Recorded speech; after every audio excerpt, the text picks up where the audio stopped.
This is Mistletoe Dreams, Mistletoe Meadows Sweet Christmas Romance, Book 7. Written by Jessie Gussman. Performed by J. Dice. Chapter 1. I'm really hoping we can open the clinic on Saturdays now that you're here, Dr. Terry Landis said to Dr. Hannah Reynolds. Hannah nodded her head. Although I understand that you also need to slow down some, she said, eyeing Terry's stomach with a lifted brow. Terry gave a guilty smile. I know I need to. My husband, Judd, has been awesome about helping with the children, but this is our third child in 3 years, and I really don't want to miss these years with them. Nor should you have to. That's what I'm here for. Hannah put a hand on Terry's shoulder, and Terry smiled gratefully. There was a tightness around her eyes and dark circles beneath them that bespoke the extra hours and long nights she had pulled trying to keep her clinic solvent and trying to keep her family happy. Also, the pregnancy had taken a toll on her as well. Hannah was thankful that she had been able to take the job, since Terry seemed like a really sweet person and would be easy and fun to work with. Unlike her last, exceptionally high-pressure job. A sour feeling started in her stomach, and she tried to pivot away from going back down memory lane, although it was not easy. When someone made a monstrous mistake and was threatened with a multi-million-dollar lawsuit, a person had a tendency to not forget. Not that Hannah wanted to forget necessarily. She did not. A person could always learn from their mistakes. But those had been some of the darkest days of her life, and not just because of her own problems. She hadn't wanted to make a mistake on anyone's medical care, no matter how honest, sincere, and well-intentioned the mistake was. For now, though, take the weekend to settle into your new place. I don't think you told me where you were staying. Terry clicked off on the iPad she had been sharing with Hannah and pushed back away from the desk so that they could make eye contact as the computer powered down. Several years ago, when my grandmother passed away, I inherited her house. She paused for a moment, thinking about all of the memories that were entangled with the house and her grandmother and Mistletoe Meadows. She'd spent many happy summers here. And, in fact, she and Terry had played as children. But that had been a long time ago. It's in desperate need of some cleaning and some repairs as well. I was here over the summer taking a look at it when I applied for the job. It's livable, but it needs work. If you need any help, let me know. I will. It's nice to know that I have people in town I can depend on, but I'm probably not going to bother you unless I really need to. You look exhausted. I could go for some sleep, Terry admitted. But I think once you get settled into your new position and the townspeople get used to you, I'll be able to take a bit more time off. Hopefully before the baby comes. Hannah lifted a brow but didn't probe further. She's due right around Christmas, Terry said, as though she could read Hannah's mind. Hannah had wondered but didn't want to ask. Once we get settled in, we'll have to talk about my maternity leave. I have several thoughts in mind, but I definitely want it to be something that works for you as well. Fair enough. I don't think I'll have any trouble getting my bearings. Everything looks straightforward, and you have things very well organized. And the people are awesome, not just with visiting the clinic, but with helping out, too. It's not just me that would help you if you needed it unpacking. Most people are excited about the new doctor in town. I'm excited to be back in Mistletoe Meadows. I loved spending time here when I was a kid visiting my grandmother. I never dreamed I would actually live here one day. That was an understatement. She'd always thought she would go to the big city and have a prestigious practice as a doctor in a large, possibly teaching hospital. She hadn't really understood all the ins and outs of the medical education that she would have when she was younger, but she certainly hadn't pictured coming back and working in a small clinic in a tiny town. Right now, though, that sounded just like what she needed to get her life and career back on track. All right, I'll meet you back here Monday morning, and we'll have you shadow me for the first few days to see how things go. Then, when you're feeling pretty confident, we'll discuss scheduling. Fair enough, Hannah said, as Terry pushed her bulky body to a standing position and waddled to the door, which she opened for Hannah. There are plenty of things to get involved with, if you're interested, she said by way of conversation as they started walking out of the clinic. I definitely would like to get involved in the town, Hannah said. But she also knew she had a tendency to bite off more than she could chew at times. Although she really thought the best thing she could do was to stay busy. Was she going to stay here for a long time? It was a question she didn't have an answer for. But just because she wasn't quite sure how long she'd be in town didn't mean that she wasn't going to help wherever she could. There's a town meeting for organizing the Christmas festival. We're actually more on the ball this year, and we're beginning to organize in November rather than waiting until the last minute the way we usually do. From what I hear, whether you organize last minute or not, the festival is a hit throughout the state. That's part of the reason we're beginning to organize earlier. We're expecting a record turnout this year. We've had some unexpected publicity and a lot of interest, despite the fact the calendar says it's still early. Well, good for you then. It's always good to be prepared. I agree. Anyway, you're welcome to attend, and if you feel better going with someone, you're welcome to come with me. I appreciate that. I might feel a little bit weird walking in by myself, so it'd be nice to walk in with someone who knows what they're doing. I wouldn't go that far. It might be more like the blind leading the blind, but it's always nice to have someone beside you when you don't know what you're doing. I couldn't agree more. They talked about the date and the time and made arrangements for Hannah to go to Dr. Terry's house to meet, and then they'd arrive at the meeting together. Hannah left feeling like not only did she get a good job, but she made a friend. Terry Landis seemed like a very down-to-earth, friendly, and sweet woman. And if the busyness of the clinic was any indication, the townspeople loved her. Hopefully, Hannah could learn from her and be just as beloved by the town. Chapter 2. Hannah walked into her grandmother's house. No, her house.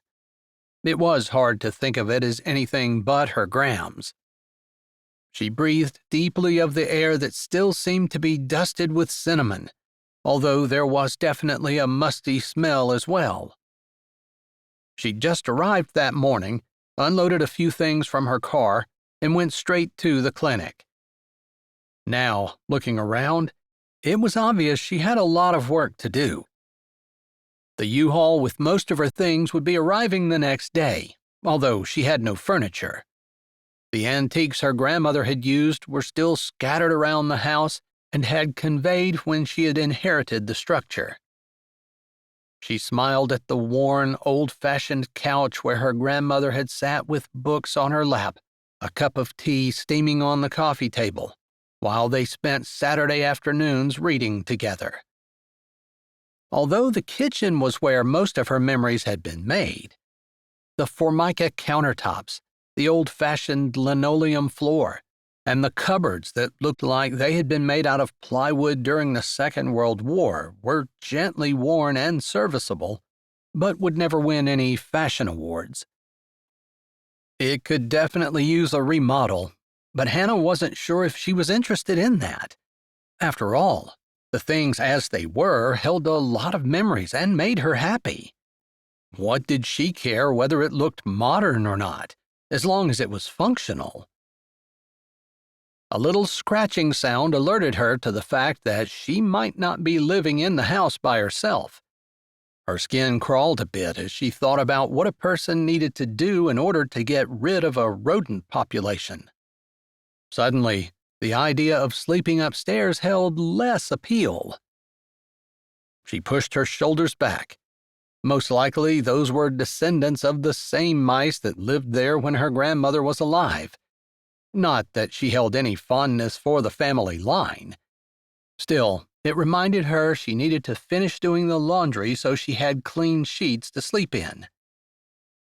After she switched the laundry, throwing her sheets in the dryer, her stomach growled, and she realized that she hadn't done any grocery shopping at all. She had been in such a big rush to get to the clinic to revive her career. She wasn't sure exactly what she would say, because that wasn't the reason. There was no reviving the career trajectory that she had been on in this small town. That had hit a sudden and very harsh dead end. Grabbing her keys from where she'd left them, she focused her thoughts on the here and now. Get enough food to survive the weekend and fuel her body while she unpacked and settled into her new home, so that she would be ready on Monday morning to tackle this next challenge in her life. She was no stranger to doing hard things, having survived medical school and residency and landed a job at a prestigious hospital in the city, and she supposed this was no different. Still, she hadn't anticipated what had happened and figured that there was probably no way that anyone could. She turned her car onto the main street of Mistletoe Meadows and drove down the familiar, nostalgic road, passing the park where she and her grandma had played when she was younger, and then entered the downtown area with streets lined with small shops, including Henderson's candy store, as well as the candle shop which had always smelled so good, and the other cute stores. As she headed toward the new grocery store on the other side of town, she noted a policeman standing along the road, talking to two rather scruffy-looking teens. The policeman looked stern but kind, and there was something familiar about him, or at least there seemed to be. Hannah had known a good number of kids from town, although she'd never gone to school with them because her parents had lived just outside of Charlottesville, and she'd only visited her gram in the summer over school holidays and the occasional long weekend. She would have moved in with her if she could have, but maybe her life would have taken a different turn. She really didn't know, and speculation along those lines was a waste of time.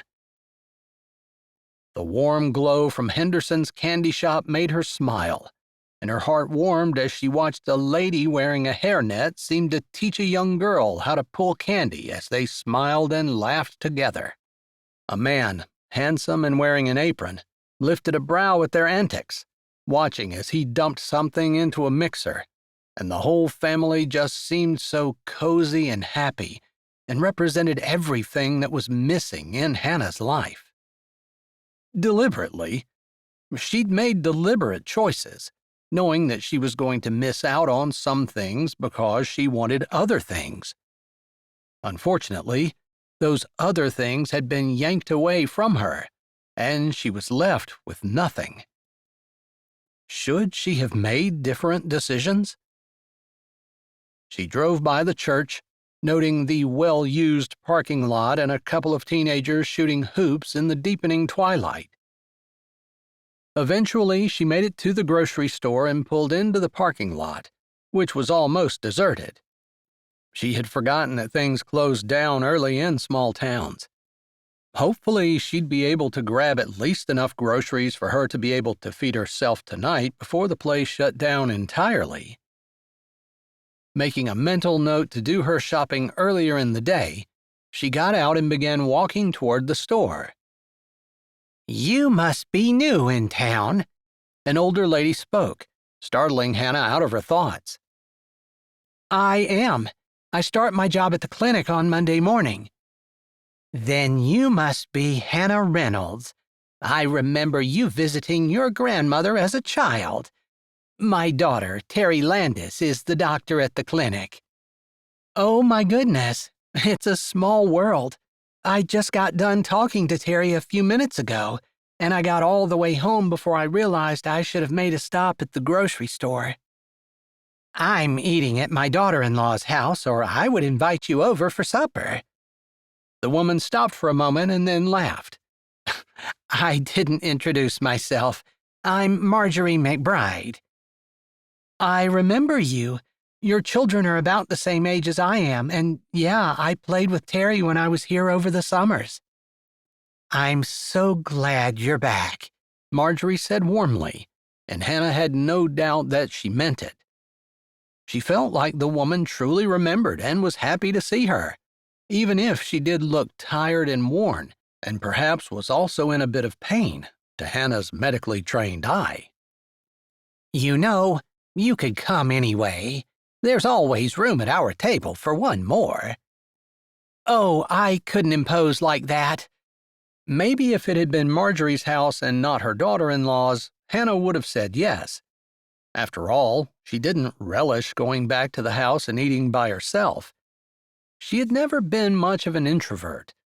She loved spending time with people, and maybe that was part of the reason that she had wanted to be a part of a big city hospital. There was always busyness and things to do. If you change your mind, I could give you the address so you can just stick it in your GPS. Marjorie started to pull her phone out of her purse. I couldn't impose like that, and plus, I'm a little bit tired. I've been traveling and then going over some things with Terry at the clinic. Of course, I'm always exhausted after driving for any distance, too. Marjorie seemed to understand, or maybe she just wanted to ease Hannah's guilt at saying no. I'll take a rain check, Hannah said, hoping that Marjorie would invite her some other time. Of course. As I recall, you and your Gram ate at our house multiple times when you were visiting. We did. I'd kind of forgotten about that until just now. There were a lot of things that she'd forgotten about. Penny candy at Henderson's candy store, the Christmas festival that always seemed larger than life, and Ben Tucker. Oh, goodness. She'd totally forgotten about him and the massive crush she'd had on him every summer she'd gone to visit. Every summer she thought that maybe that would be the summer he would notice her, but it had never happened. Goodness, she'd forgotten about that. Marjorie chatted a bit about how the kids had grown and a few things that had changed in the town, and then she said, I'm sorry, but I really should run. They're going to be holding supper on me. Are you sure you don't want to come? Not this time, but please ask again. I definitely want to get involved in the town. I understand, Marjorie said, patting her arm with her calloused fingers, which had obviously seen a good deal of work over her lifetime. If you need any help settling in, be sure to let me know. I will, Hannah said, feeling almost as though Marjorie was taking care of her as she would take care of one of her own. It was a good feeling. It also meant something to her that Marjorie and her Gram had been friends. Some of the jittery feeling in her stomach settled down. With talking to Terry Landis face to face, knowing that the doctor that she was going to be working with was a kind and decent person, and also having Marjorie reach out to her, she felt like maybe she had some friends in this town, and things wouldn't be as bad as what she had been afraid of. Although there was still a part of her that just wanted to hide from humanity for a while and lick her wounds.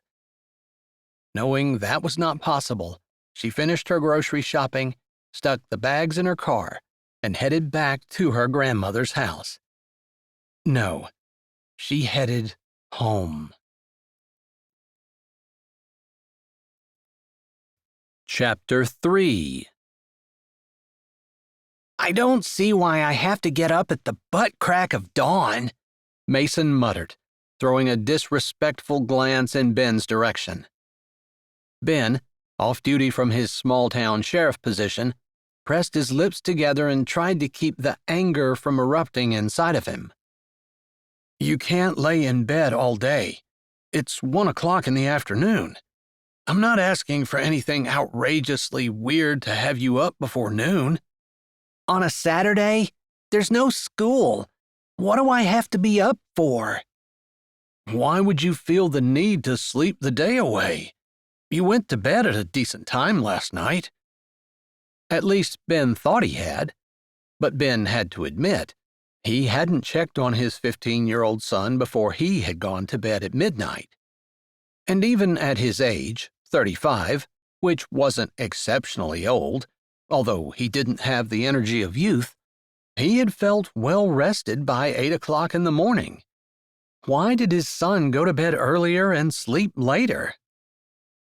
You didn't tell me why it matters, Mason said, grabbing cereal from the cupboard and slamming a bowl down on the counter. Ben bit off words to tell him to stop slamming things around.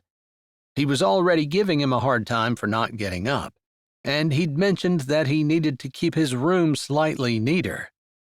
He didn't want to constantly pick at his son. I was hoping we could go fishing today, but at this rate it's going to be dark before we get ready to leave. Fishing is stupid and boring.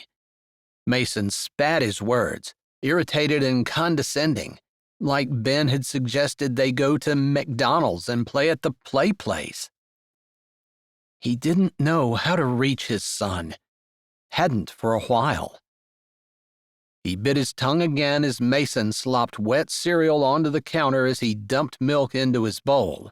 Then Mason just left the entire mess as he grabbed the bowl and a spoon and walked into the living room to sit down in front of the TV.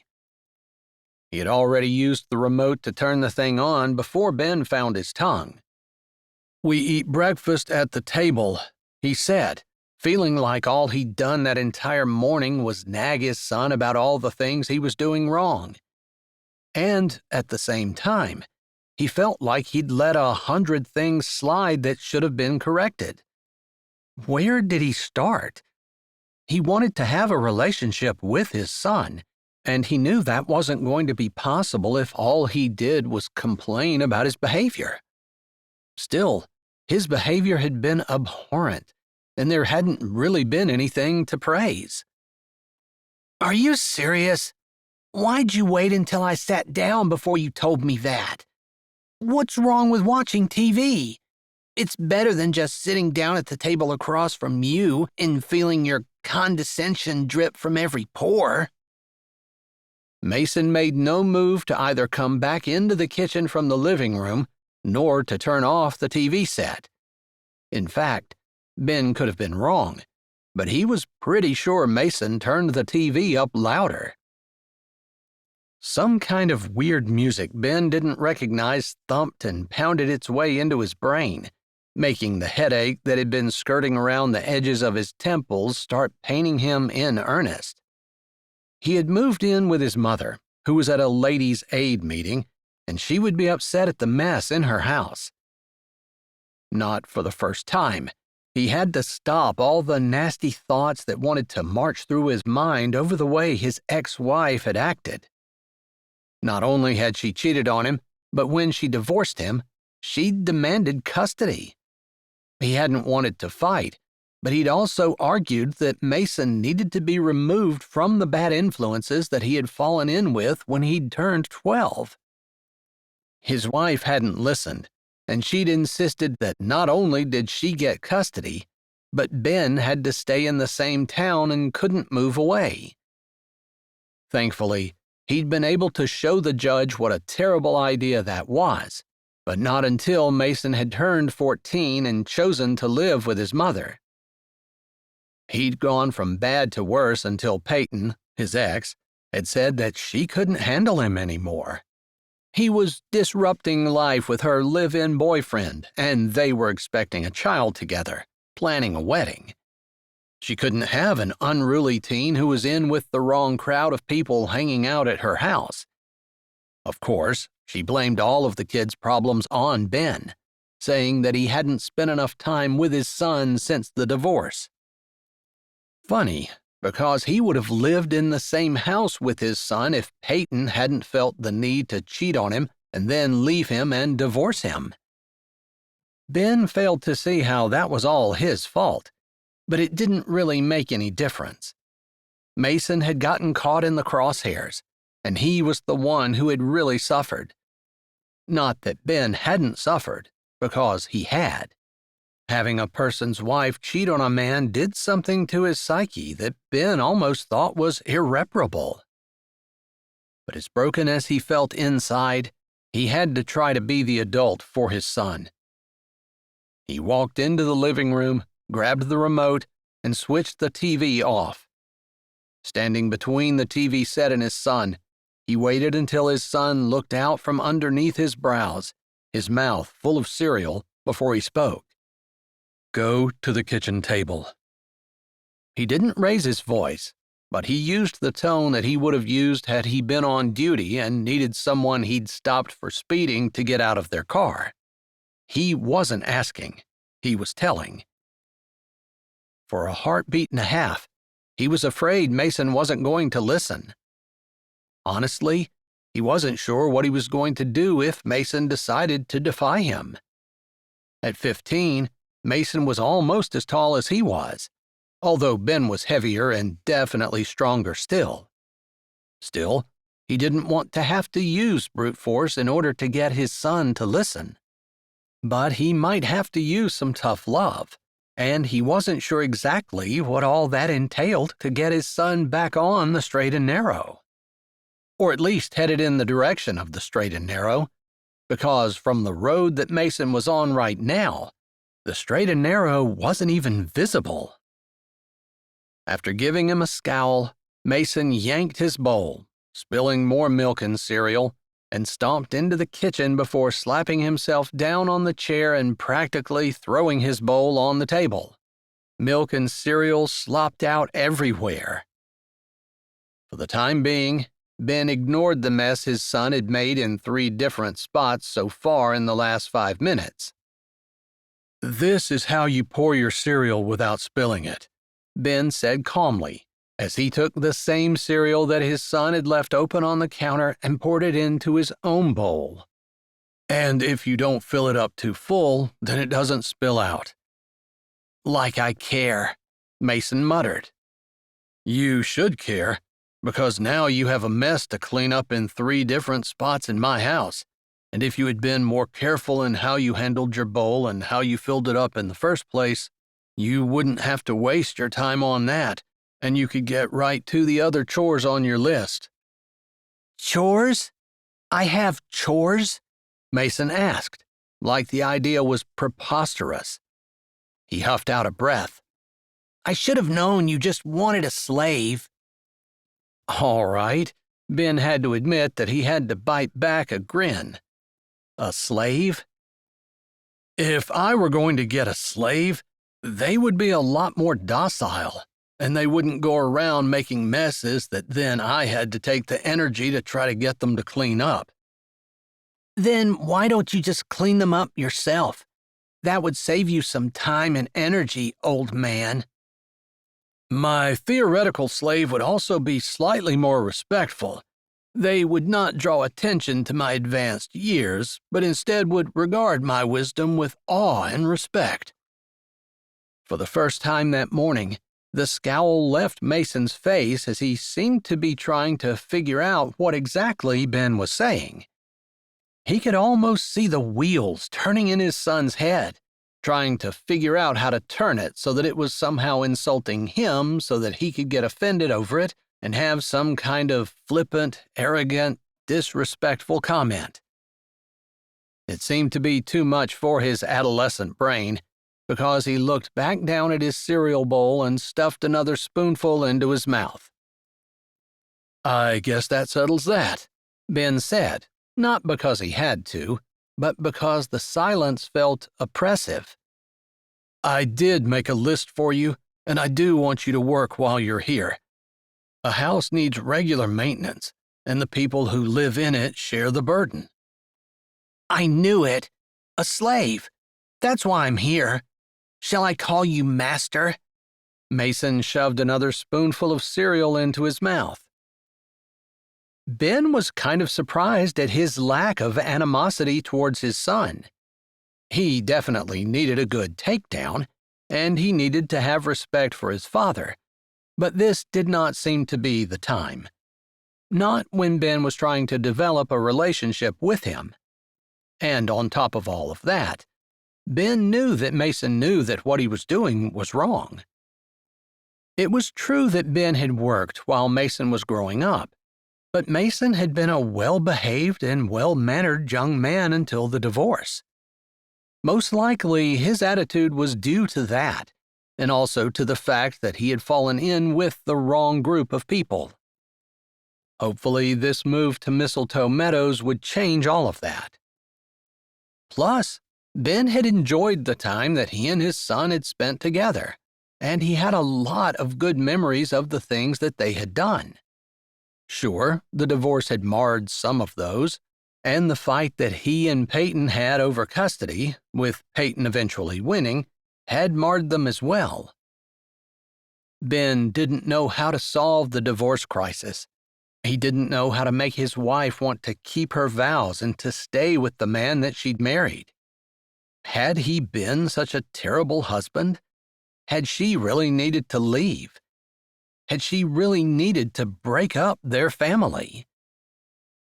He didn't understand it. Didn't understand why Peyton's happiness was so much more important than Mason's childhood. But Peyton had assured him that it was. Or she would argue that it wasn't more important, but it was just as important, and that she wasn't really doing anything to Mason that hadn't happened to millions of other kids who had turned out just fine. Ben wasn't entirely sure that they had turned out just fine, but he had yet to win an argument with Peyton, and he'd learned to just keep his mouth shut and let her yell at him for whatever she felt like. Which, when his mouth was closed, she was yelling at him because he wasn't talking to her, but when he opened it, she argued with everything he said. It was a no-win situation. Maybe Mason felt slightly the same, although Ben couldn't really commiserate with him on that because he refused to talk badly about Peyton in front of his son. Mom is right. You're emotionally stunted and don't know how to relate to people, and you act like a child.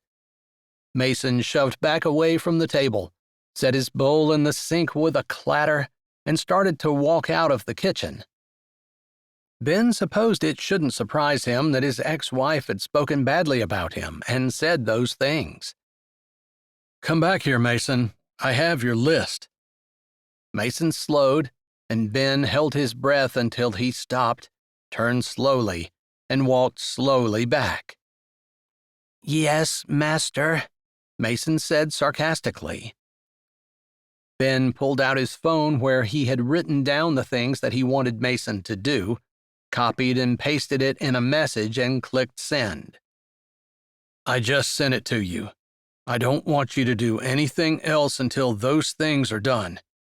Once they are, we'll talk about going fishing."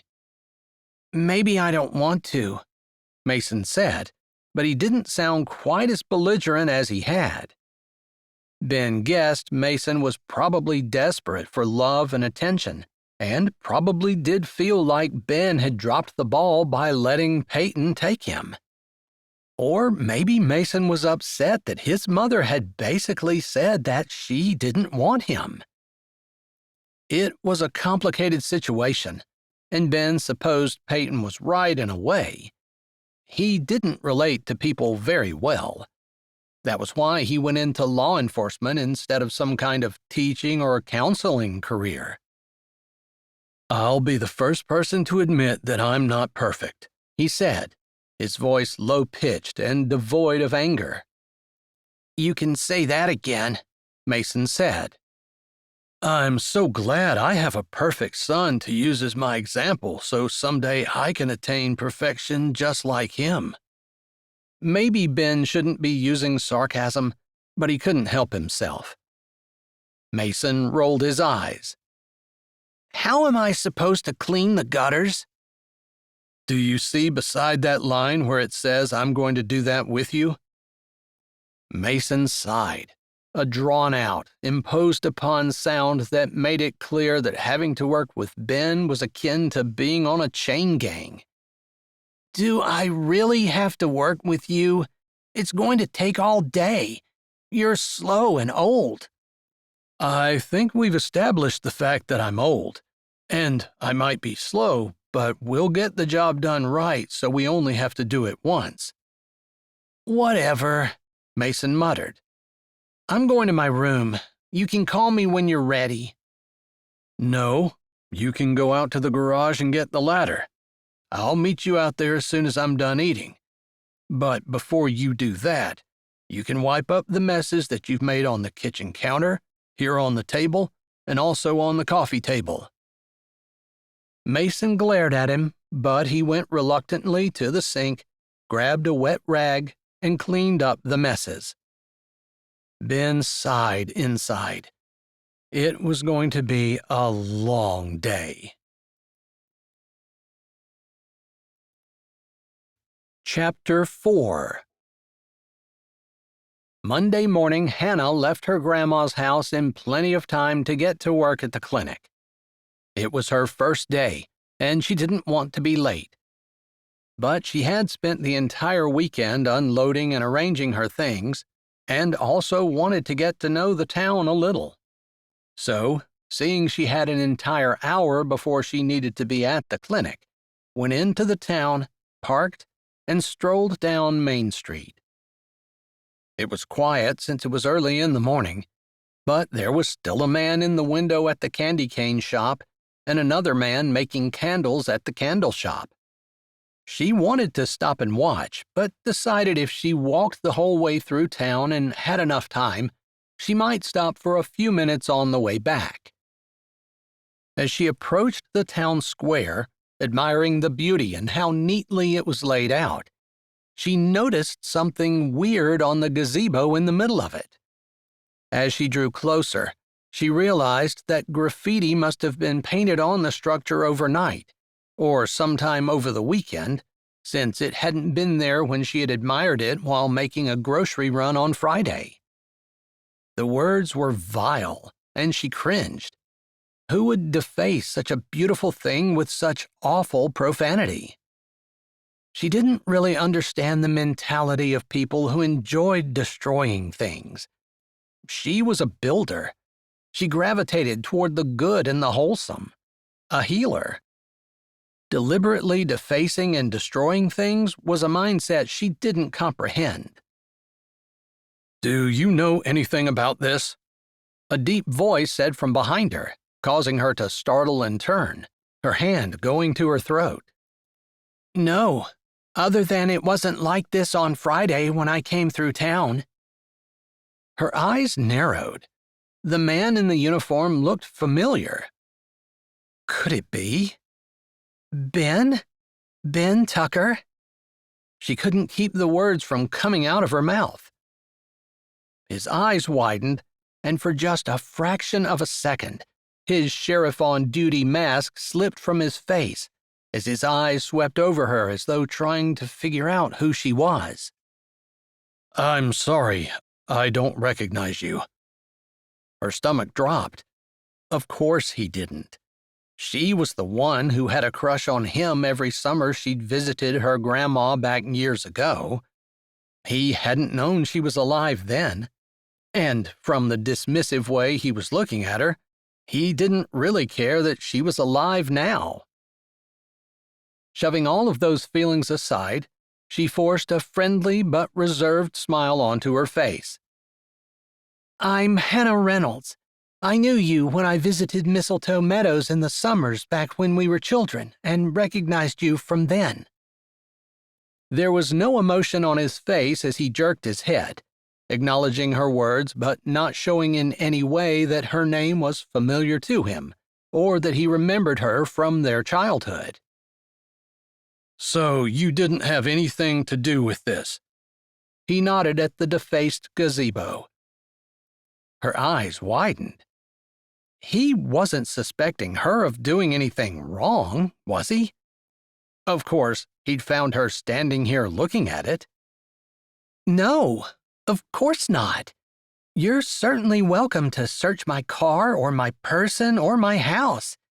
I don't even have paint, or a hammer, or anything that would have damaged the wood like that. At least, not that I know of," she said.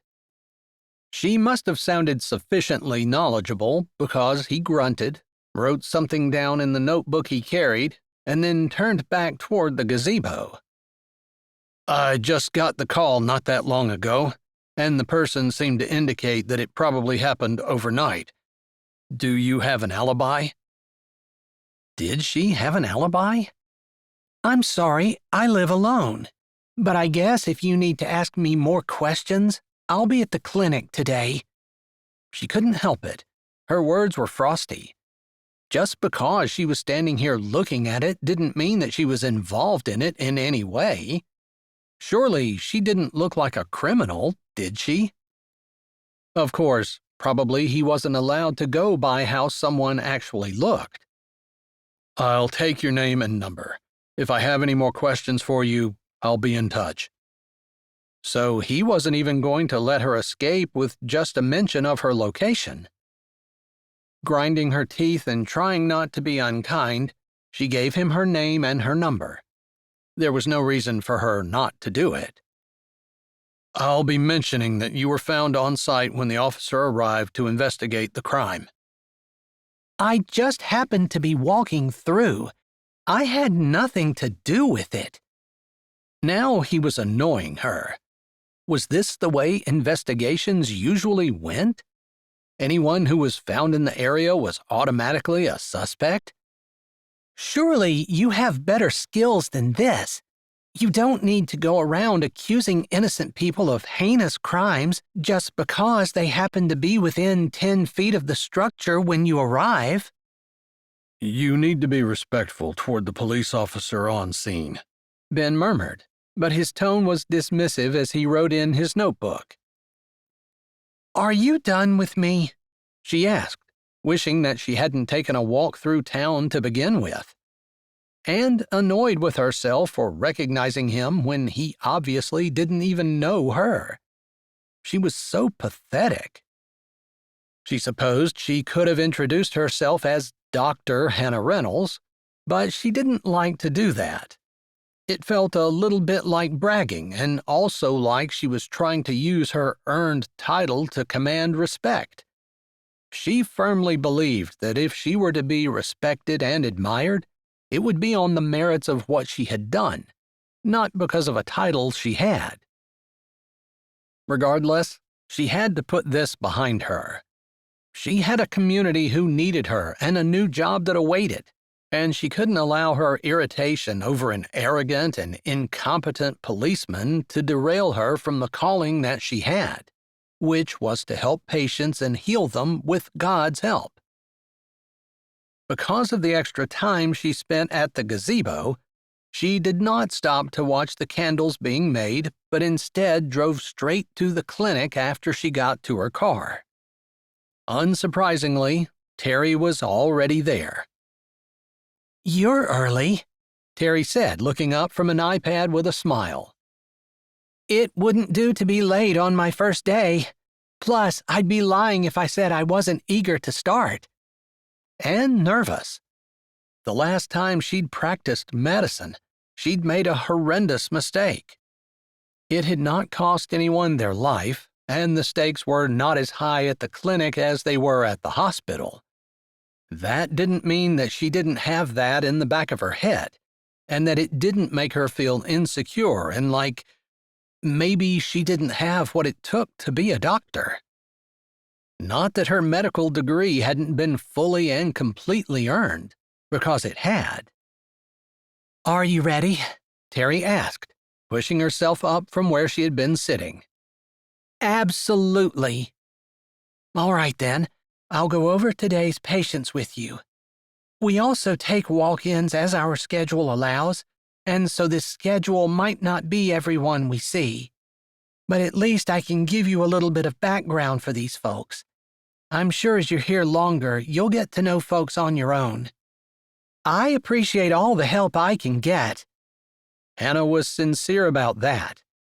From her understanding, small towns were rather tight-knit, and it would help to have a little bit of information tucked in her back pocket so that, even if she didn't quite fit in, she knew a little something about the people she would be treating.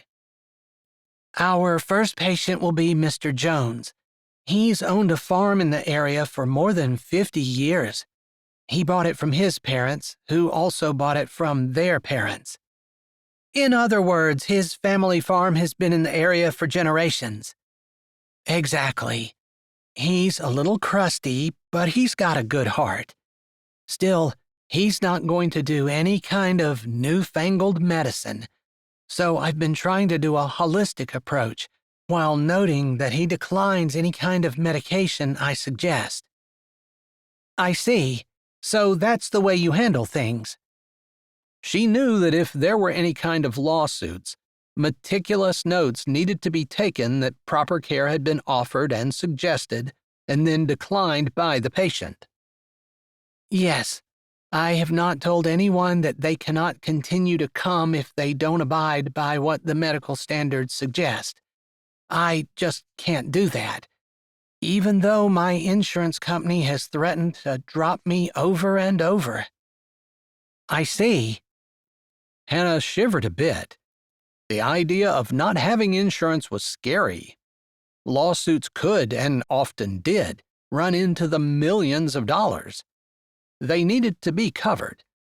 Still, she truly believed from the depths of her soul that patients should have the final say in their care.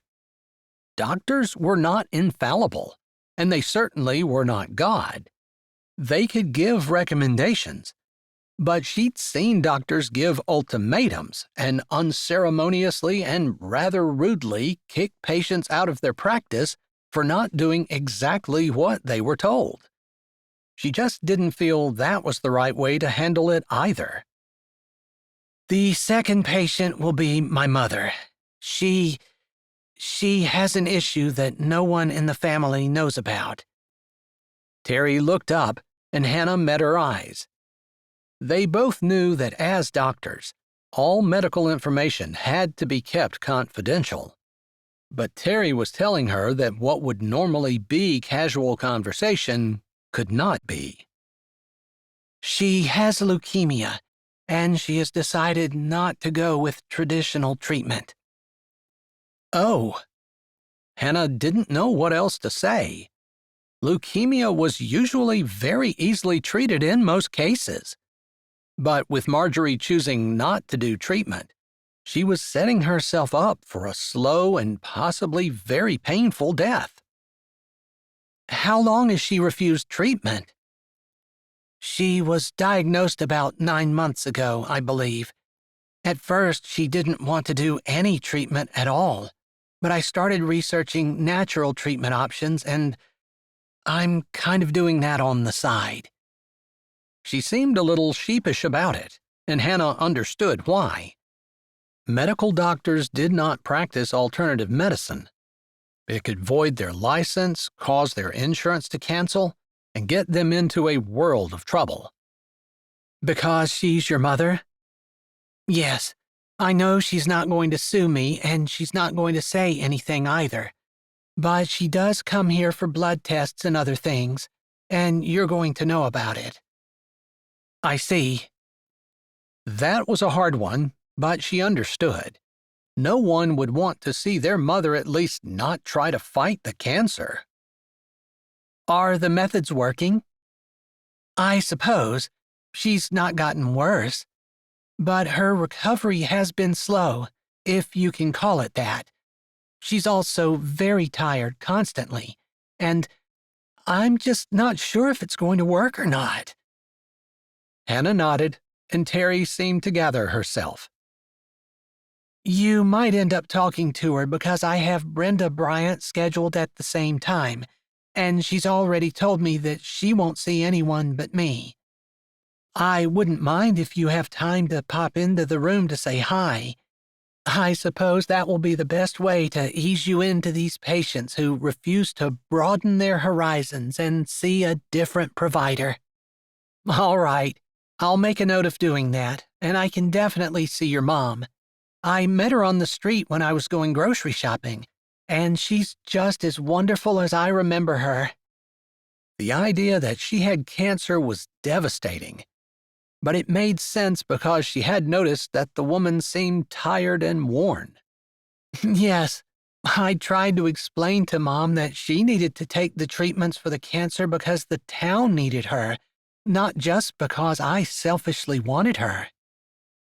She's definitely a wonderful woman. Why did she say she didn't want to take the treatments?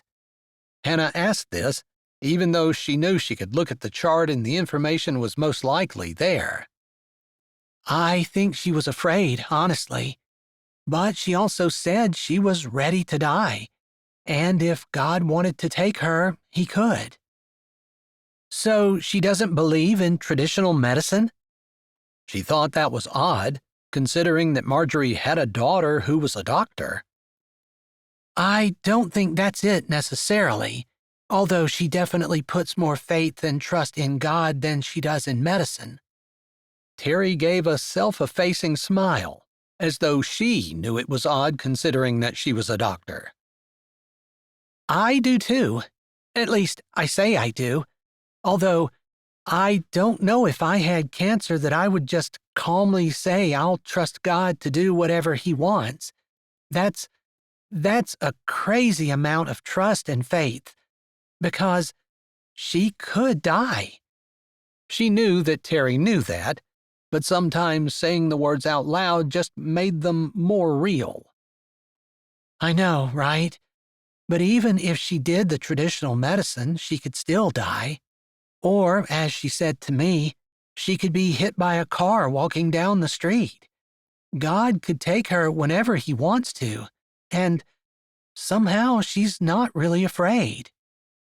But she's afraid of cancer treatment? Even as she asked that question, Hannah knew it was a legitimate fear. Sometimes the treatment was almost worse than the disease, and she knew people could die from the treatment rather than the disease, or at least die as a consequence of taking the treatments. They could be really nasty and harsh, but they needed to be in order to fight the cancer. She just has such a calm peace about her, and I'm not saying that she's never scared. I have seen her afraid. And I know when she made this decision, it was very difficult for her because who wants to die? Terry huffed out a breath. Although I think it's more she just doesn't want the pain.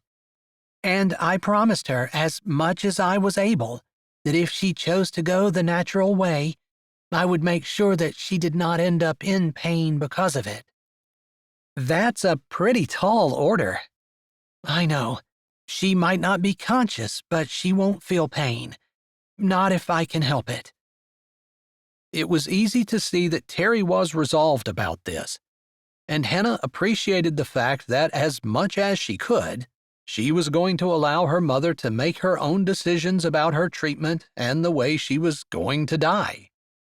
Sometimes in Hannah's experience, the medical establishment could railroad a person and bully them into choosing what they thought was the best way, rather than allowing a person the autonomy of making a choice that the doctor considered to be wrong.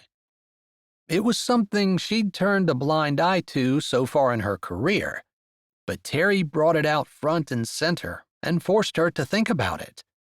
The thoughts weren't pleasant. To Hannah's surprise, after the office staff came in and the nurse as well, Terry led them all in a prayer before the day started. That was new. Of course, a lot of things were new. It was much, much different than the big city hospital she was used to. not worse, to her surprise. She thought the adjustment would be in the fact that the clinic didn't have as much medicine or access to care like the hospital did. And as the day went on, that was true. But the cases they couldn't handle were sent to a hospital that could, and those were few and far between. For the most part, they saw people needing stitches or people who were diagnosed with flu or ear infections, sinus infections, and those types of things. Chapter 5. By the time it was time for her to see Marjorie, she wondered how Terry had managed to do everything by herself, especially since, from what Hannah could see, Terry spent as much time with the patient as the patient felt like they needed. That meant the waiting room was often full, and wait times were long. Hi, Marjorie. I'm Hannah, Dr. Hannah Reynolds. I remember. We just met in the parking lot. Your grandmother and I were friends. Sometimes when people see me in the office setting, they don't recognize me. I think it's the white coat. She did wear a lab coat. It gave her a spot to keep all of the things she needed to carry around. Oh, I think I'd recognize your beautiful nut brown eyes anywhere. You always had such a sparkle. Marjorie didn't seem to be giving her a fluffy compliment, but rather sincerely talking about something that she had observed. Her words made Hannah smile. Not too many people compliment me on my eyes. Thank you. I don't know why they wouldn't. They're definitely one of your most striking features.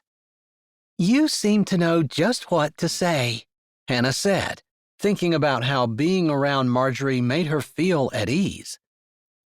I feel like I never know what to say. I just say what I think and pray it's for the best. I have to really work on my thoughts. I could never say everything I think. And she supposed that was the way it was. Once a person got their thoughts under control, they could afford to say whatever came into their mind. I think it's just a matter of getting close to God, and that's by prayer and reading the Bible. We often think that we need to do something special, like a certain devotion book or worship services, or that there's some kind of Bible study book or Bible club. But it's really just you and God and God's Word. That's all it takes. You're right. That seems too simple. She knew it was true, but it did seem like it should be harder somehow. People always wanted to take the things of God and turn them into some kind of hard-to-do ritual.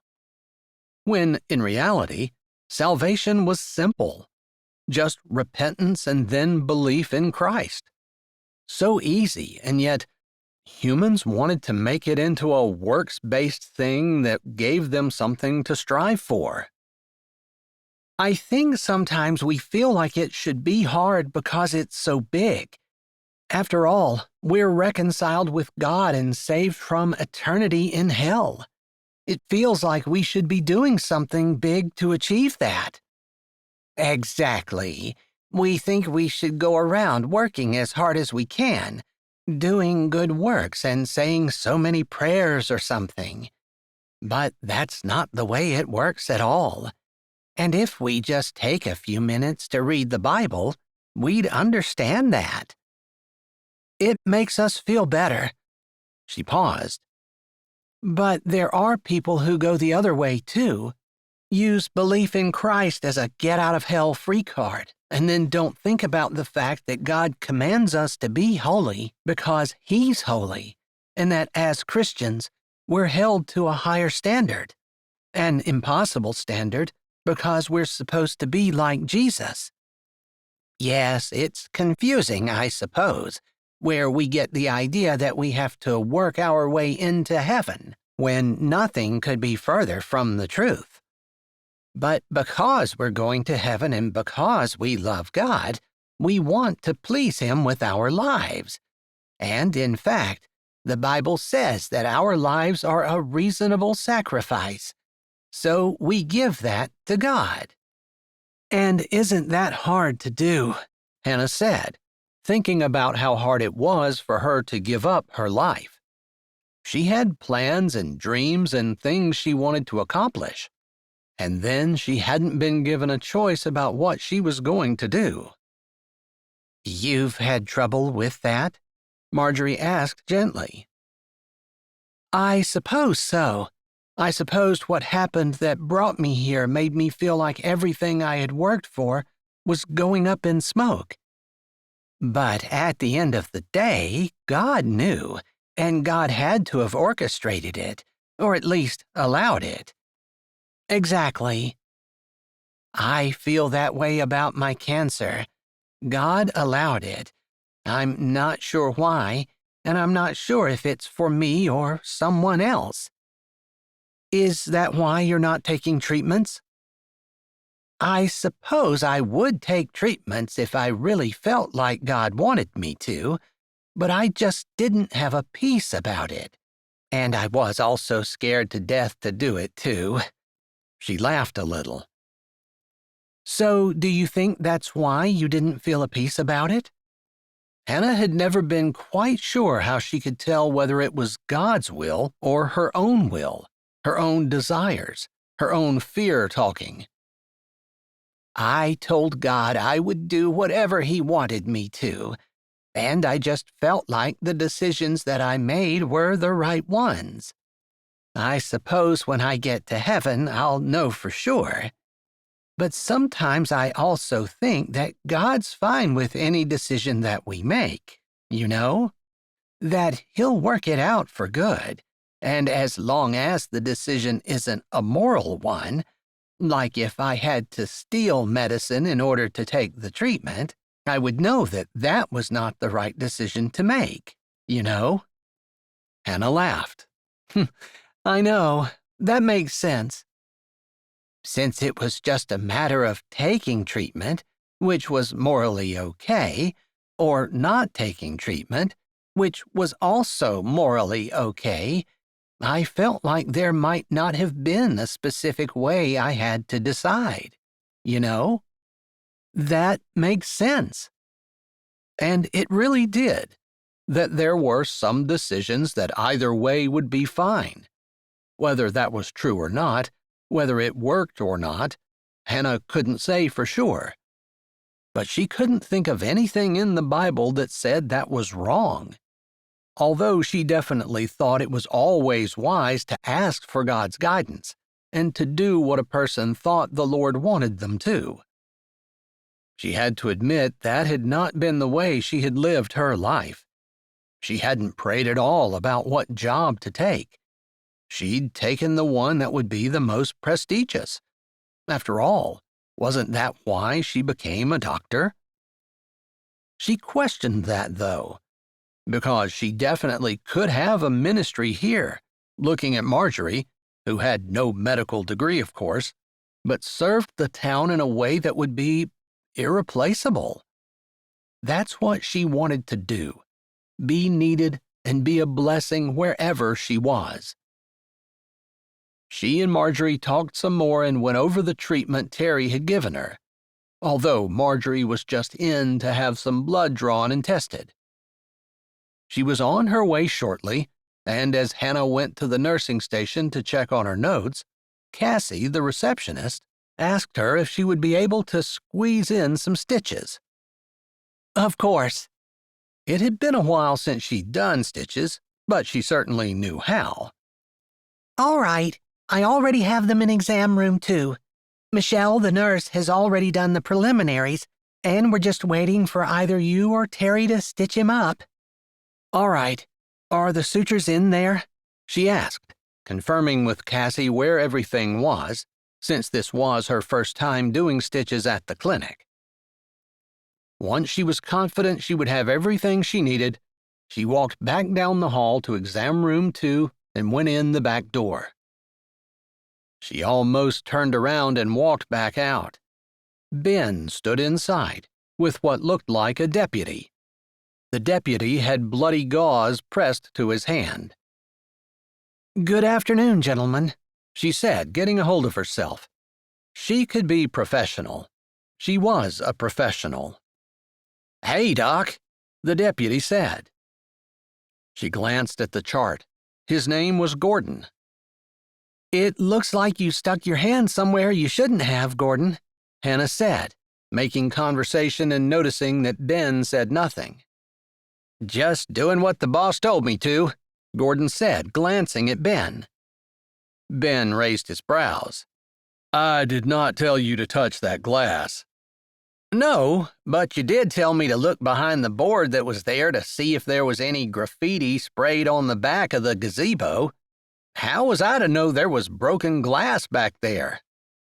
"Sometimes our eyes tell us things if we use them," Ben said, a note of irony in his voice. "That's true, Ben," Hannah said, thinking about how he hadn't recognized her. She had been mulling that over, maybe not thinking about it directly, but realizing that she and Ben had had enough interactions when they were children that surely he would have recognized her. She hadn't changed that much. Marjorie had recognized her right away. And even if he hadn't recognized her looks, surely when she said her name... Anyway, she needed to let it go. "Let me see that," she said after she snapped a pair of latex gloves on her hands and held her hand out for Gordon's hand. If Ben had a reaction to her words, he didn't let on. And she wasn't going to rub it in.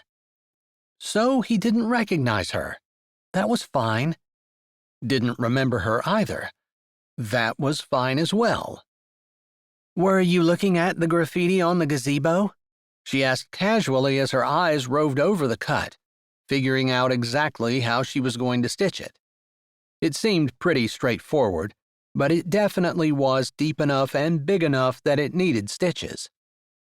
"Yeah, someone's been doing a rash of vandalism in town. Normally, we don't have to worry about it, do we, boss?"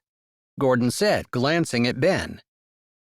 She took out her tools and began to stitch up Gordon's hand. She wasn't sure whether that was to bring him into the conversation or whether he was trying to get Ben to talk. Whatever it was, Ben just shrugged his shoulder. "Whoever it is getting away with it. As soon as they stop getting away with it, it will end.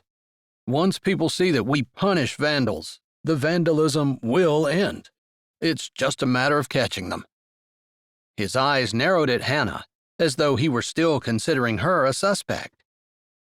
"I can take pictures of my whereabouts and send them to you if you're concerned that I might be involved in this spree of vandalism. Although, if it started before I moved to town on Friday, then you can cross me off your list of suspects." "We're not suspecting you of anything," Gordon said, looking at Hannah like she'd lost her mind. "You're a doctor. You're not going to go around spray painting profanity on town property." He huffed out a breath. "Plus, we've got surveillance video, and it looks like a teenage boy.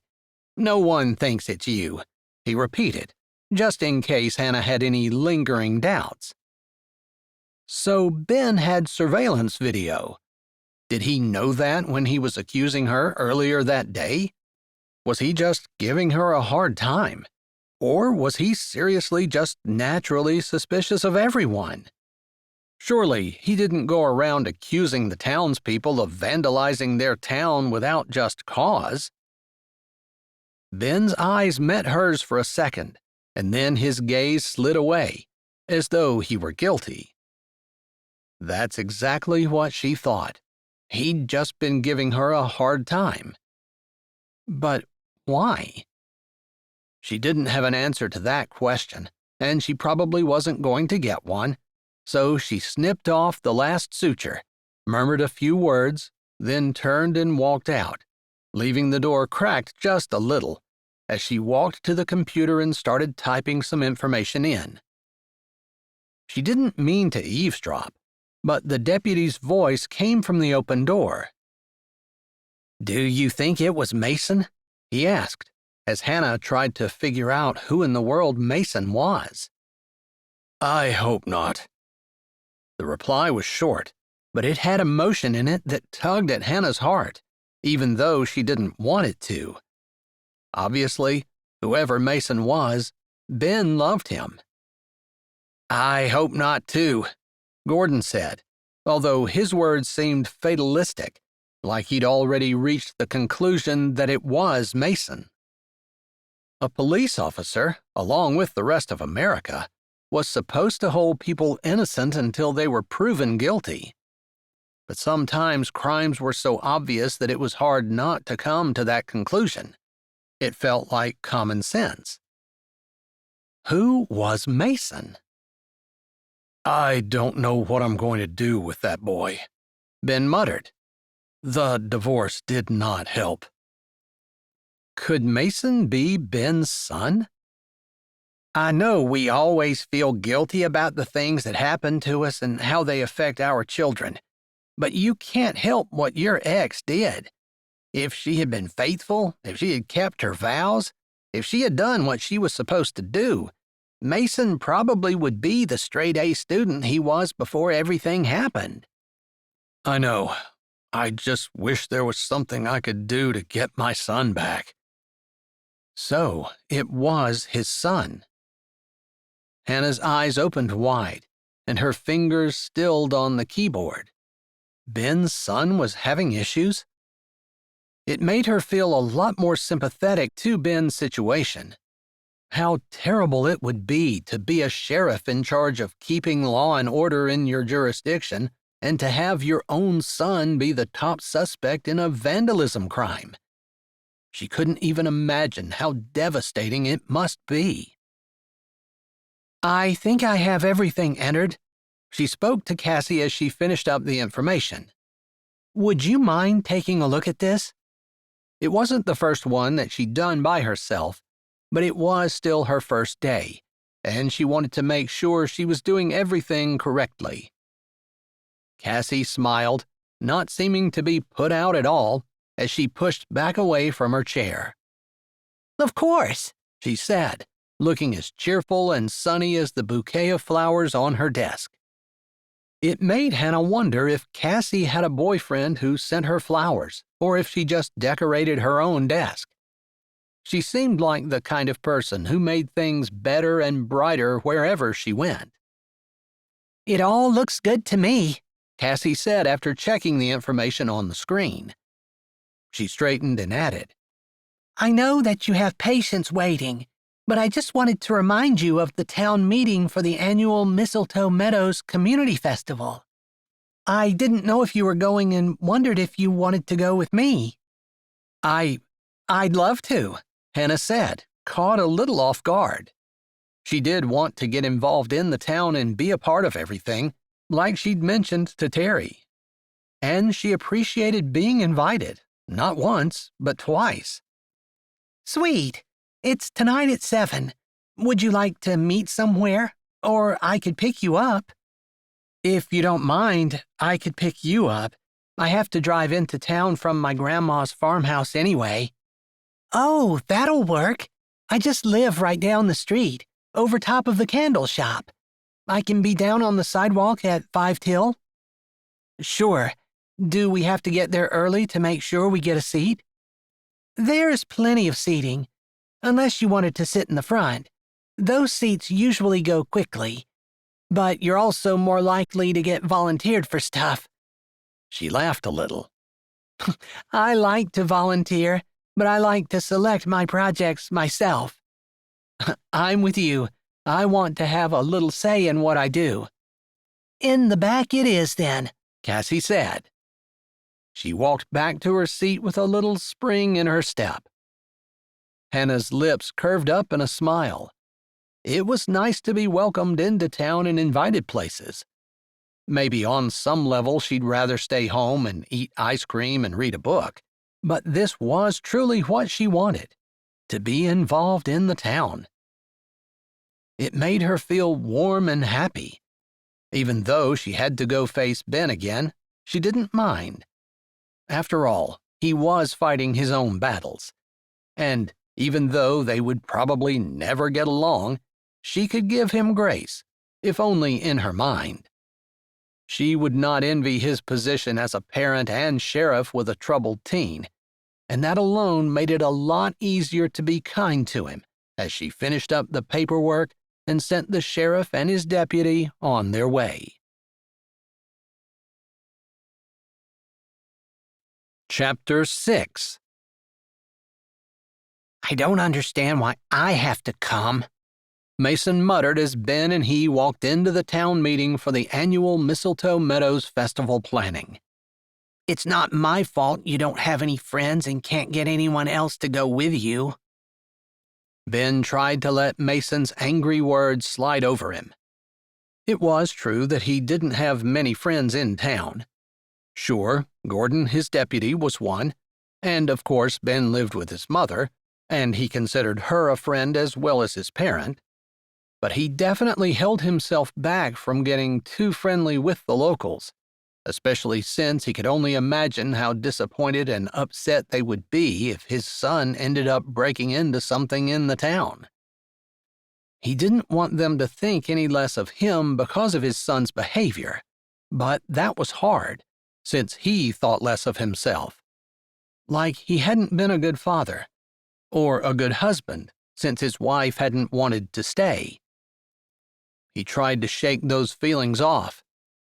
"If I felt like you could behave yourself while I was gone, I wouldn't have made you come." Maybe that wasn't the best thing he could say, because his son's face hardened, and Mason gave him a look that was so withering that Ben almost flinched. He loved the boy, loved him with all his heart and soul, but no matter how much he loved him, he couldn't make him do right or choose to live up to his potential. Goodness, he didn't even care if the kid lived up to his potential. He just wanted him to not get arrested. The bar was so low. "Grandma is saving us seats. Come on," Ben said once he found his mother, who had an empty seat on either side of her. He took a chair on one side while Mason settled down on the other side of Brenda. Everyone in town was there. At least it seemed like it, as Noah Parker, who owned the music shop in town, called the meeting to order. As he did so, Ben noted that the new doctor, Hannah Reynolds, slid into the row in front of him, with the receptionist, he couldn't remember her name, sitting down beside her, smiling and giggling a bit before she quieted with the rest of the crowd. He didn't know why his eyes were drawn to Hannah. She was nothing like his ex-wife, and he certainly wasn't looking for any kind of romantic entanglement. Of course, if he were, he would want the exact opposite of his ex, which was pretty much what Hannah was. Smart and studious, a bit quiet but serious and intelligent. She also exuded care and concern and competence. Peyton, on the other hand, had been a whirl of romance, neither one of them doing what they had been brought up to do, but slightly wild and definitely reckless. She'd been pregnant with Mason when they'd gotten married at the courthouse while he was on leave from the Air Force. He'd finished his contract and then applied to the police academy. Those were rough years when they were separated more than not, but he thought they'd make it work. He'd tried hard, although Peyton didn't really seem to give him credit for it. Regardless, things had settled down when he'd gotten a steady job as a state trooper, and he figured they were over the roughest patches of their relationship. He'd even suggested more children, which Peyton had been adamantly opposed to. Maybe because she was already involved with someone else. The thought felt bitter in his mind, and he tried to focus on what Noah was saying. "It's going to be much bigger this year than last. Last year we broke records. This year we need to be a little bit more organized, and we're going to do a few new things. We're going to have a festival medical director, and we're also going to have a security coordinator. Security is not just for the protection of the people who are there, but also to close down roads, direct traffic, and figure out what state permissions we need, if any. I'm not even sure how that works. So you're going to have to be able to work independently." There was a murmur going through the crowd, and Ben was tempted to duck down in his seat. Maybe there was someone else who was an obvious shoo-in for that position, but he knew he didn't want it. He had enough on his plate, and if he were being perfectly honest, Mason was the one who was most likely to cause any disruptions to the festival. He would do a better job of keeping an eye on Mason if he wasn't completely consumed with keeping everyone else safe. "You should volunteer for that, honey," his mother said, leaning over and speaking into his ear while she tapped his leg with her hand. "I have too many other things going on," he murmured back, although he knew he'd take the position if the town needed him to. Noah continued speaking, saying that they were also going to have a director of music, and if no one else was interested, he would head up that committee. No one else raised their hand, and Noah declared that it had been decided. Unfortunately, no one else volunteered for any of the other positions, and soon Noah was calling names out of the crowd. "Dr. Terry, I would volunteer you for the medical director. I know you'd do a great job, but I know that that's about the time your baby is due." "It is, although I'd love to do it. Maybe Dr. Hannah?" Terry said, looking back to where Dr. Hannah sat just in front of Ben. Ben almost smiled as Hannah squirmed in her seat, almost as though she too were interested in ducking down out of sight. Sitting in the back the way she was, she obviously hadn't come expecting to be volunteered for anything. "I could do that," she said, her voice sounding stronger and more confident than her position would have made Ben guess it would. "That's great." Noah wrote down her name on the paper that was in front of him. "We'd like to have a tent set up where people can go if they have heat exhaustion, fatigue, and any kind of minor injuries, and have it stocked with first aid supplies.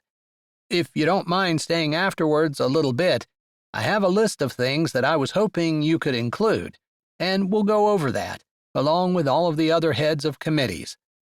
He took a breath.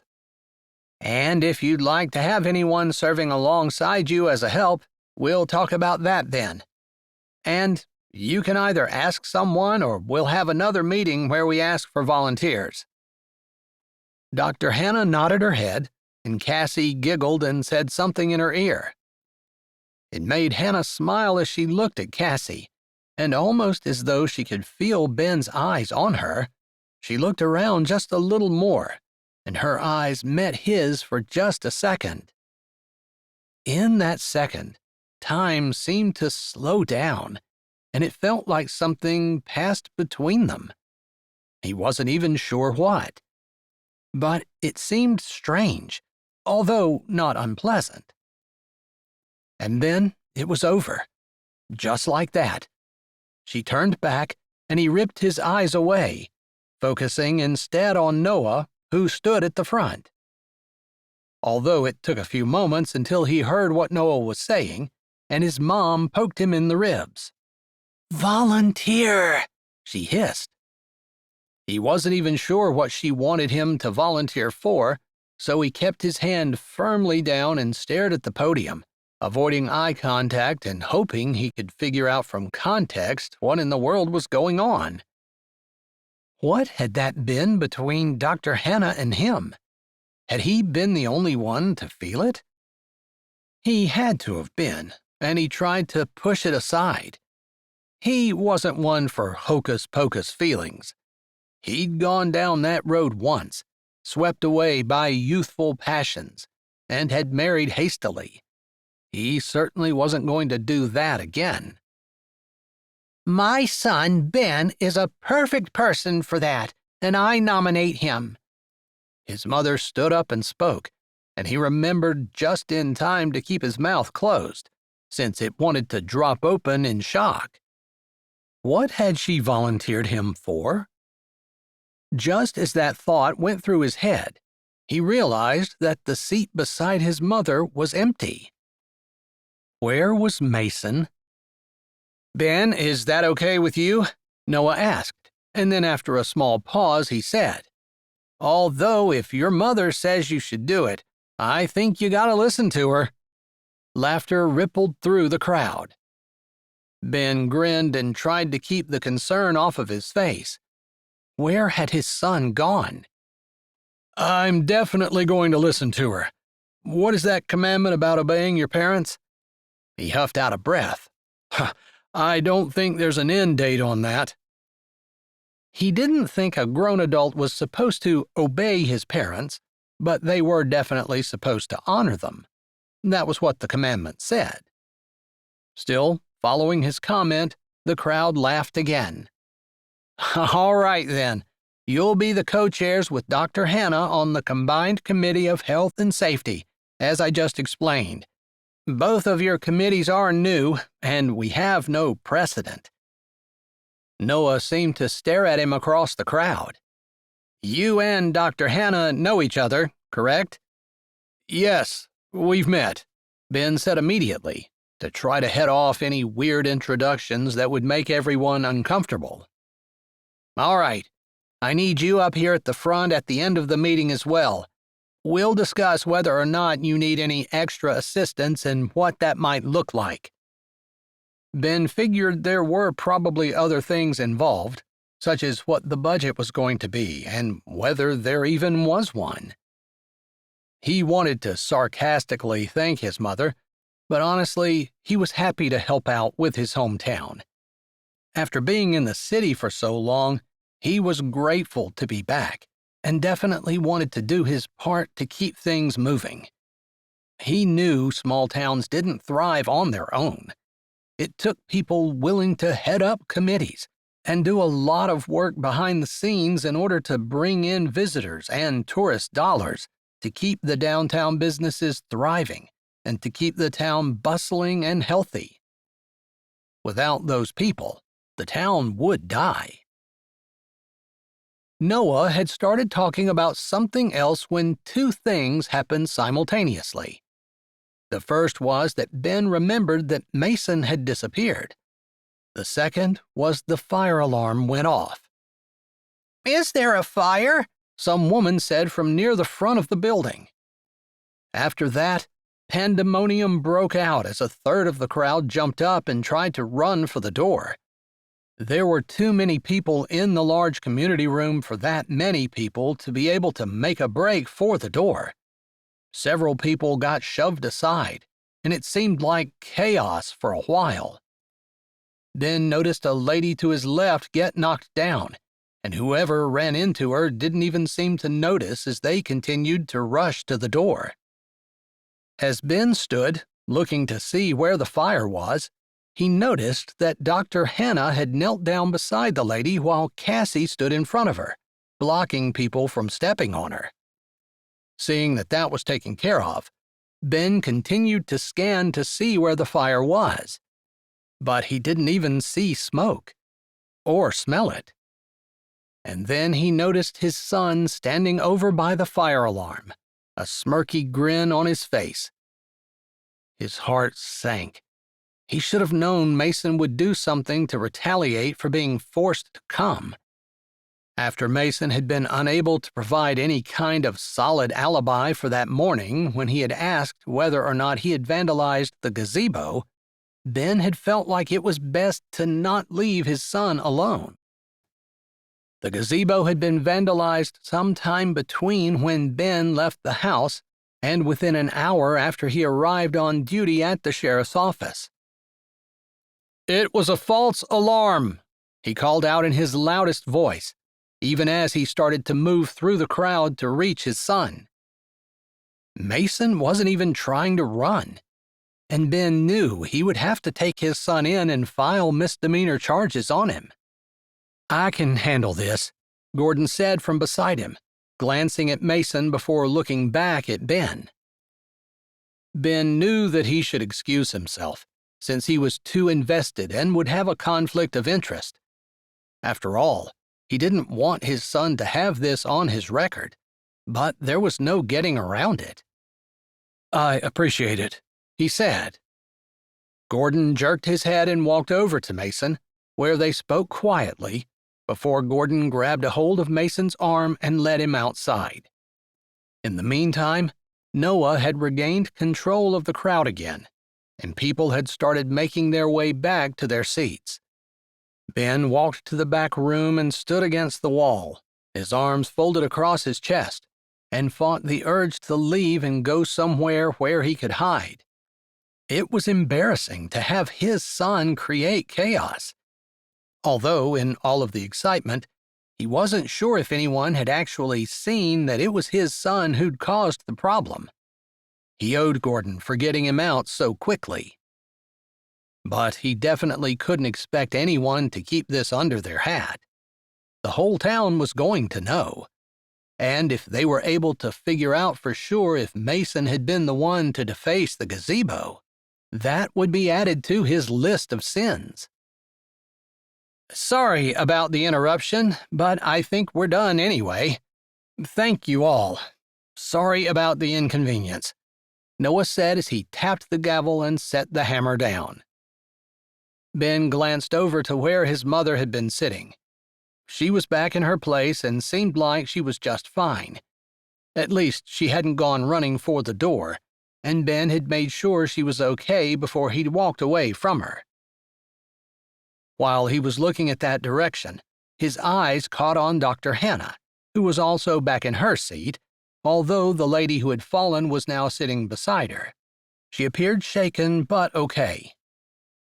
If I said that you needed to meet with me after the meeting, please come to the front, Noah reminded everyone. Ben gritted his teeth. He wasn't going to have any choice but to go up and do his duty, even though his heart was with his son and his mind was working on the problem of what to do. He really had no idea. Nothing in his life had prepared him for this. He felt totally inadequate to be a father, but it wasn't like it was a job he could quit. He had no choice but to continue on, no matter how terrible he thought he was doing. With that thought in mind, he pushed off the wall and started toward the front. Chapter 7. Are you sure you're okay, Mrs. Comerford? Hannah asked as they all stood from their chairs. Hannah needed to get to the front, but she didn't want to leave Mrs. Comerford if she still needed help. The lady was elderly, and Hannah had been afraid the fall might have broken a hip. But after making sure that the woman was okay, they were able to help her up, and she seemed like she would be fine. Bruised, but okay. Thankfully, the lady wasn't taking blood thinners, and Hannah was not worried about internal bleeding. Blood clots were more of an issue, but Hannah had already talked to her about that. Thank you for your help. I think I'll be fine. I might be a little sore in the morning. I'm sure you'll probably be a little sore. Don't hesitate to call me if you need me, okay? Hannah asked, waiting until the lady nodded gratefully and promised to do so, before she allowed her to walk toward the back of the building while Hannah turned and walked toward the front. Maybe it was because of that weird moment when she'd made eye contact with Ben, but something had made her look at him once the pandemonium had broken out, and she had seen him looking over toward the fire alarm, and his eyes had been horrified. That had made her glance over, and she'd seen the deputy sheriff apprehending a kid that looked very much like Ben. As much as Hannah felt like she and Ben had personalities that would clash with each other, it made her feel bad for him all over again. Even if the man wasn't the sheriff of Mistletoe Meadows, it would be difficult to have a son who seemed to be completely devoted to destroying his life and making his father miserable and embarrassing him at every opportunity. I'm so glad you were there to help Mrs. Comerford. Cassie spoke next to her shoulder. I appreciate you standing to make sure that we didn't get trampled while we did it. Although people were much more controlled than I expected, I thought there would be more panic. But after the initial rush, folks settled down. I think that's because there were several people with cool heads who were instructing people to calm down and file out in an orderly manner. Regardless, I appreciate you making sure that the crowd went around us. No problem, Cassie said with a smile. If you need anyone on your committee, you know you can count on me. But for now, I need to run over and talk to Jane. She's starting a book club, and she's asked me to co-chair it with her. Sure, this shouldn't take long, and I'll look for you when I'm done. They parted ways, although Hannah honestly had no idea how long it was going to take. Hopefully, she would be finished before Cassie, and Cassie wouldn't have to wait on her. But she wasn't quite sure what she had gotten herself into. Still, she had wanted to help in the town, and she supposed this was one way to get started. I appreciate you both getting up here quickly, Noah said as Hannah made it to the podium. She looked around to see who the second person was and realized Ben had followed her up. She nodded her head at him and smiled, although his face was serious, and he almost looked angry. She bristled immediately at the look and then told herself to relax. It wasn't her, at least she didn't think it was. It was probably because he was worried about his son. Hey, I saw who pulled the alarm, Noah said softly, and maybe he had only intended for Ben to hear. Ben glanced at Hannah before he jerked his head. I saw it too. I mean, I didn't see him actually pull it, but I saw a kid standing over there. Ben jerked his head again. I just wanted you to know I'll be going to the station when we're done here, but we're not going to press charges. I know that you're working with him. It might be good if you do. As much as I hate to say that, there needs to be some consequences for his actions, and apparently the punishments that I've been dishing out have not been effective. Obviously, it cost a lot to say that, and Hannah found herself tempted to put a hand on his shoulder or his arm to comfort him. Okay, I'll do what you think is best. I wouldn't want to be in your shoes, and I know that there are circumstances that, while maybe they don't excuse his behavior, they certainly explain it. Hannah figured they were talking about the divorce and about whatever issues Ben had with his ex. Ben nodded. All right, I don't want to go on about that, and there'll be more people coming up. But I wanted to talk to the two of you together. We can have two separate committees, but like I said in the meeting, I would prefer to put the two of you together into one safety committee and make you co-chairs of that. It would be more beneficial for the budget. That way we can allocate wherever the money needs to be allocated, since this is our first time and we're not sure exactly what we'll be getting into. Hannah did not want to agree to that. She really didn't want to have anything to do with Ben. The two of them couldn't seem to get along, and he irritated her in ways she couldn't explain. There was also that moment that they'd shared across the room, and she didn't want a repeat of that, whatever it was. Although she couldn't say it was an unpleasant experience. That's fine with me, she said, and hoped that she didn't wait too long. The men seemed to be looking at her and waiting for her to speak. That's fine with me, too. All right, then I'll let the two of you hash it out. If you need help, you can grab it from your friends, or you can let me know, and like I said in the meeting, we'll call a meeting and we'll get volunteers. If I get anyone who comes up and asks to help, I can assign them to your committee as well. We'll just have to play that by ear. I hope that we're not jumping ahead of ourselves and expecting the festival to be bigger this year than it was last, but that certainly seems to be the way things are shaping up. It's better to be prepared than to be overrun when the actual time comes, Thanks. I hope you don't mind going through a lot of extra work and aren't upset when the numbers aren't there.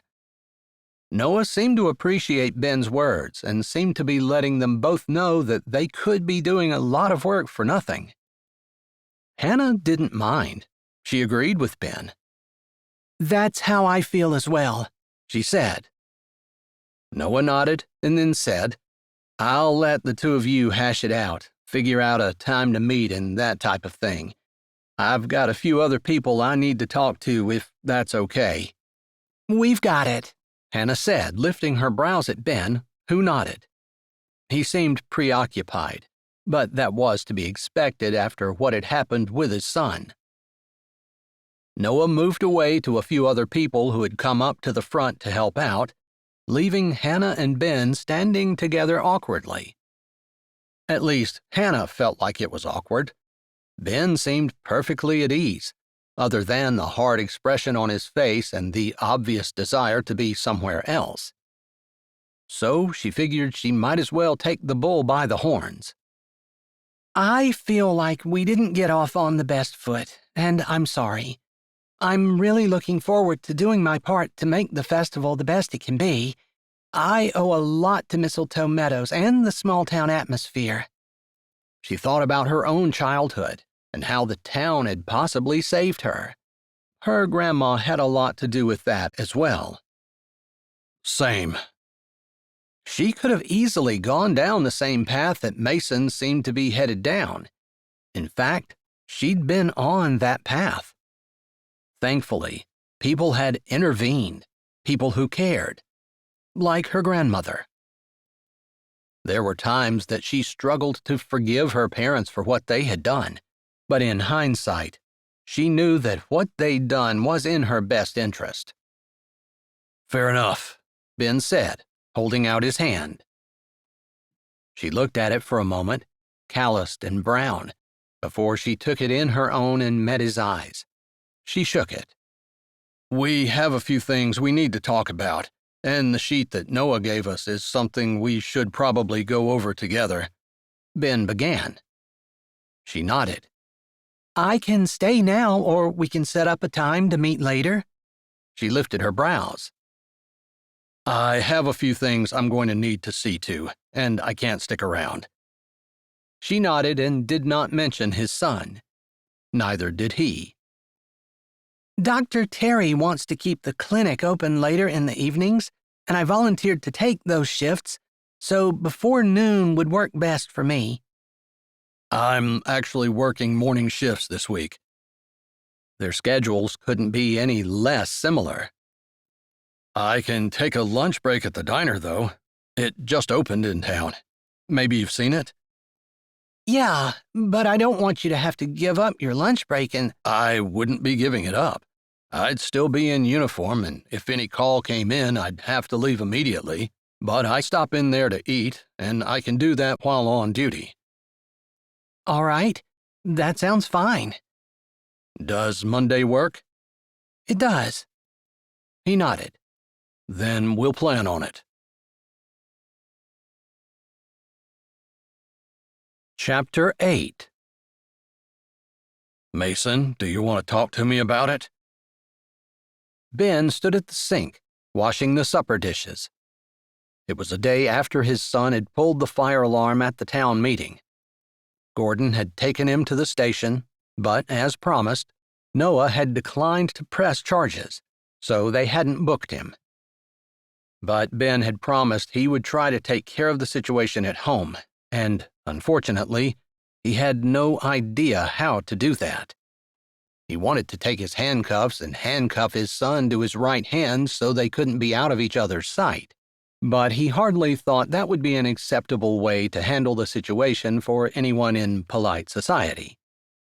Sometimes he wished he didn't live in polite society.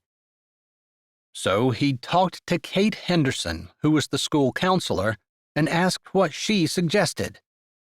She'd agreed that sometimes punishment was more effective than trying to talk things out, but she did suggest that he at least try to discuss things with his son.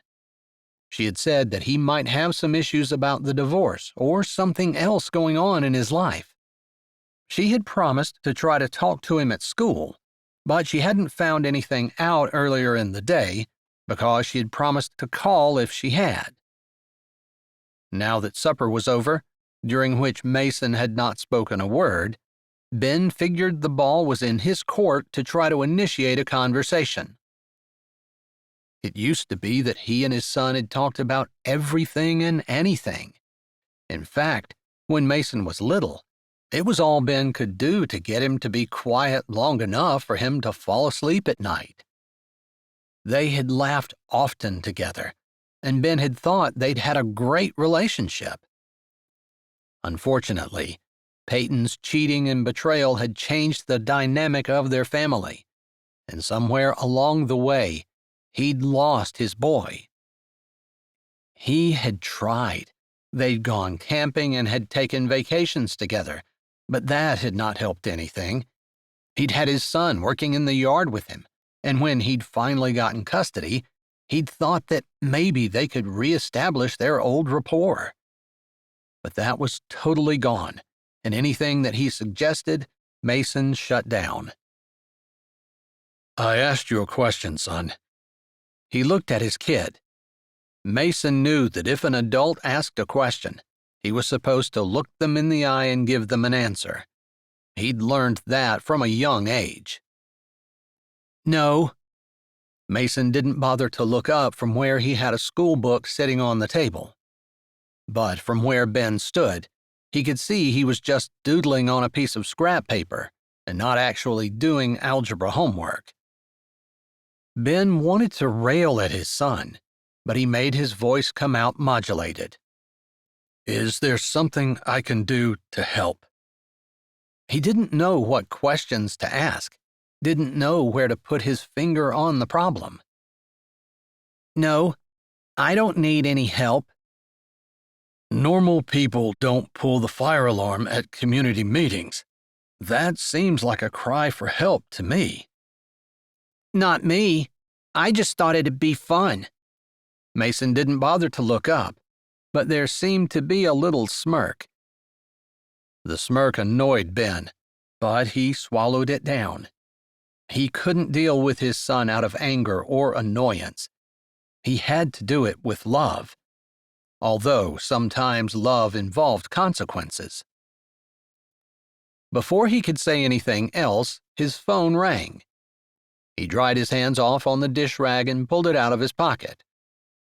His mother had gone to her Ladies' Aid Society meeting, which was why Mason and he were eating supper by themselves.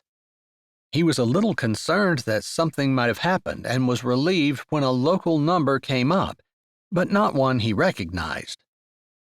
He answered. "Hello?" "Hello, Ben. It's Roland McBride."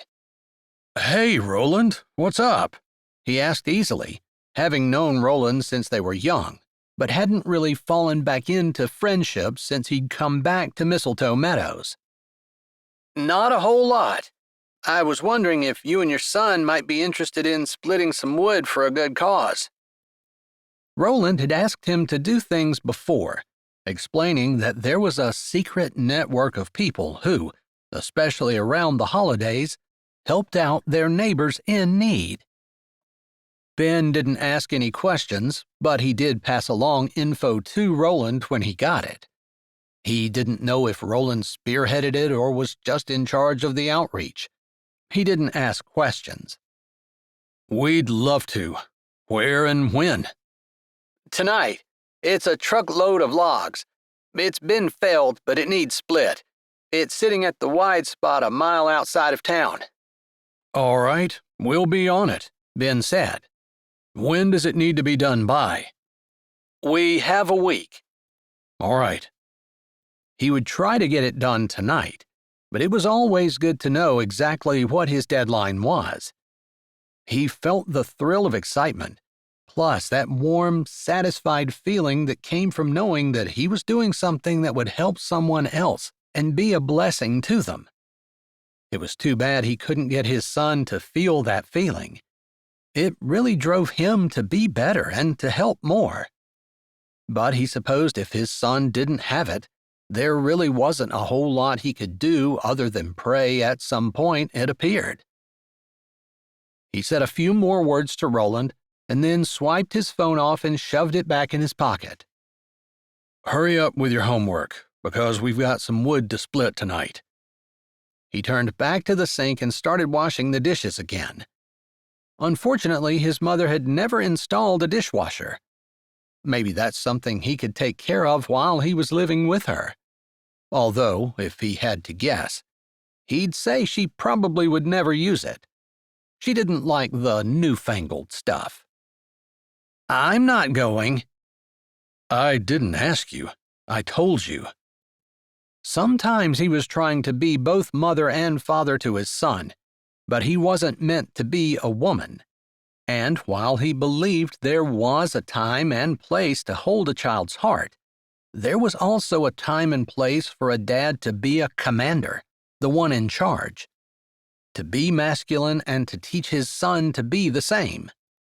"And I told you." His hands stilled in the dishwater. This was a blatant disrespect that he couldn't allow to pass.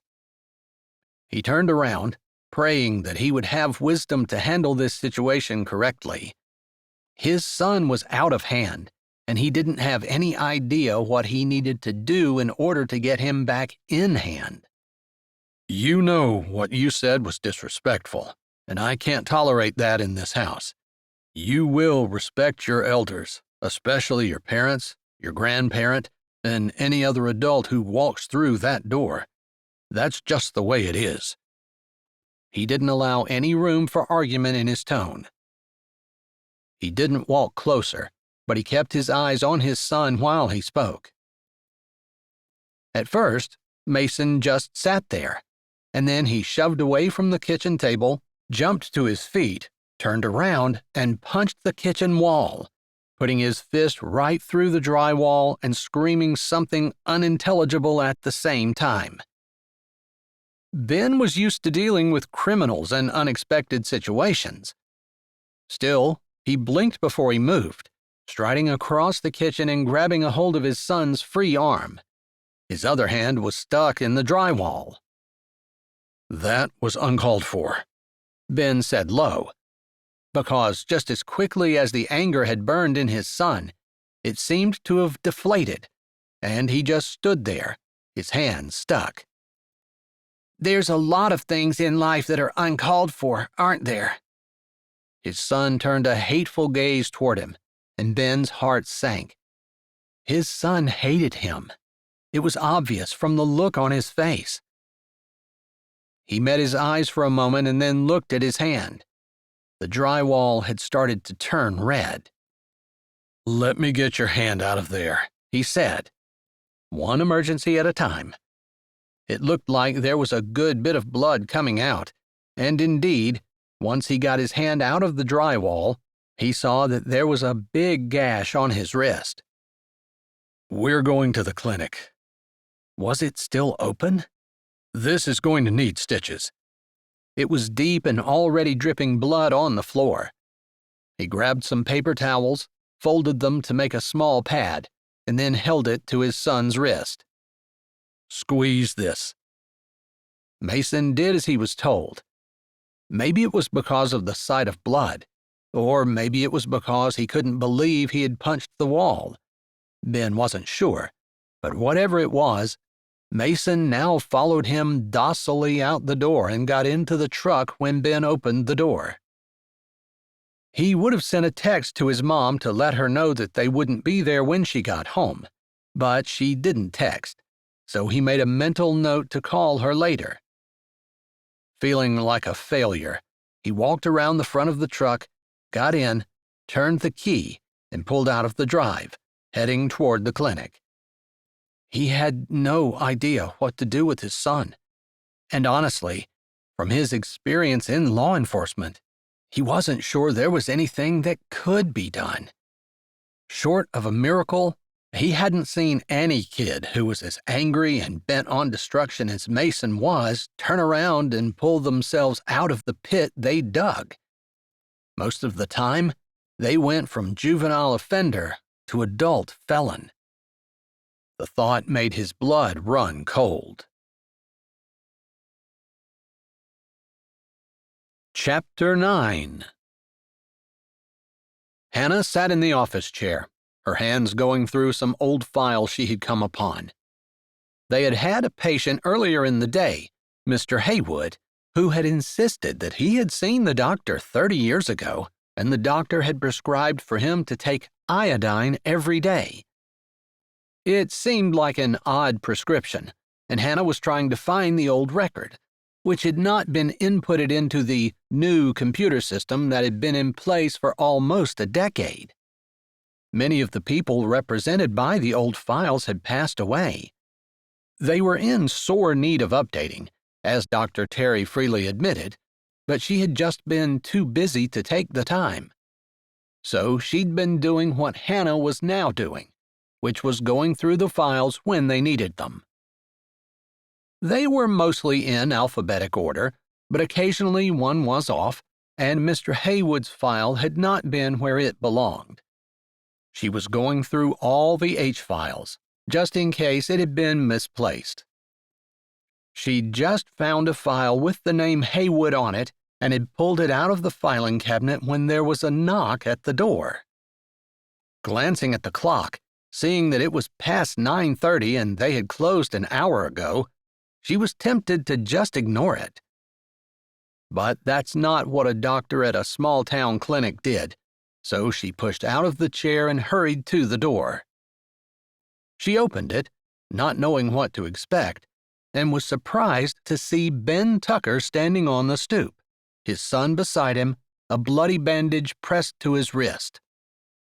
"Oh my goodness, looks like you did a number on your hand. Come on in. I'm guessing you need some stitches." She opened the door wide so they could come in. "I'm Dr. Hannah, by the way." "This is my son, Mason." Ben's introduction was short as he ushered his son in. "Is it broken?" she asked belatedly, realizing that she wouldn't be able to take care of them if it was. Although she could probably find a brace that would keep his arm stable until they could make it to the bigger hospital down the mountain. "I don't think so," Ben finally said when Mason didn't say anything. "Honestly, I saw that it was bleeding and would need stitches, and just put him in the truck to bring him here. I didn't even check to see if it might be broken." "What did you do?" she asked Mason, the way any concerned person would, but she actually had to put it in her notes. Still, it was nicer to frame it as a question that showed she cared rather than just gathering information. There was silence. "How did you do this?" she asked again, just in case Mason didn't hear her. "Answer the doctor, Mason." Ben's voice was low, and it held a warning. "I punched the kitchen wall." Mason sounded surly and annoyed, but he also, underneath all of that, had a note of insecurity or desperation, maybe. The kid was crying for help. Hannah would bet the farm on it, because she'd been there herself. "All right, come on into this room and let me take a look at it." She led them into an exam room. Then she washed her hands with soap before putting on gloves. All the while, she asked questions. "Why did you punch the wall?" "Because I wanted to," Mason said. She was still facing the sink, so she didn't know if Ben gave him a look that said he had to answer or not, but it didn't sound like he wanted to. "All right, that seems to be an odd impulse. Not one that I typically have, anyway." "Of course not, because you're perfect." "I didn't used to be. I guess I don't think I am now either." "Of course you are. You're a doctor." Grabbing some gauze and some sterile solution, she walked over and sat down in the chair, scooting it closer to the exam table where Mason sat. As she examined his wrist, which indeed needed to be stitched, she spoke. "When I was your age, I certainly was far from perfect. I was angry because my mom had remarried after my dad died. It was barely a year. I felt like she was being selfish. Your dad was dead for less than a year? Mason asked, his voice seeming to be interested despite himself. Yeah, my dad died in a car accident, and he left Mom with 4 kids. I never really thought about it at the time, but looking back, I'm sure my mom wondered how she was going to take care of us all. Maybe that had something to do with it, because the man she married was a bit older. He was kind, nice, but I hated him because he took Mom's attention away from us. And I also felt like Mom was betraying Dad because she was with someone else. Yeah. That was all he said, but it was a telling word. So, yeah, I started acting out, started doing some things I shouldn't have. Like what? Well, I didn't pull any fire alarms, she said, lifting a brow at him. He had the grace to look abashed and wouldn't meet her eyes. She looked back down at his wrist, continuing to clean around the wound so she could suture it without risk of infection. I skipped school some. I fell in with the wrong crowd. I went to some parties that I shouldn't have, and my parents, my mom and stepdad, were worried about me. So that year when school let out, my parents sent me to live with my grandmother. Where'd she live? Antarctica?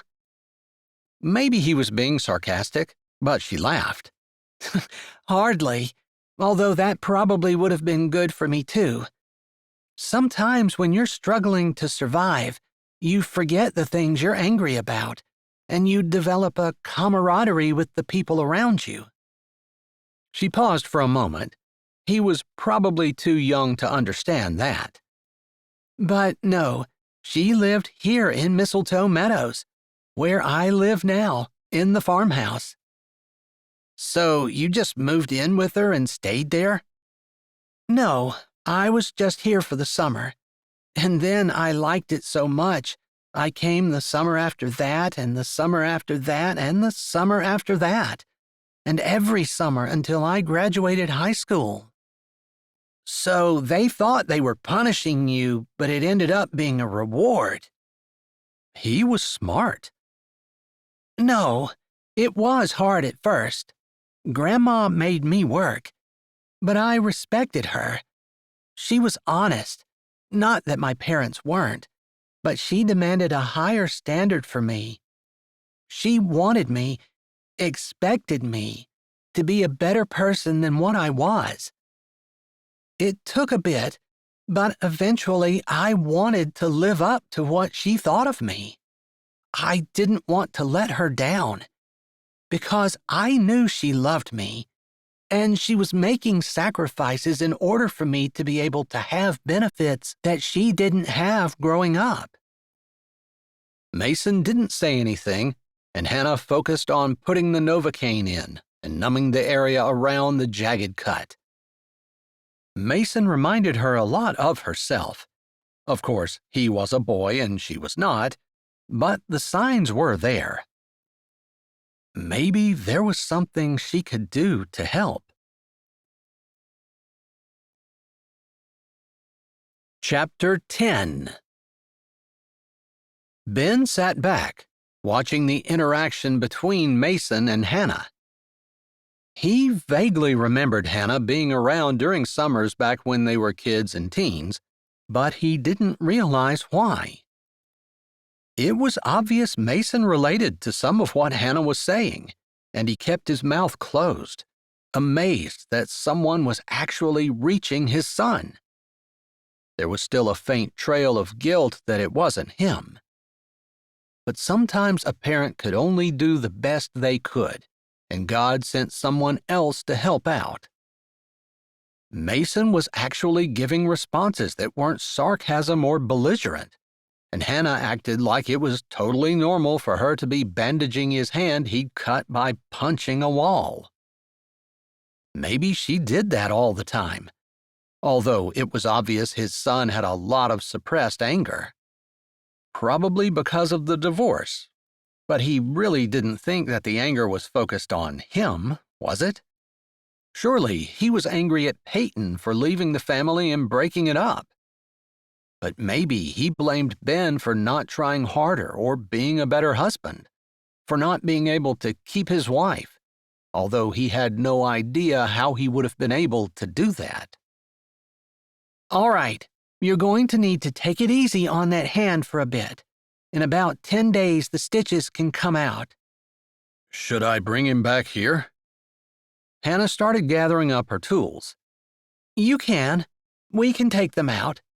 Or, honestly, stitches aren't that hard to take out. You just need a pair of fingernail clippers. You clip them and then you make sure you get them all pulled out. If you leave a little piece in, you'll need to bring him back in, and we'll have to dig it out, and that won't be very pretty. That makes me feel like maybe we should bring him back in. We can do it, Dad. That actually sounds kind of fun. Ben blinked at his son. He wanted to take his own stitches out? He couldn't even believe Hannah had suggested it. Didn't you hear her? If you miss a piece, she's basically going to have to do surgery on your wrist. But there's not too much of a chance of you missing a piece. It's all one piece of string.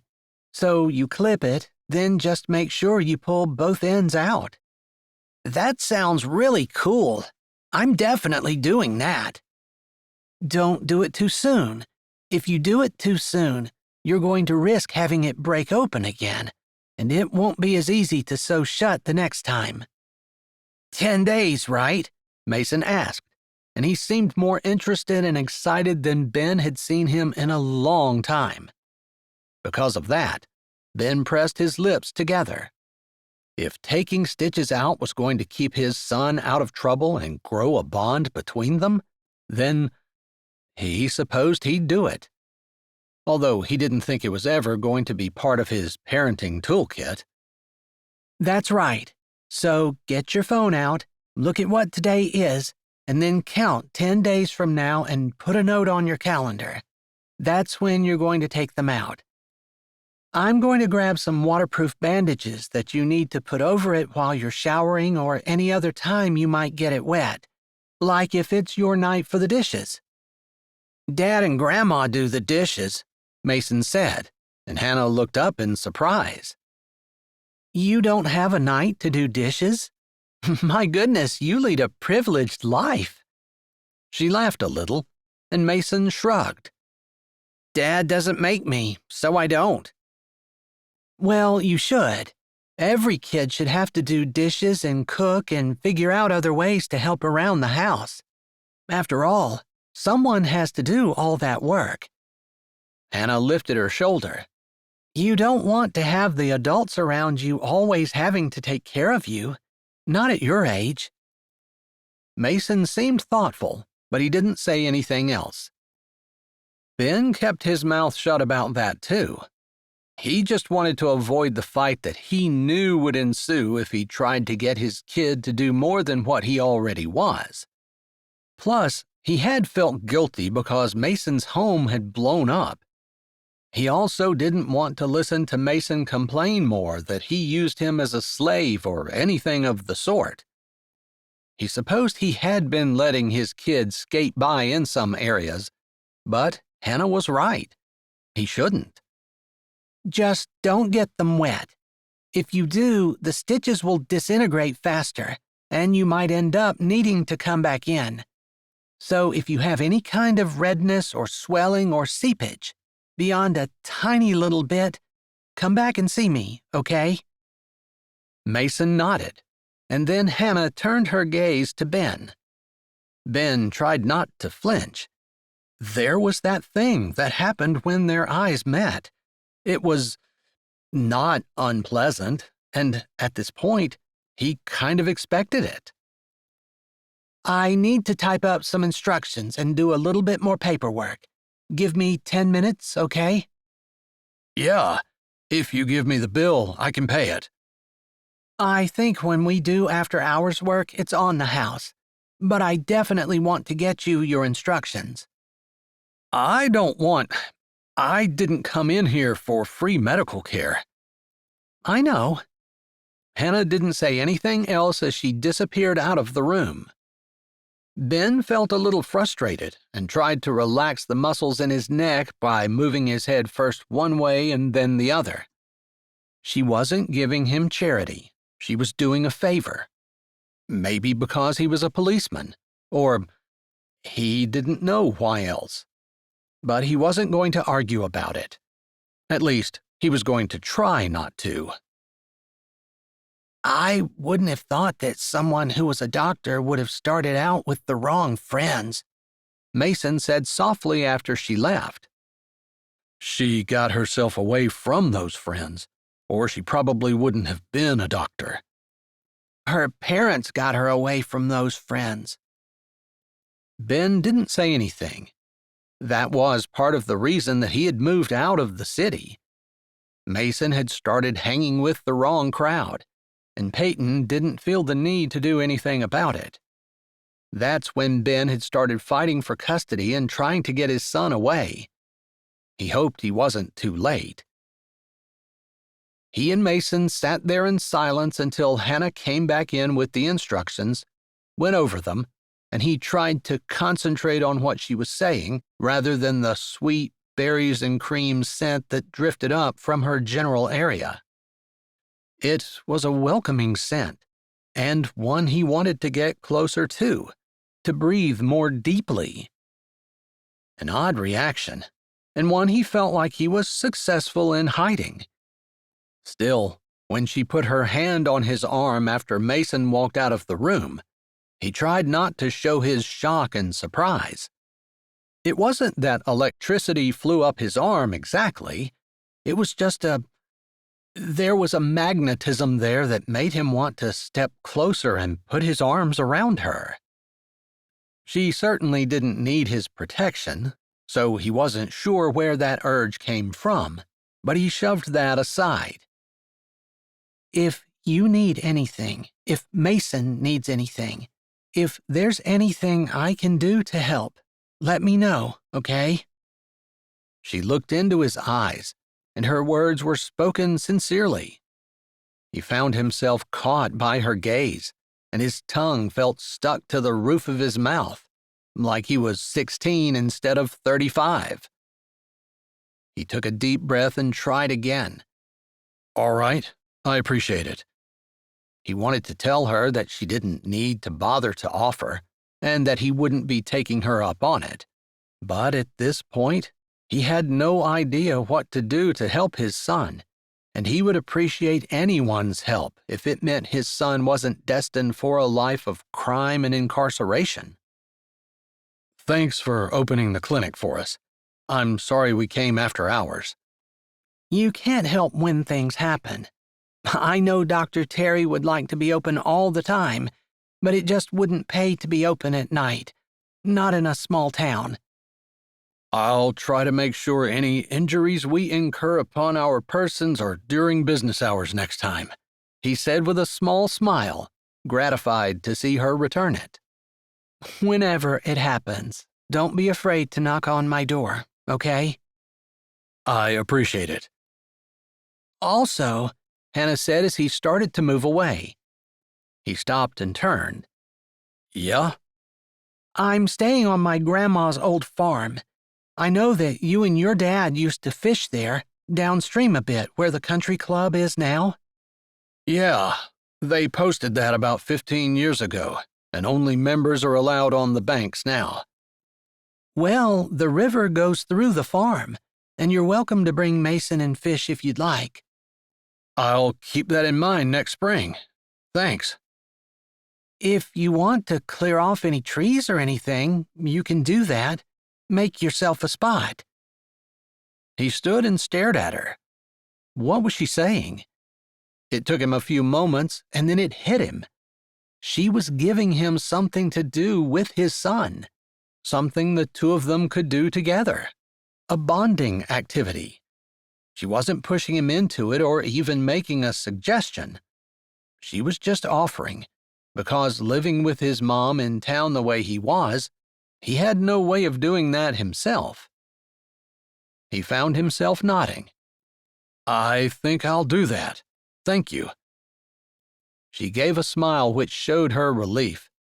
Apparently, she had been concerned that he would take it the wrong way. I appreciate your interest and appreciate your offer. It's what I would want someone to do for me if I had a son like Mason. He's a smart kid, she added. Thanks. Interesting. Most people saw the juvenile delinquent, the cop with the bad apple, the sheriff who couldn't control his own son. But not Hannah. She saw Mason's potential, and she reached out, offering what she had in order to help. Of course, it was going to require time and effort on his part, but he was a dad. He would do anything to help. Have a good evening. I apologize again for the interruption. No apology necessary. That's what the clinic's for. That's what I went to school for. It was nice to use my degree instead of rooting through dusty old paperwork. She waved as he stepped out of the room, and he jerked his head in response. Hannah was definitely different. Chapter 11. We've got an hour before we have to be at the top-secret security clearance meeting for the diplomat who's going to be making a campaign stop in our town. The police chief, Cade McLean, punched something into the iPad tablet he had in his hand. You're going to need your badge to get in, so make sure you've got it with you, and be sure to pay attention. We told them that we won't need any help from the state, that our local guys can do it, and I want to make sure that we're not sloppy with anything. Yes, sir, Ben said, already having planned to attend the meeting, although it had been a rushed morning. After their late night getting the stitches in Mason's hand, their morning had been a little late, and Ben had had to shake Mason awake twice before he left for work. The couple of times that Mason had missed the bus, Mason had called, and thankfully Ben's job was such that he could drive around and pick up his son and drop him off at the school. Since Mason hadn't called that morning, Ben assumed that he'd made it out. He felt a little guilty, which seemed to be his default emotion lately, that he wasn't there to get his kid on the bus every day. But Mason was certainly old enough to do a few things for himself. Maybe that's part of the reason why he hadn't had him doing too many chores either. After all, the kid got his own breakfast, cleaned up after himself, and got himself off to school. That should count for something, right? Regardless, Ben continued to listen as the police chief spoke. We have some resources we can devote to the Mistletoe Festival. I understand you're in charge of the security committee. That's right. Well, you can let me know what you need, and I can let you know what we can provide, and hopefully they're pretty close. I think that there will be some officers who are willing to donate their time if we can't afford all the overtime pay. You can count me as one of those. Ben didn't necessarily want to work for no pay, but he was willing to do what he needed to in order to make the Mistletoe Meadows Christmas Festival a success. It brought in a lot of revenue for the shops in town, and he wanted to see everyone thrive, not just himself. Plus, everyone in the town was donating time. He could do that too. And security was his thing. You can count on me as well. Maybe someday we'll be big enough that we can afford triple overtime for officers who are working overtime during the festival, but right now, that's not happening. Cade lifted his shoulder. With the new department store they're putting in at the edge of town and the revenue from that, things might just turn around a bit. I heard that they were using the extra taxes to fund local businesses. I take it that includes the police force? To some extent, yes. The state has also stepped in and matched some funds. So we might not have to have as many fundraisers as we normally do. Things are definitely looking up for the economy around here. Ben nodded. He was happy to hear it. Ever since he'd moved back, he'd settled in and felt more at home than he had in a long time. Although he regretted the demise of his marriage and knew that there were things that he could have done better, he'd been doing the best he could. Although that didn't mean that he couldn't keep trying to be a better person. He thought again about Hannah's offer to create a place along the river where he and Mason could fish in the spring. Honestly, he didn't even know if Mason liked fishing. The conversation with the chief finished shortly after. Ben nodded to some coworkers as he left the station and got in his car, still thinking about Hannah and Mason. Yeah, maybe he'd been brought down by the divorce too. Stabbed in the back and dealing with his own feelings of betrayal and not being good enough, and trying to figure out what he had done wrong to cause his wife to need someone else. It was time he got past that, and he and Mason started building something of their own. A family. Maybe, he thought again of Hannah. Maybe that would mean it was time for him to start thinking about inviting another woman into his life. The idea wasn't as unpleasant as he thought it would be. After all, after Peyton left, he'd kind of attributed her attributes to the entire gender, but that wasn't right. Hannah had already proven that she was different. Maybe she would be a good place to start. He had to stop thinking about that and focus on his job. He brought himself back to the present just in time to see a slender figure walking along the road. It looked like a teenage boy. He squinted and looked closer. Was that Mason? Yeah, that was definitely Mason. He slowed down and pulled off across the road. He'd no sooner put the patrol car in park than his phone rang. He grabbed it as he was getting out of the car. He really didn't have time to stop. He was supposed to go to that high-security meeting, but he needed to deal with his son, and when he saw it was the school calling, he answered it as he got out. "Hello?" he asked, his syllables clipped, and then he put his hand over the speaker and yelled, "Mason, stop!" His son turned around, his eyes got big, and he looked both ways as though he were going to take off. Ben braced himself, because while he was a good bit older than his son, he was in pretty good physical shape, and he would at least give him a run for his money, although he had to tell himself that he could catch him if he needed to. The first step in accomplishing whatever it was he wanted to do was to have the confidence that he could do it, even if he didn't think he could. His son stopped, and the voice in his ear said, "Mr. Tucker, this is Henrietta Pliable, secretary at Mistletoe Meadows High School.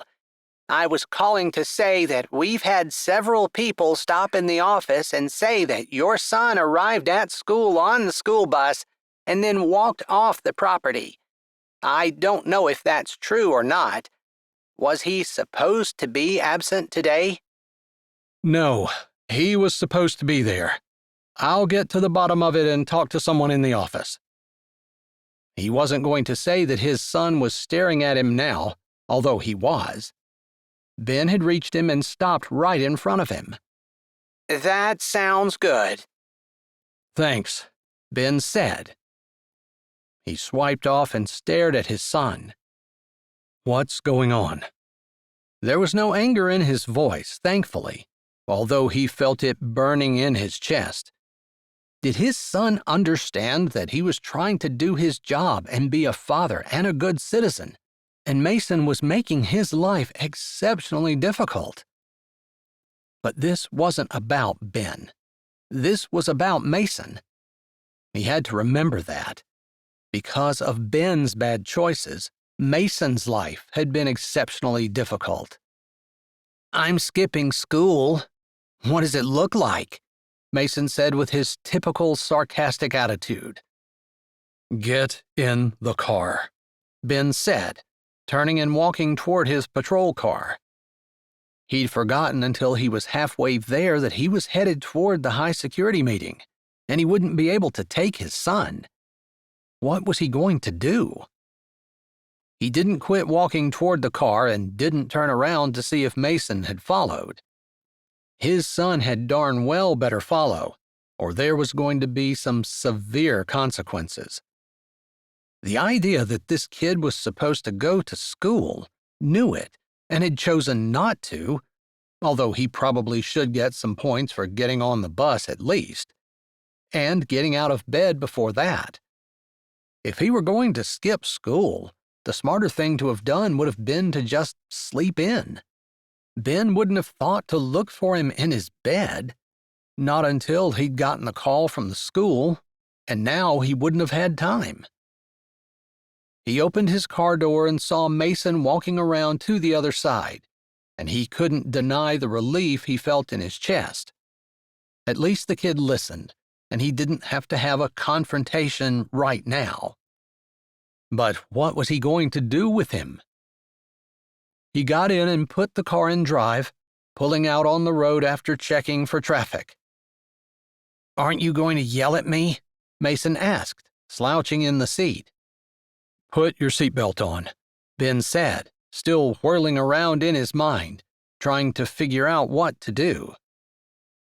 As he came to the outskirts of Mistletoe Meadows, he saw the medical clinic sitting back, the parking lot half full. Hannah had said that he could ask her for help any time. Was this any time? This was going to be a big ask. But maybe he could sit in the office, at least until Ben was done with the meeting and could figure out what he was going to do. Of course, he could take Ben back to school, but how was he going to keep him from walking off again? He put the turn signal on and pulled into the parking lot. "What are you doing?" Mason asked. Apparently, he hadn't expected to stop at the medical center. "I could ask you that." "I told you I was skipping school," Mason said with a laugh. "And you knew I meant why are you doing that?" "I felt like it." Mason clicked his seatbelt and yanked on the door handle. Ben didn't have time to grill him. He got out of the car and told Mason to follow him. Pulling open the door, he allowed Mason to walk in before he did. He hadn't expected it, but Hannah happened to be out in the waiting room, talking to a family, holding her iPad with her blood pressure cuff poking out of her white lab coat pocket and her stethoscope hanging from her neck. She looked like a doctor this morning, when she hadn't last night. She'd looked like a beautiful woman last night. Ben closed his eyes and gathered his thoughts. When he opened them, Hannah had looked up, surprise lifting her brows. "I don't see any bloody bandages," she said, tilting her head to the side, questions in her eyes. "Can I talk to you for a moment, in private?" he asked, not bothering to greet her. She must have caught something in his tone, because she tilted her head and nodded, before murmuring, "Excuse me," to the person she'd been talking to. Ben nodded at Mr. Greenwald and his wife before following Hannah to the back. She opened the door and he grabbed it and held it for her to walk through, and then Mason as well. Once she got back, she turned around, glancing at Dr. Terry, who stood in front of one of the closed doors, reading a chart. "Do I need to wait for Dr. Terry to leave?" Hannah asked as she stood beside the counter, her hands at her side. "No, I suppose not. I can't keep this a secret forever, I guess." "What's wrong?" she asked, glancing again at Dr. Terry, who lifted her eyes and watched the proceedings but didn't say anything. "Mason skipped school today. I have a meeting I need to be at, and I'm going to be late. I don't have time to take him back and deal with it. I was going to ask if he could stay here, but it's a terrible idea. I'm sorry." He started to turn away. What had he been thinking? She was trying to work. She didn't have time to babysit his teenager. "No, it's fine. He can stay here. I mean, obviously we're limited in what we can do, but he can stay." She didn't have to say that if he tried to leave, she wasn't going to be able to stop him.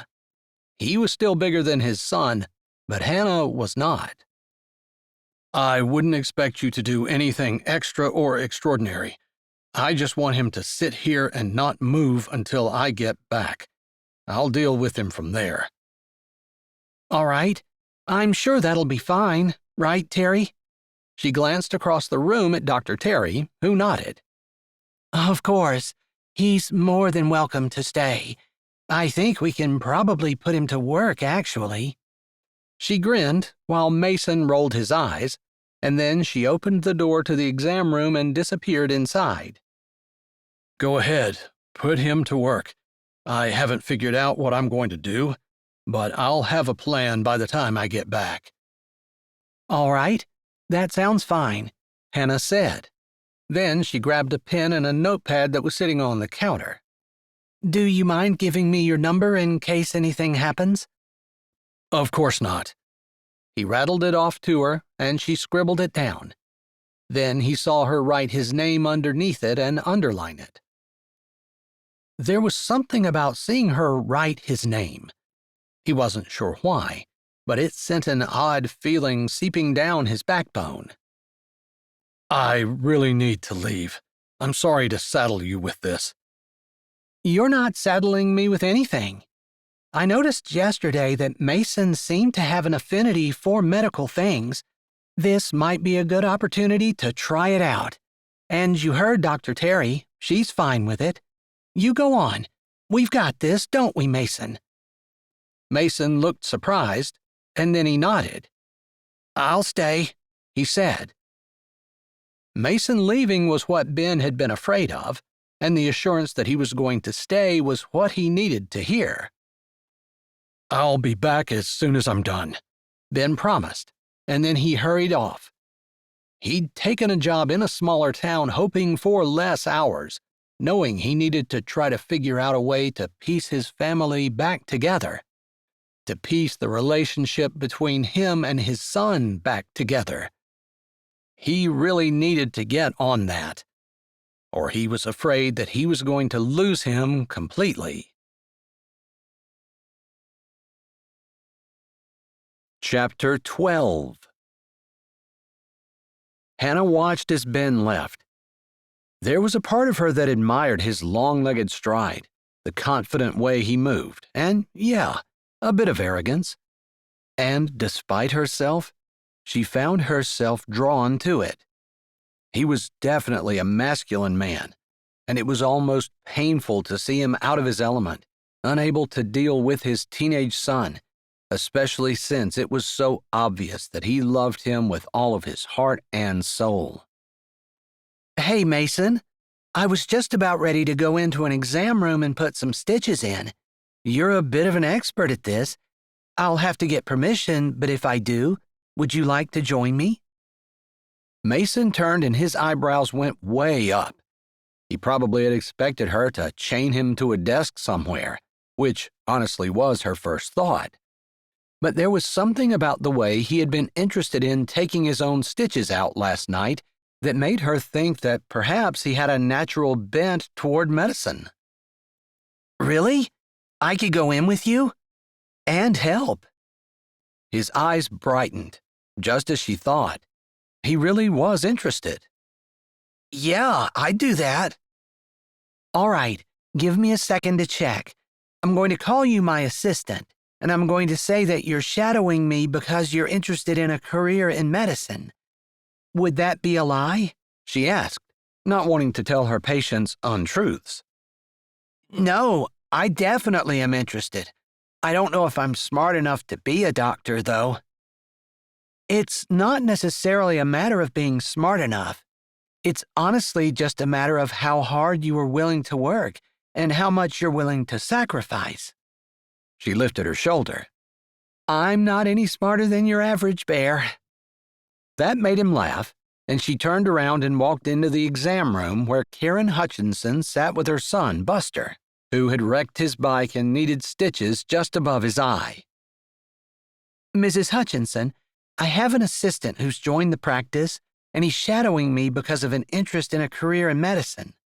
Do you mind if he comes in and observes and possibly helps by handing me tools and equipment? No, that's fine, she said, looking up from where she had been trying to distract her son by using her phone. Poor little Buster, at only 8 years old, was scared and looked up with frightened eyes. She smiled at him reassuringly. All right, we'll be right in then. She nodded and then pointed to something on the screen as Hannah turned and walked back through the heavy door. She closed it behind her, waiting until it clicked before she said, That's fine with her. When we walk in, you need to wash your hands, and I'll give you a pair of gloves. She glanced at his hands. I think you're going to need an extra large. He grinned, and she lifted her brows. Any questions? I don't know what to do. That's fine. Just do what I tell you to do. The most important thing is to cause no harm. So we want to keep our hands washed, gloves on, and not do anything that's going to make it worse by introducing germs or causing an infection. Got it. It's also for our protection. You've got that healing cut on your hand, and if you get any of Buster's blood on you, and it turns out he has some kind of blood-borne illness, like hepatitis or AIDS, you could come down with it. So your gloves are to protect you both. I understand.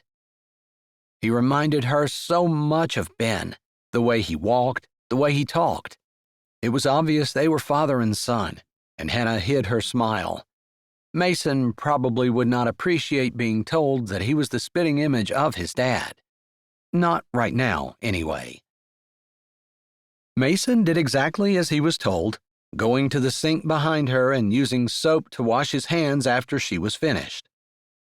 She dug out a pair of extra-large gloves for him, and he put them on as she had instructed.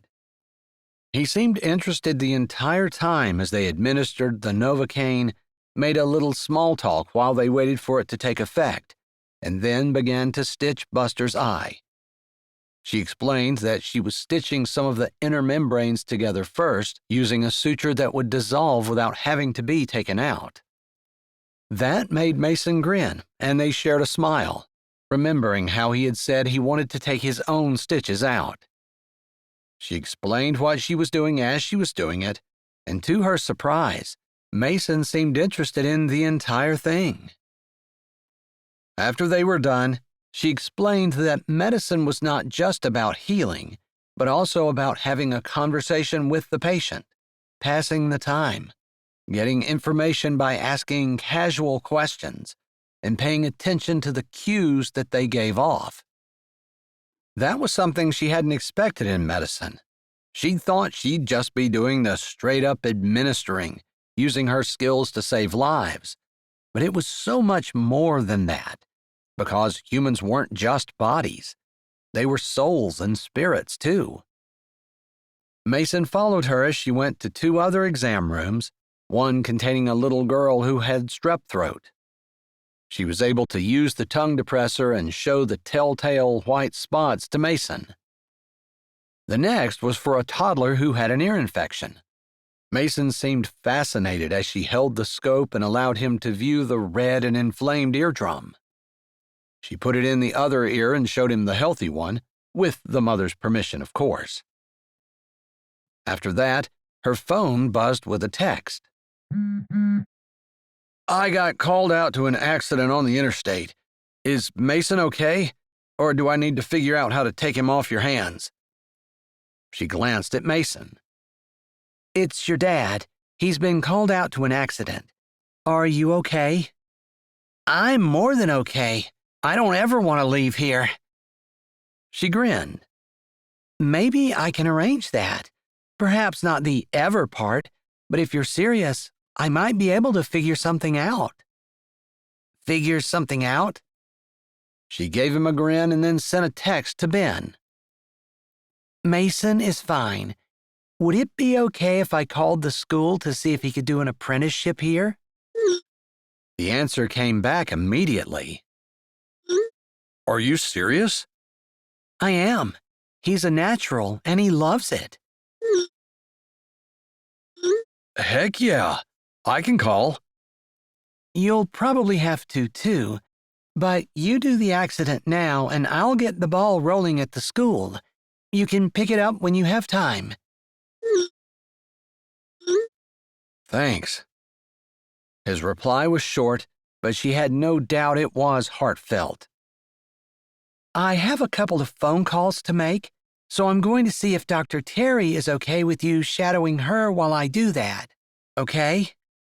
She lifted her brows at Mason, who had been quiet through her text exchange. Sure. He shrugged his shoulder, like it didn't matter who he was with, as long as he was in the thick of the whole medical stuff. As she suspected, Dr. Terry was perfectly fine having Mason tag along. Hannah was thankful that Tuesdays were their busy mornings where they took appointments and walk-ins, and she had been on duty today. If she hadn't been, she wondered what in the world Ben would have done. Chapter 13. Ben walked into the community building for his first meeting with Hannah, unsure of what to expect. He'd given the clinic a check for Mason, of course, but he felt bad because Hannah wasn't supposed to be on duty. She wasn't getting paid to treat him.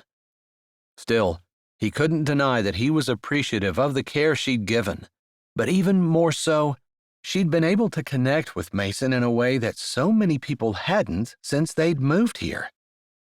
Then he'd dropped Mason off and Hannah had taken him under her wing and started the ball rolling for a work-study credit class with the school.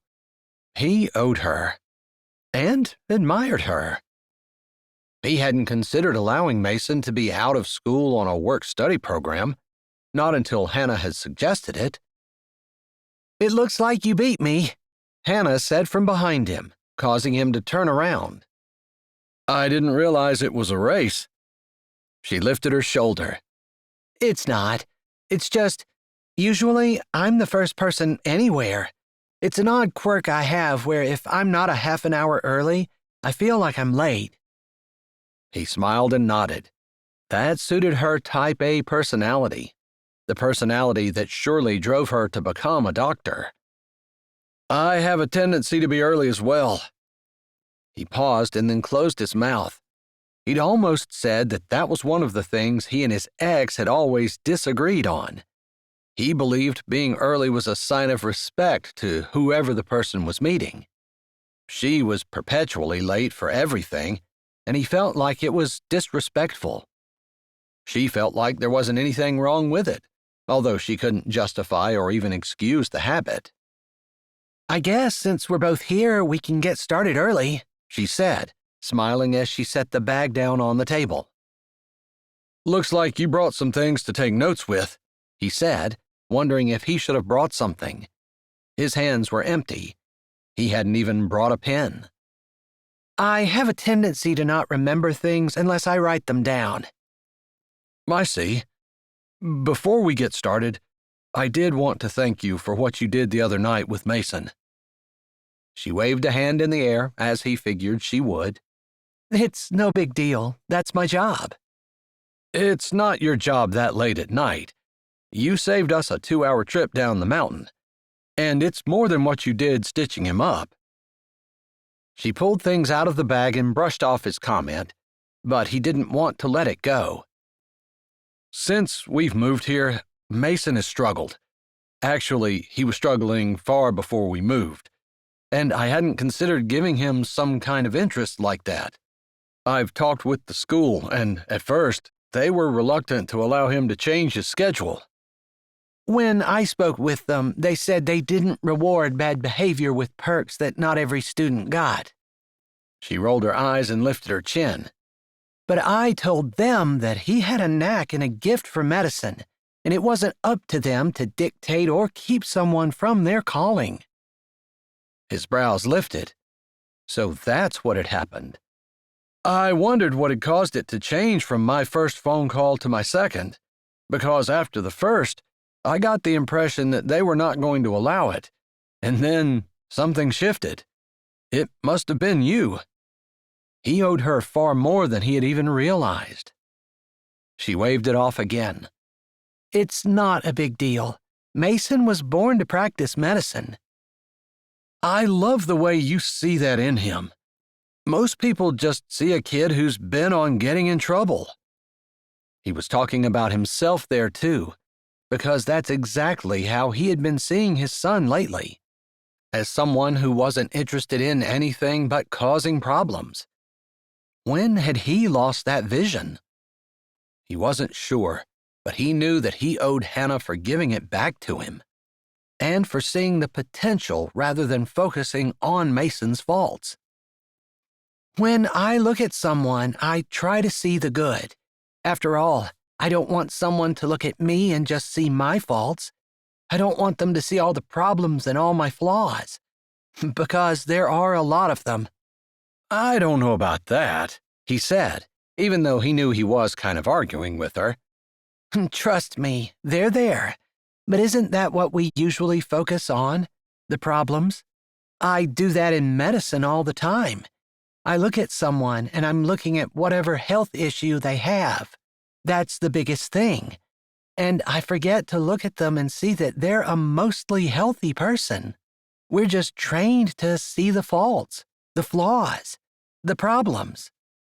But you don't. I had to realize that was what I was doing. I suppose a school teacher needs to do the same thing. After all, she spends her day correcting the kids who are wrong and disciplining the children who don't behave in class. We forget to focus on the good, but that's what the Bible tells us to do. It's always amazing to me how the Bible has the recipe for a happy life, but we've glossed over it over the years and thought that we needed to go somewhere else for our mental health, for psychology or whatever, when the answer is right there in the Scripture. Focus on the good. Whatsoever things are lovely, whatsoever things are pure, whatsoever things are of good report, she quoted. He finished the verse for her. If there be any virtue, and if there be any praise, think on these things. They stopped for a moment and smiled at each other. It's all there. There was something going on between them. He felt it, at least for him, maybe not for her, and he wasn't sure he wanted that. He was already having enough trouble with Mason after the divorce.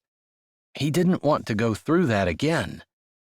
But at the same time, he felt a connection, some kind of thing with Hannah that he hadn't felt with anyone else. She seemed to see him in a way that no one else did. Maybe that was because of her tendency to focus on the good. So that's how you did it?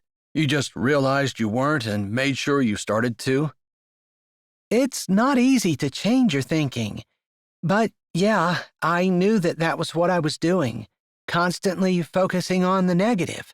And that's not good for your mental health, and it's not good for the people around you either. So I stopped.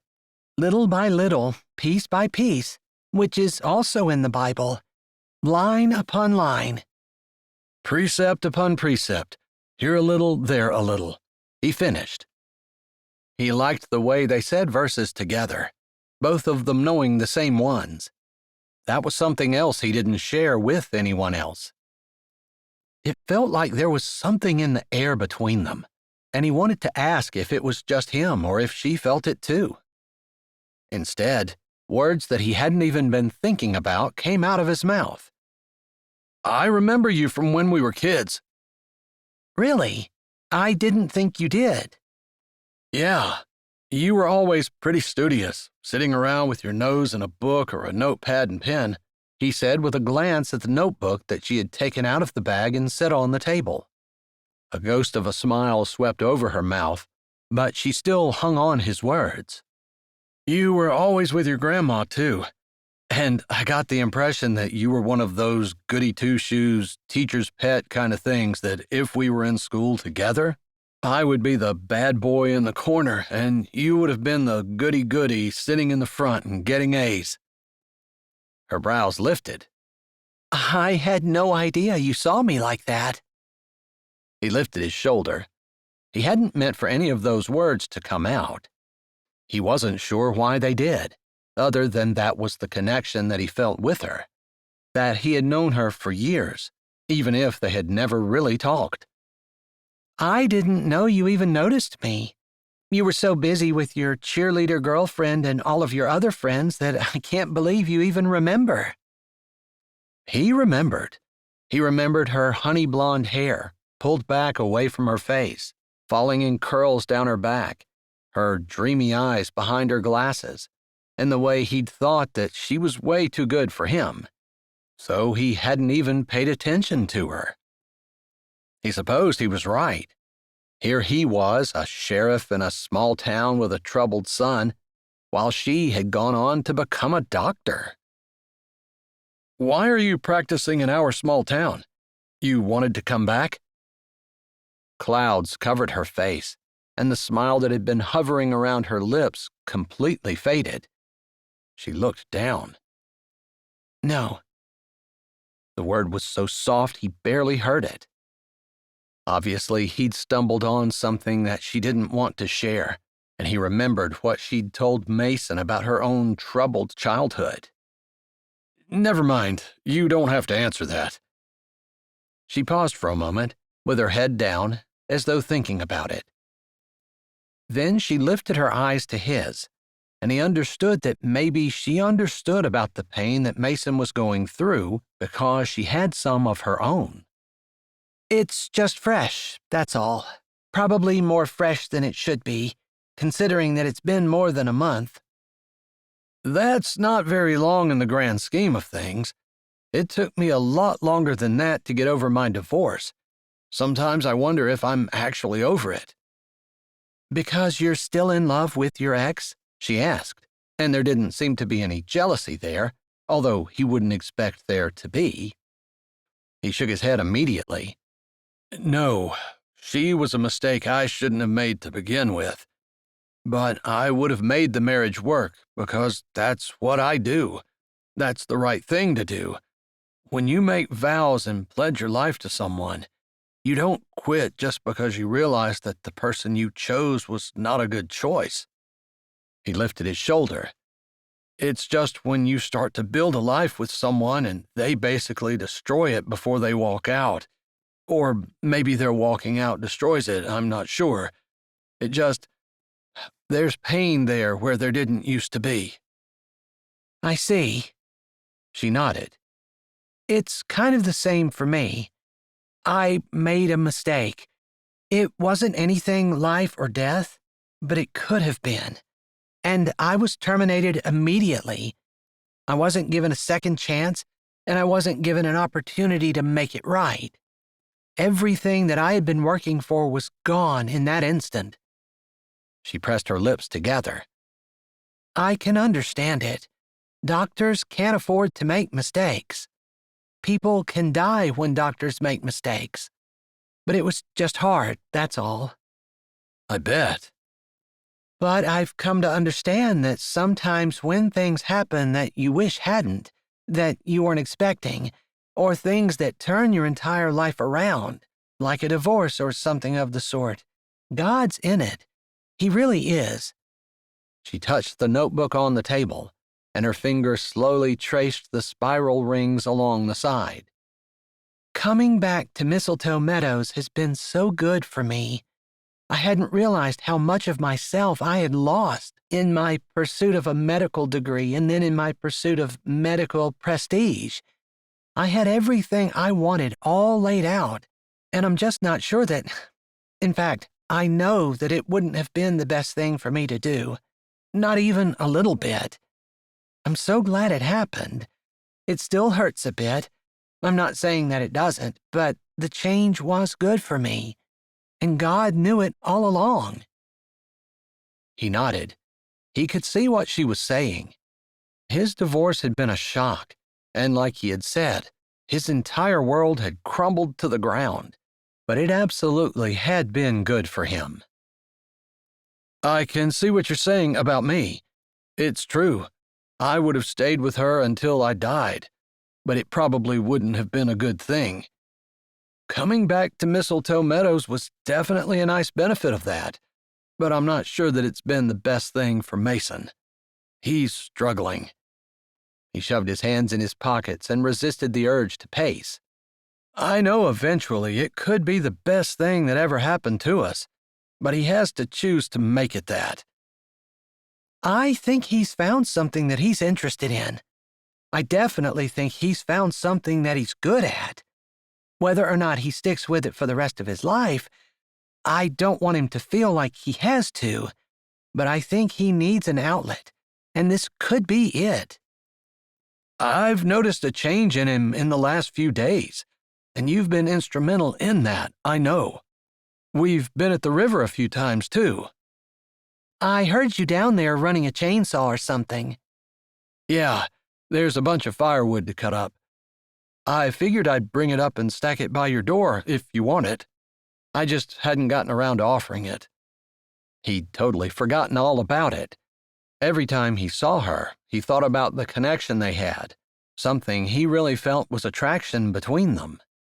When he was with her, firewood was the furthest thing from his mind. The idea of a fire in the fireplace is really sweet, but I'm probably not going to do that myself. So if you can find someone who could use it, go ahead and give it to them. He nodded. It was on the tip of his tongue to offer to make her a fire, but that seemed a little intimate, and like he was inviting himself into her house. Plus, he understood what she was saying. A fire was better if it was shared. All right, thanks. It sounded like she had a fireplace, but she just didn't use it. He'd have to keep that in mind. Where's Mason tonight? She asked, looking around and then taking a chair across the table from where he stood. He followed her lead and sat down. He's with my mom. They're decorating the house. He seems to be kind of excited about it, which surprised me because typically everything we suggest is shot down. I think he's turning around, Hannah said with a smile. Somehow, her confidence in his son bolstered his spirit in a way nothing had in a long time. He loved that she believed in him, and he supposed Mason loved that too. He'd lost that somehow. All right, so let's get started, Hannah began, folding her hands with her notebook in front of her. For the next 2 hours, they hammered out something that worked for both security and medical support for the Mistletoe Festival. Hannah had a bunch of ideas that Ben thought were amazing, and he was impressed with how she had come to the table, not fighting to get as much money as she could for the medical side, but trying to figure out how they could combine the two in a way that made sense for both of them. She was a real team player, and several times during the meeting, he found himself wondering if that was the kind of attitude she would bring to a marriage. It had been missing in his first marriage. And he couldn't lay all the fault at his ex's feet. He had certainly had more of a competitive spirit than a let's get along and see if we can help each other out kind of thing, because they were playing for the same team. He was tempted to ask her if he could see her home, but he knew she had driven herself, and that seemed silly. Still, he was a little concerned about making sure she got there okay and almost asked if she would text him when she arrived safely, since he knew her place was outside of town. Still, he had no right to ask her to do that much, so they parted ways, and he walked home to his mother's house down the street. My goodness, that was a long meeting, his mother greeted him as he walked in the door. The place smelled like baking bread with just a little bit of cinnamon and sugar mixed in. His mother was not perfect. She had a tendency to be a little bit pushy about getting her way, but she had a good heart. And while he knew she had been embroiled in a bit of a scandal having to do with donations the church had been accepting a few years ago, that wasn't who she truly was. And he ought to know since he'd grown up with her. But after his dad had died, she'd been in a difficult situation, and him moving in and paying rent had eased her financial burden, and it had given him a place to land, keeping his son away from the bad influences that he'd begun hanging around with back in the city where they used to live. It took longer than I thought, but I think we have everything well hammered out. We'll both need some help, but not for committee purposes, which surprised me. You mean you'll need help on actual festival day? His mom said as she poured some water in a glass and handed it to him. He hung his hat and coat up and accepted the glass with thanks. Festival day and the day leading up to it, since we'll need help setting up our booth and table and putting together a first aid kit and different security cameras. But I think we have everything mapped out. I wasn't expecting to get so much accomplished today. That Hannah, she was always a real go-getter. So you remember her from years ago when she used to stay here in the summer? I sure do. Her gram was beloved by everyone, and while she was kind of quiet and never really seemed to spend a whole lot of time with friends in town, she was with her grandmother a good bit and was intelligent and well-liked by the adults in our group, if I remember correctly. Yeah, I remember her as very studious, and I suppose she was alone a good bit. But to be honest, I don't recall anyone ever going out of their way to invite her to do anything with us.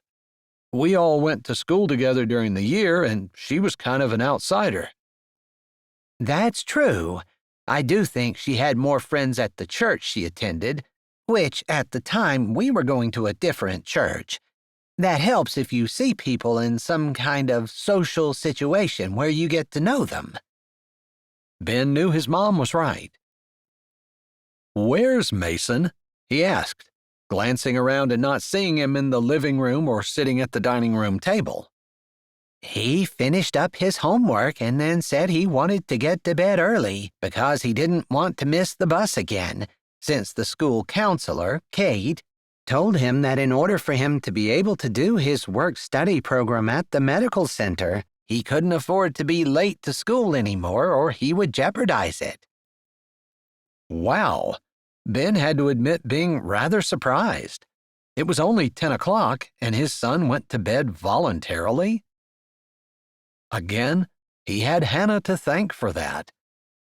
Sometimes he wondered if parenting wasn't more stumbling into the right people at the right time who took an interest in their child rather than any particular skill on the parent's part. At least, that's how parenting seemed to end up for him. If he hadn't bumbled into Hannah, he would still be fighting with his son over pretty much everything. He did say that tomorrow you two were planning on going back down to the river and continuing to clear brush. He seemed to really like that. I did too. It was fun to spend time with him. He thought about his schedule. I'm doing the early shift tomorrow, so we can definitely plan on it. If you'd like, I can make sure we have either a quick supper or I can pack something up for you two to take and eat while you're doing it. It's up to you. I am home tomorrow with no committee obligations. Ben smiled at his mom. Having people in the house seemed to have brought her back to life. He hadn't realized that she was getting a little bit depressed after his dad died, and maybe the house was just too big and lonely for her. She'd mentioned more than once how much she appreciated having them there. If we catch Mason in the morning, we can ask him his preference, but I think we can grab a quick supper and head out after that. Maybe early, right after he gets home from the medical center? Yes, I can make sure it's on the table so that you guys can get out of here in good time. She paused for a moment and then she said, I know you're an adult, and you might think I'm prying, but I am your mom. Ben froze in the process of rinsing the glass out and putting it in the sink. "You're not prying. You can ask whatever you want," he said. He really wasn't trying to hide anything, that he knew of, anyway. "Well, Judy Hefner called me just a bit ago and said that she saw you and Hannah chatting on the porch. I know that Hannah is a really nice girl and everything, but she's a doctor. I think she might be a little bit out of our reach." Wow. His mom was saying that Hannah was too good for him, her own son. He supposed her comment should have shocked him, but it really didn't. She had made comments like that all through his childhood and lifetime, actually. Maybe he didn't think that she meant that there was anything wrong with him. She was just very aware of feeling less than around people who seemed to have accomplished a lot. Looking back, he wondered if maybe he'd allowed those comments to color his attitude at times. Maybe that's why he'd never gone to Hannah when she had been there during the summer and talked to her. Maybe his mom had made comments and made him feel like he wasn't good enough, or she was better than them. Maybe that's where he had gotten that idea to begin with. Maybe, unconsciously, he had been doing that with Mason. "I think Hannah is a really great person, and maybe you're right that she's a little bit out of my league, because she is generous and has a beautiful heart, and is better at seeing the good in people than I am. But I don't think just because she's a doctor or just because she's accomplished things makes her better than me. I agree with our founding fathers. All men are created equal." "Oh, I didn't mean it like that," his mom said. He nodded and set the glass down with a clank. If she didn't mean it like that, he wasn't sure exactly how she did mean it, but he didn't ask. "I'd really love to see you two get together. I guess I said it the way I did because I didn't want you to be disappointed if you don't. Which, in hindsight, is probably not a very good way to go about it, is it?" His mother moved closer, and he put his arm around her shoulders. "I suppose we all have things we can work on. I know it's a lot easier for me to be less judgmental about your parenting skills when I look at myself and see the mistakes I've made. It's really easy to pick apart someone else when we haven't done it ourselves." "I think that's your roundabout way of saying that I was an okay mom after all," his mom said, a little twinkle in her eyes as she looked up at him. "Yeah, you were better than okay. You loved me no matter how dumb I acted sometimes, and that definitely counts for something in my book."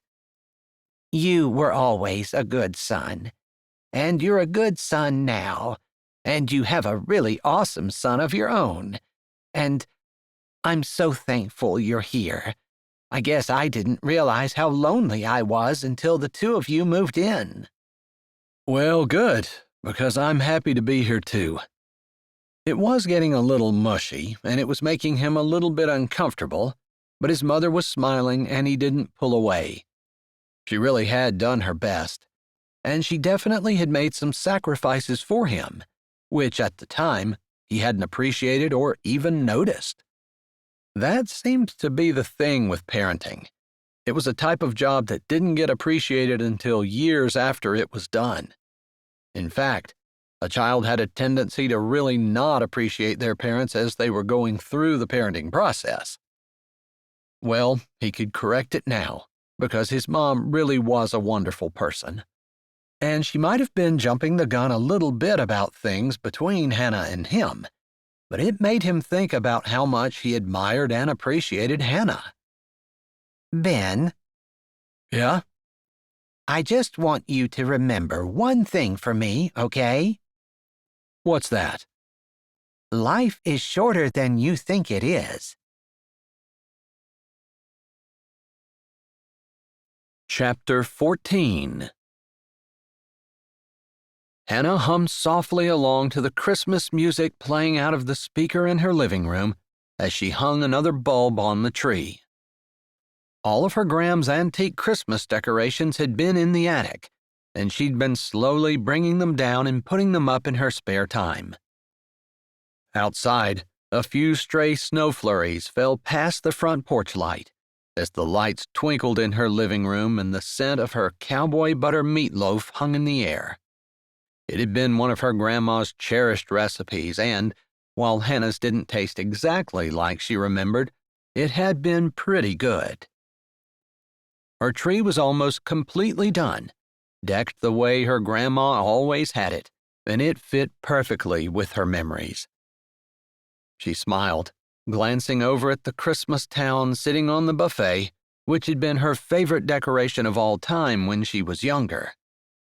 In her memories, it was sparkling and beautiful and very valuable, but in reality, as she looked at it through the eyes of an adult, the sparkly ice was just aluminum foil, the figures in the town were plastic and probably cheap, but the warmth that it exuded, the glow of the lights in each tiny house, the snow-covered trees, and the little hill where one figure raced down on a toboggan still gave the warmth and charm of a small-town Christmas the way it had in her youth.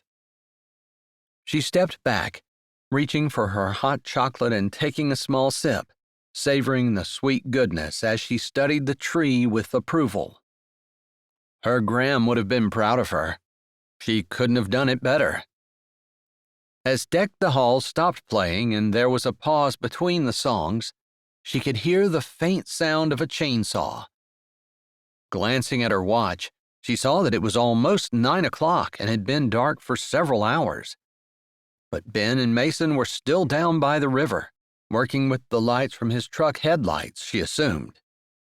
The two had been at it every night that week except for one, which Hannah had learned the next day had been the night that Ben had needed to work late. She was glad that she had been able to offer him something that he had been able to do with Mason, and Mason, for his part, had come into the medical center every afternoon full of things to talk about that he and his dad had been doing, the creation of a fishing spot on the river being the most exciting. Although Mason had definitely enjoyed his time at the medical center and did every task he was given with an intensity that reminded her of his father, Ben. She smiled a little, thinking about their meeting earlier in the week and the few times that she'd seen him picking Mason up from the medical center. It wasn't that far, and Mason could walk, and Mason had mentioned to her that he wasn't sure why his dad insisted on picking him up. There was a part of her that hoped that Ben was doing it because he wanted to see her. Of course, that was a silly thought a schoolgirl might have, but she couldn't mature past them. Because she hoped that Ben would come pick Mason up so that she could have a glimpse of Ben. She hummed along with the melody of "O Little Town of Bethlehem" while she set the chocolate down and tidied up the boxes. She hadn't really thought about what a huge house this was, and how one person kind of rattled around in it, and how her grandma maybe had felt lonely at times. Maybe her coming to stay with her grandma during the summers had been just as much of a joy to her as it had been to Hannah. If her gram had said so, she didn't remember. All she remembered was that her grandma always looked happy to see her, and always made her feel like she was wanted and loved. Maybe when she had the house decorated, she would get out her grandma's old Christmas recipes and see if she could recreate some more of the things she remembered eating as a child and loving, since the meatloaf had turned out so well. Things that made the holidays seem more like a holiday. Of course, that was assuming she was going to have time, with getting ready for the Mistletoe Christmas Festival and doing some double duty at the medical center as Terry's time grew near. She started thinking about children and work at the medical center and recipes, and was surprised by a thump on her back porch. What could that be? She thought to herself as she paused for a moment, then hurried to the door. She needed to get a dog. She was far enough out that it might be a good idea. She didn't want to do it around the holidays, though, but she made a note to think about it in the spring. Glancing at the corner where an umbrella sat leaning against the wall, she decided she would use that as a weapon if she needed it, as she opened the door and glanced out the crack before opening it wider. Ben? She asked, surprised to see him standing on her porch, Mason beside him, grinning from ear to ear. We brought you some firewood. Dad said you didn't want to have a fire by yourself, but he also said that you didn't say you didn't want a fire at all, so he said we should stack some up on your porch. I know we kind of talked about it, and if you don't want it, we can take it back. Ben shifted uneasily on his feet, and she shook her head with a smile. Oh, it's fine. A fire would be perfect, and maybe there'll be a reason to have one. Now I don't have an excuse not to. She glanced from Mason to Ben. You guys can come on in, and I'll give you some hot chocolate. Maybe when we're done.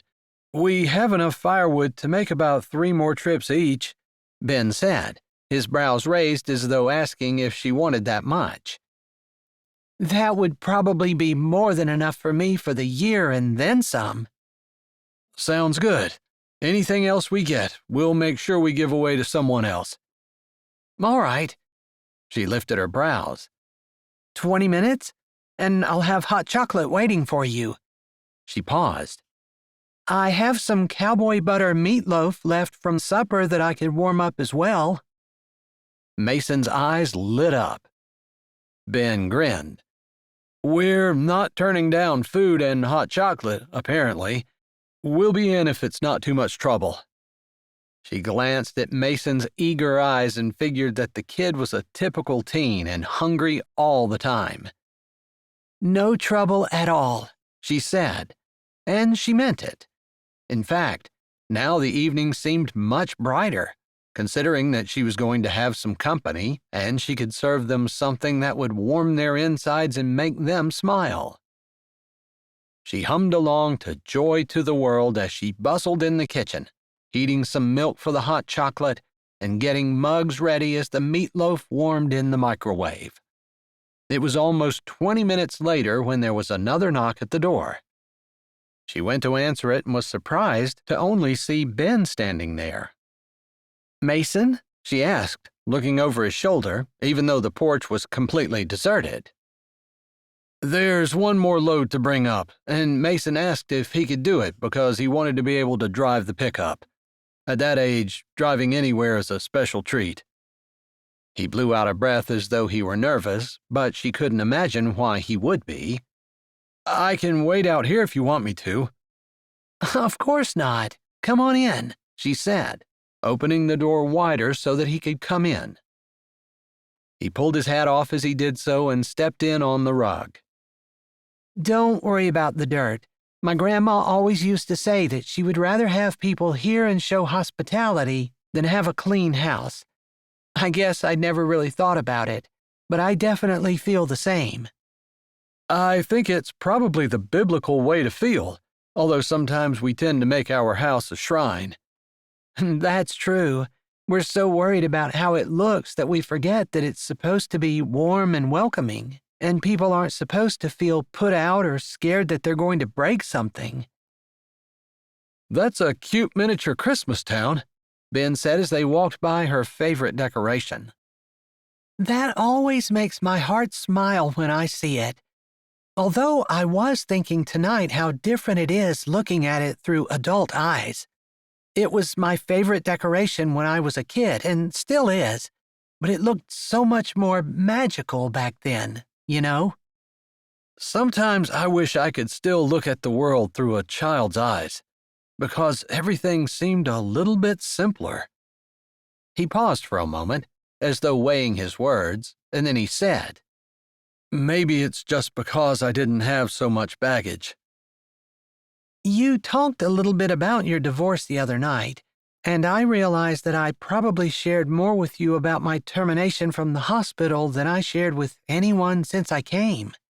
If there's anything you want to talk about...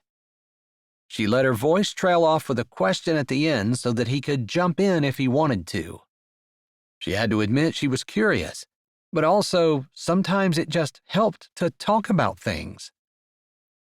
I don't really.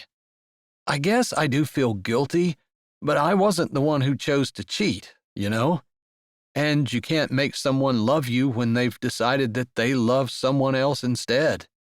Just standing there demanding it is fruitless. So I was handed a choice that I didn't want to make, and now I just have to make the best of it. My goal is to not be bitter and angry and allow that to affect my son. At least you're aware of it. I think a lot of parents aren't. They see their kids as weapons or pawns for their side, and they try to poison them against the other parent. It's so sad. It's like we never really grew up, you know? Yeah, I'd like to have a little bit more than a first-grade mentality when it comes to dealing with my ex, even if sometimes it feels like that's how she deals with me. She felt bad for him. He didn't exactly look like he'd had his heart broken by her, but he looked like he'd had his heart broken because of the way it had upended his life. A sound from the kitchen made her remember the milk that she had heating on the stove. Oh, She said, turning so quickly she lost her balance and reached out to the wall to steady herself. At the same time, Ben reached out a hand to keep her from falling, and they ended up standing a good bit closer than they had been. She realized her breath was coming quickly as she stared into his eyes and couldn't seem to get her wits about her, to move or to do anything other than wait. But she didn't quite know what she was waiting for. For him to say something? Move closer? To reach up and touch his shoulder? Hannah? His voice sounded a little hoarse, like it was rusty and hadn't been used in forever, but there was also a tone of wonder in it, like he wasn't quite sure why they were standing there either, but she got the feeling that he didn't want to move any more than she did. She didn't know how long they would have stood there or what might have happened when the door burst open and Mason said, I got to drive the truck. It was pretty awesome. He slammed the door behind him, and by that time, Hannah had jerked back and moved around Ben, heading toward the kitchen. She threw a smile over her shoulder that she hoped did not have any of the agonizing, uncertain feelings that swirled all through her chest. Perfect timing. The milk is ready, and all I have to do is stir in the chocolate. Her voice sounded almost normal. Now if she could just get her heartbeat and breathing under control. What was that? She wasn't sure. Her hand trembled slightly as she stirred the chocolate in and then poured the thick liquid into mugs. Here you go, she said as she walked into the dining room with a mug in each hand. Don't you have any? Ben asked, and if he had any lingering issues from whatever moment they'd shared, she couldn't tell. His hands seemed steady when he reached out to take the mug from her, and he was careful not to brush her fingers. I had some earlier, and I think that's probably enough for me. Thank you, Mason said as he took the mug from her and immediately put it to his lips, prompting her to say, Careful, it's hot. He blew on it a bit before he took a sip and jerked back. You're right. That's all he said, but there was a bit of a smile on his lips, like he knew he should have listened instead of rushing ahead. Maybe the kid was learning a little. Did Mason tell you about the unusual patient we had today? She asked as she brought plates of meatloaf to the dining room table and indicated that both of them could sit down. No, Ben asked as he followed her lead and sat down, deliberately choosing a seat on the other side of Mason so there was as much space as possible between them. Mason, do you want to tell him? We had a dog, Mason said, laughing, causing Ben to laugh. A dog? Jan Weller's dog somehow ripped a hunk of skin on its leg, and she brought it to us because the veterinarian was closed and didn't answer his emergency number. So we shaved it off and stitched him up and told her to go see the vet in the morning. They chatted about that for a little bit, and then Mason had a few more stories, although he was very careful not to give out any medical information that would violate patient confidentiality. Hannah made a note to mention to Terry that he was doing an excellent job of remembering what he had been taught and adhering to that. They chatted about a few other things while the meatloaf and chocolate disappeared, but Ben and Mason did not stay long after that. Still, their visit left a glow that maybe wasn't entirely due to the fact that she'd enjoyed having company, as Hannah hummed softly to herself and washed the dishes in the sink later. Ben was a really great man. She hoped she got to see more of him. Chapter 15. Ben walked along the street in Mistletoe Meadows, heading toward the gazebo. Last night with Hannah had been perfect, other than he wished it would have lasted longer. He wasn't sure what was happening between them, but he remembered what his mom had said about life not being as long as what a person thought it was. And she was right. He always thought he would do things later, some other time, when it was more suitable, when it worked out better, or he'd wait and see how things worked out. With Hannah, he felt like he was unsure whether or not it was the right time for his son. After all, Mason was still reeling from the divorce and feeling like his mother had abandoned him, and his dad had taken him away from all of his friends. It wasn't the right time for Ben to get involved with another woman, even if Hannah was interested. Except, life wasn't as long as what he thought it was, and the time to do things was now. Lord, I don't want to move too fast, but I also don't want to sit around when you've dropped the perfect woman into my lap, maybe thinking that it's not the right time. Your timing is better than mine. I just don't know what to do. As though he'd conjured her up with his prayer, he realized there was a figure sitting in the gazebo, and it looked an awful lot like Hannah. Except it was early for her, and what would she be doing there? Was God answering his prayer that quickly? And was that an answer, having the person he was praying about suddenly sitting in front of him when, as far as he knew, she had no reason to be there? Saying a quick prayer that he would make the right decision and not say anything too stupid, he moved forward.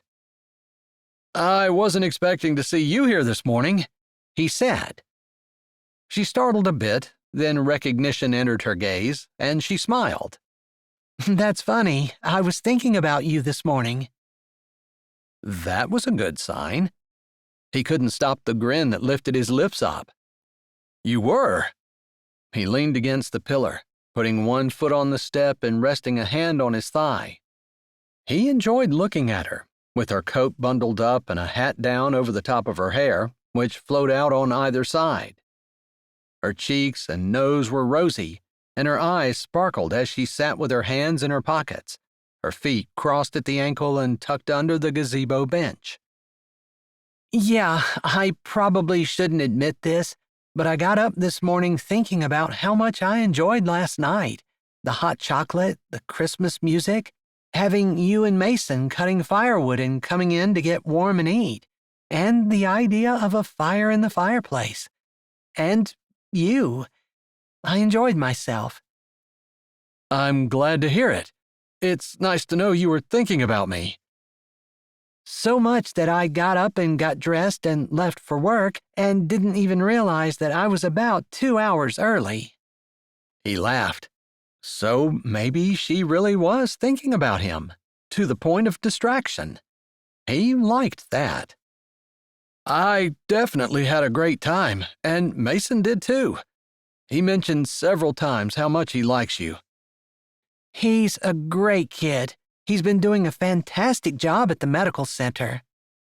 She opened her mouth to say more, but jingle bells started pouring out of her pocket, and she said, That's my phone. Excuse me.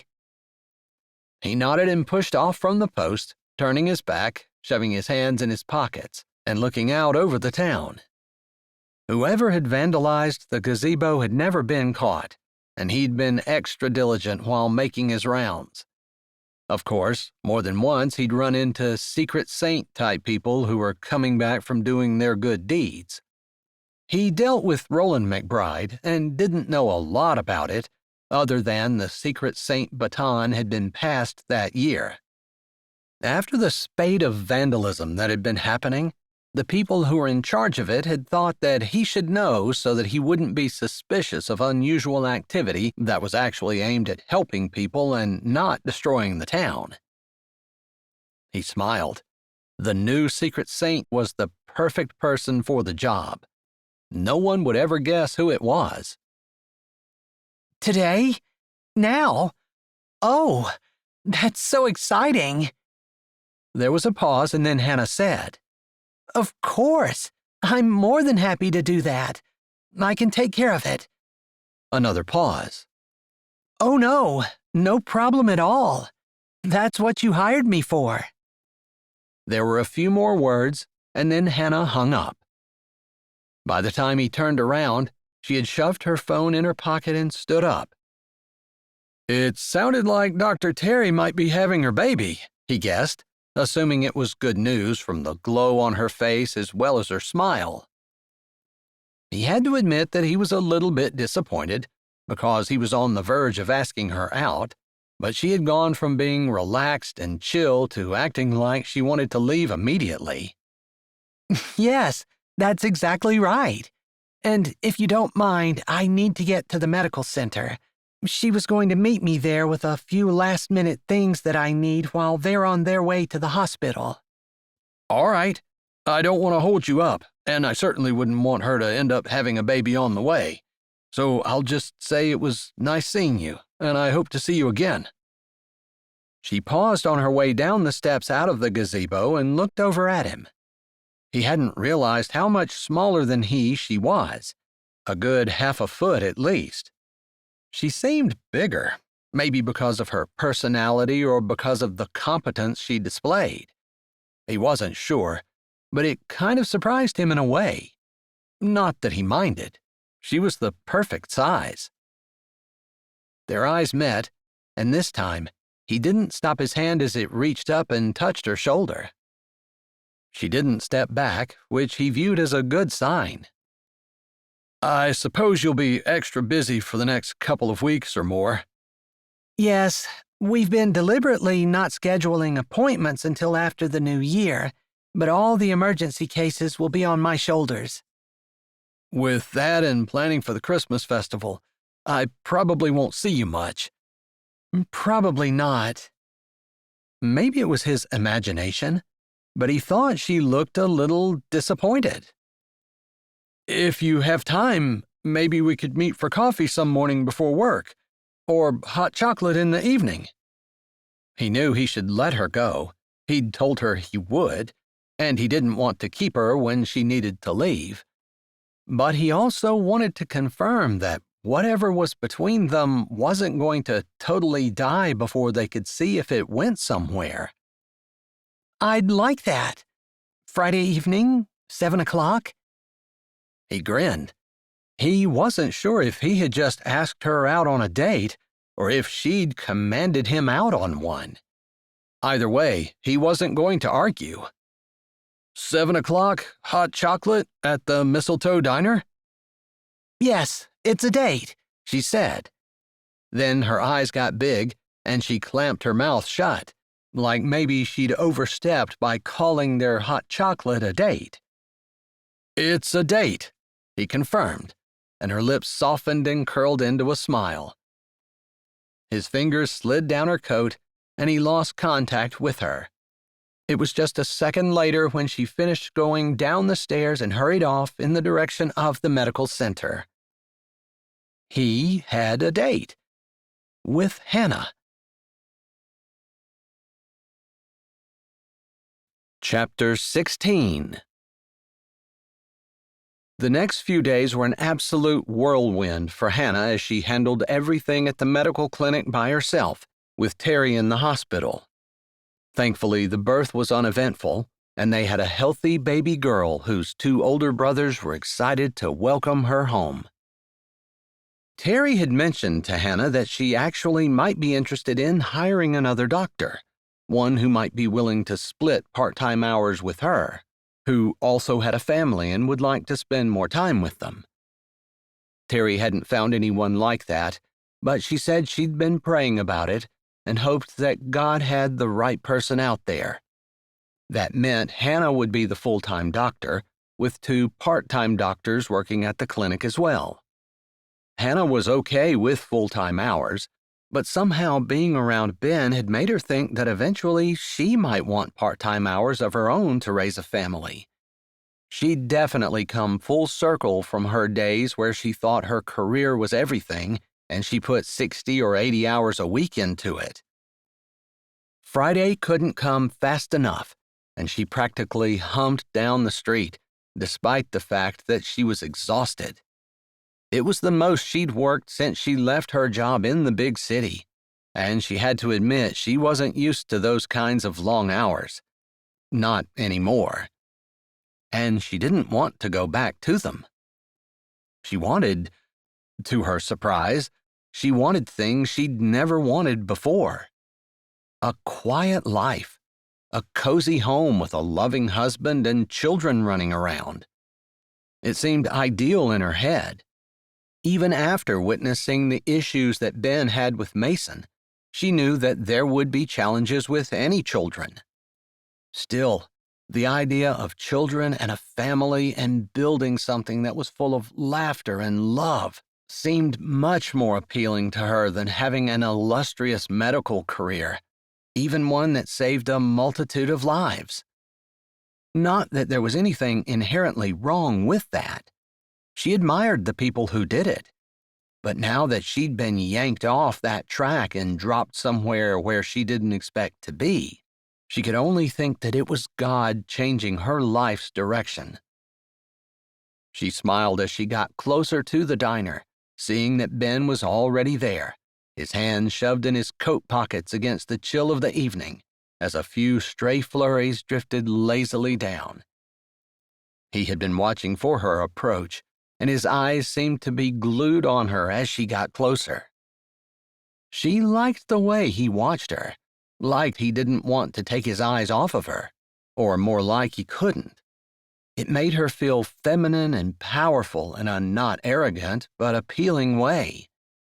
Like the attraction she felt for him wasn't one-sided. "Good evening," she said as she got closer. "Good evening. It's a perfect evening for some hot chocolate," he said with a grin. "Yes, I could definitely use something to warm me up," she said, and then she laughed a little. "Or perk me up. It's been a long, busy week." "I figured. Mason's been saying how busy you are. A couple of times I felt like maybe I should have let you off the hook this evening, because I figured you'd be tired. But call me selfish. I wanted to see you." His eyes held hers, and she had no doubt he was sincere. His words warmed her straight to her bones, and she smiled. "I wouldn't have let you cancel. I've been looking forward to it all week. I didn't care if I had to drag myself on my hands and knees. I was coming."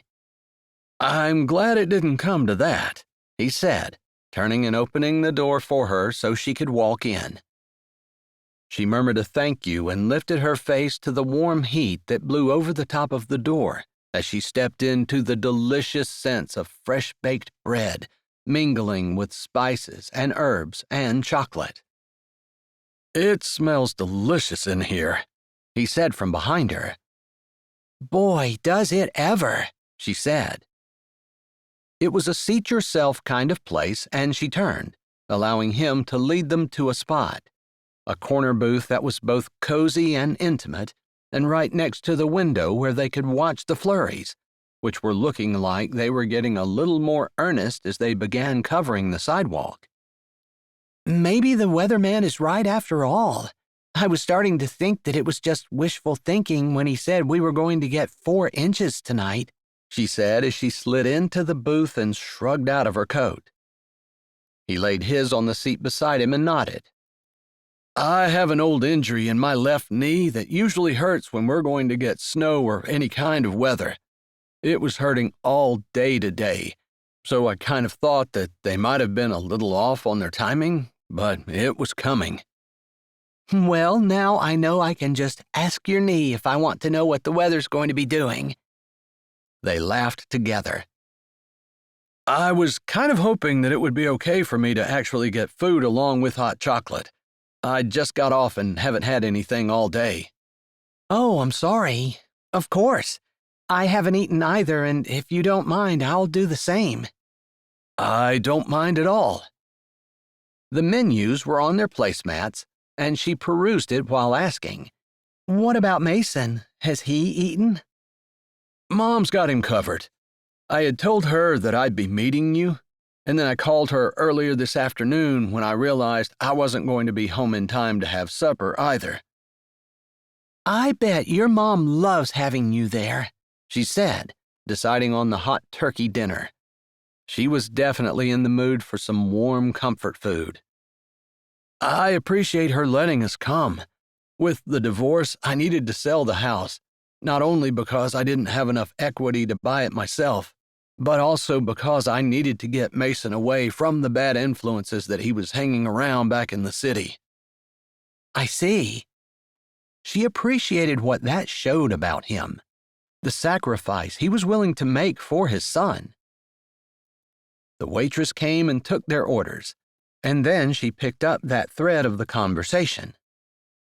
I heard from someone that you were on track to be the police chief, and you left that job to take a huge pay cut and demotion by coming out here and working as a deputy sheriff. I suppose that's true. A demotion. I am overqualified for this job, and the sheriff's job is an elected position, so that's definitely out. Because you weren't able to be here in time to run? She asked, assuming that's what he meant. He shook his head. I would never run to be elected. I don't know anything about that. I'm just a cop, and that's really all I want to be. So you wouldn't consider running? She asked, surprised. That's a law enforcement position, and you would be great at it. I suppose it is. I guess I just never considered it, he said, shrugging his shoulders. But he looked like he was thinking about it now. I wouldn't even know how to go about getting started. Greg is a great guy, and I suppose if he were running again, I wouldn't recommend running against him. But if for any reason he decided to move on, I would definitely think that you should apply for the position. Not necessarily because I think you need to or anything, other than the town could use someone like you in a higher position. I think they would be foolish not to jump on the chance to vote for you. He laughed. Well, considering that you have just agreed to a first date with me, perhaps your opinion is a little bit biased. You're right. My opinion might be a little bit biased. But then again, maybe I just have really good judgment. She lifted her brows and grinned at him. He laughed. I'd like to agree with that, but it seems a little arrogant. No offense, but maybe you have really poor judgment. Chapter 17. Ben tried not to show his amazement. He hadn't even considered running for sheriff. He had just assumed that the deputy position that he had taken was what he was going to have as long as he lived in Mistletoe Meadows. But Greg had mentioned that he might be moving back to the D.C. area where he'd come from to take care of his aging parents. And while the implication there was that he was not going to be running in the next election cycle, Ben had just ignored it, considering that he wasn't the slightest bit interested in trying to run and get elected to any position. He'd never been interested in politics. But Hannah made him feel like maybe it was possible. I'll definitely have to keep that in mind. It made him feel like he could do it because she believed in him. It was crazy how just a few suggestions and a smile, and that feeling of being able to do it just almost magically appeared. Everyone should have someone behind them believing in them. He thought about his son and how maybe that was part of the problem. He had expected his parents to stay together, providing that foundation for him, and it had thrown his whole world into chaos when he perceived that his mother didn't care anymore, even though it might not be entirely true. Although Peyton definitely had given off that feeling even to Ben. After all, if she cared about her family, wouldn't she have counted the cost of cheating and decided that it wasn't worth it? You know, I've been thinking lately, Hannah began, and he pulled his thoughts away. He didn't want to be thinking about Peyton now, not with Hannah sitting across from him. He had been looking forward to this all week. About? He prompted. About how I had considered that taking this job was just a little stop on my way back to the city and back into a career that was demanding and had the potential to be illustrious and huge, but maybe it's Terry having a baby and deciding that she wanted to find another doctor to work part-time so she could stay home part-time and raise her family. Or maybe it's just the small-town atmosphere. But I found myself shifting gears in my head and thinking that giving up a career is a small sacrifice in order to have a slower lifestyle, to be available for my friends and neighbors and a family. She lifted a shoulder and adjusted her placemat absent-mindedly. It's just something I've been thinking about, and I suppose you've already done that. Left your big career and the opportunity for advancement and awards and recognition behind. And you did it for your son. I admire that. There was the difference. Peyton had looked at what she had and decided that it wasn't worth giving up anything for. In fact, she almost acted like she just wanted to throw her family away. While Hannah, on the other hand, saw the value and realized that the sacrifice would be worth it. Suddenly, everything clicked together, and he knew for certain that any risk that he took to deepen their relationship would be worth it. I really admire you. I think a lot of us chase fame and fortune for far too long. Sometimes we never get that figured out.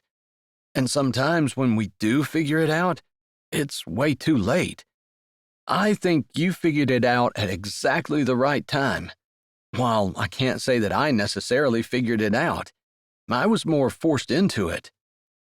She shook her head, huffing out an ironic laugh. I can't take the credit. I was forced into it as well. I told you that I made a mistake and was fired on the spot. And I had that whole mourning period where everything that I had dreamed about had gone up in smoke, and I missed it and wanted it back. I was forced into the slower lifestyle. I might not have seen the benefits if I hadn't been. She tilted her head and squinted her eyes as though she were thinking about it.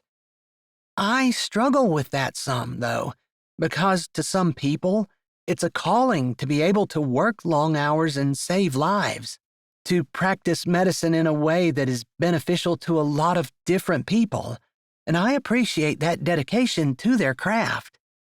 If I ever get sick or anything happens to me, I would want to be able to have someone like that taking care of me, operating on me, handling my case, you know? I get it. You think you're making the best decision, but you appreciate the people who have made the opposite decision. And just because you've made one decision doesn't make their decision wrong? He phrased it as a question, but he was almost positive that was what she was saying. Exactly, she grinned. He loved her smile.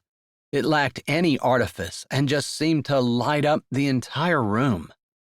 Or maybe it was just him, but he had a hard time taking his eyes off of it. The waitress came, delivering their food, and after she left, Hannah waited for him to say grace before they began to eat. Do you think that you're going to be too busy to help with the festival? He asked, noting the dark circles under her eyes and realizing that she probably was exhausted from the extra work she'd taken on. No, I have a few people lined up to help me, and I know this is probably crazy, but Mason's been such a huge help in the medical center. Of course, he's not doing anything with the patients, but he's just been really fantastic at picking up any slack he possibly can. And I really think he's going to have a great bedside manner as well. It warmed his heart to hear the praise about his son and to realize that he seemed to have turned a corner and was maybe no longer in danger of falling in with the wrong crowd. After swallowing, Hannah continued. Regardless, Terry was a little bit early, and we did have some appointments this week. Things should slow down next week, and we might even have lulls in time because all we'll have are the emergency cases. Sometimes we go an entire day with only 2 or 3 people walking in. Wow. All right, I won't worry about you as much then, knowing that. You don't need to worry about me. I could have told you that earlier. We have been scheduling things so that she could take time off without it being an inconvenience to everyone in the community. We were just a little bit off on the timing. Babies come when they want to. I suppose they do. He hadn't thought about babies for a long time, and while he had really wanted more children and Peyton had been adamant about saying no to that, he hadn't considered adding to his family for years. Do you want children? He asked, and then could have bitten his tongue. This was a first date, and even at that, Hannah had had a hard time even calling it a date. And here he was, asking her if she wanted children. But if he scared her, she didn't let on. I never had before. I guess if I thought about kids, they were something I wanted way off in the future. But I told you about the whole mindset shift I've gone through lately, and yes, I definitely want kids. I want the warm home, the happy family, the love and laughter, and all the good things. She rolled her eyes. Even though I know that it's not all sugar and roses all the time. I'm not naive like that. I want a family. I think that's a good thing. I think a lot of times families take a back seat to everything else. For years, I wanted siblings for Mason, and Peyton wasn't interested. What about now? She asked, and she held her fork mid-air, waiting on his answer. With the right person, yes. It definitely has to be the right person, because I tried this before with the wrong person, and it's heartbreaking and messy, and the ones that suffer are the kids. I definitely agree with you on that. That's who suffers the most, although I think the adults suffer as well. So, what does the right person look like? Don't panic, but I think she looks an awful lot like you. Chapter 18. Hannah could barely breathe. Her heart felt like it was pounding and about to run out of the diner, but her lungs just wouldn't work. It was crazy. When had her whole life dream changed? She had wanted to become a famous and competent doctor, renowned for her skill and ability, but now, living here in this little town of Mistletoe Meadows, the one thing she wanted more than anything else was to be with Ben forever. I think I scared you, he said, and while his voice had tones of laughter, there was concern in his gaze. No, I was just thinking about how far everything has shifted for me. I couldn't think of anything that I want more. Suddenly, my dream is not about becoming a wonderful doctor. It's about becoming something with you, here, in this crazy small town. Kind of grows on you, doesn't it? He said. and she looked down to see his hand covering hers on the table. She stared at the picture for a while, his fingers longer and thicker than hers, which were more delicate and fit perfectly inside of his. "What about Mason?" she asked, reality pushing its way into the dream state that she had somehow fallen into. "I definitely want to talk to him, but my mom said something the other night that made me think." "What was that?" she asked, curious. "She said, 'Life isn't as long as what you think it is.'" He let the words hang there, and she thought about them for a moment. "I guess I can see that. We always think there'll be time later. We can put things off, but that's probably not the best idea. And I'm definitely guilty of that. I put all the personal things that a person could possibly want to do aside as I pursued my medical degree and then my career." "So I guess what I was saying about that, Mason needs to be on board, but I wasn't going to wait forever for him, you know? That's not fair to you, and it's not right. It's not a good idea in life. You don't know how much time you have, and it's probably not as long as you think." "I agree, but I also agree that Mason's already been through a good bit, and I don't want anything with you and I to set him back at all, since he seems like he's coming around." "Because of you. You're the one who suggested he work at the medical center, and that's made all the difference." "You're spending more time with him," she offered. "That's you too. You're the one who suggested we clear a place to go fishing down by the river on your farm." He raised his brows, questioning her, and she nodded in agreement. He was right. It had been her idea. "But you took initiative. You didn't have to." "That's true." He laughed a little, as though thinking that her stubbornness in refusing to take all the credit was cute. They chatted about a few other things as they finished up their meal and he paid the bill, and then they slid out of the booth and put their coats back on. "I feel like I need to take you home." "You don't need to feel like that," she said, not sure if he was saying that he wanted to or just that he felt weird ending a date by parting at the restaurant. "I just don't like the idea that you're headed there by yourself. I know you've done it a million times before, but I feel like it's my responsibility to make sure that you get there safely." "I'll be fine. I can text you when I get there." "Would you think I was being too much of a stalker if I asked if it would be okay if I followed you home?" He sounded humble, like he sincerely cared about her, and it made her feel warm and happy. Usually, she was the one who was caring for others, and it felt good to be on the receiving end. "Of course not, but I'll have to insist that you come in for a cup of hot chocolate." "All right, I accept." They smiled at each other, and then he opened her car door, and she got in. On the drive out to her house, she felt like she was basking in a warm, happy glow, unsure exactly what was going on with them, but knowing that she liked the direction they were heading, and the fact that he was going to talk to Mason meant that he was serious.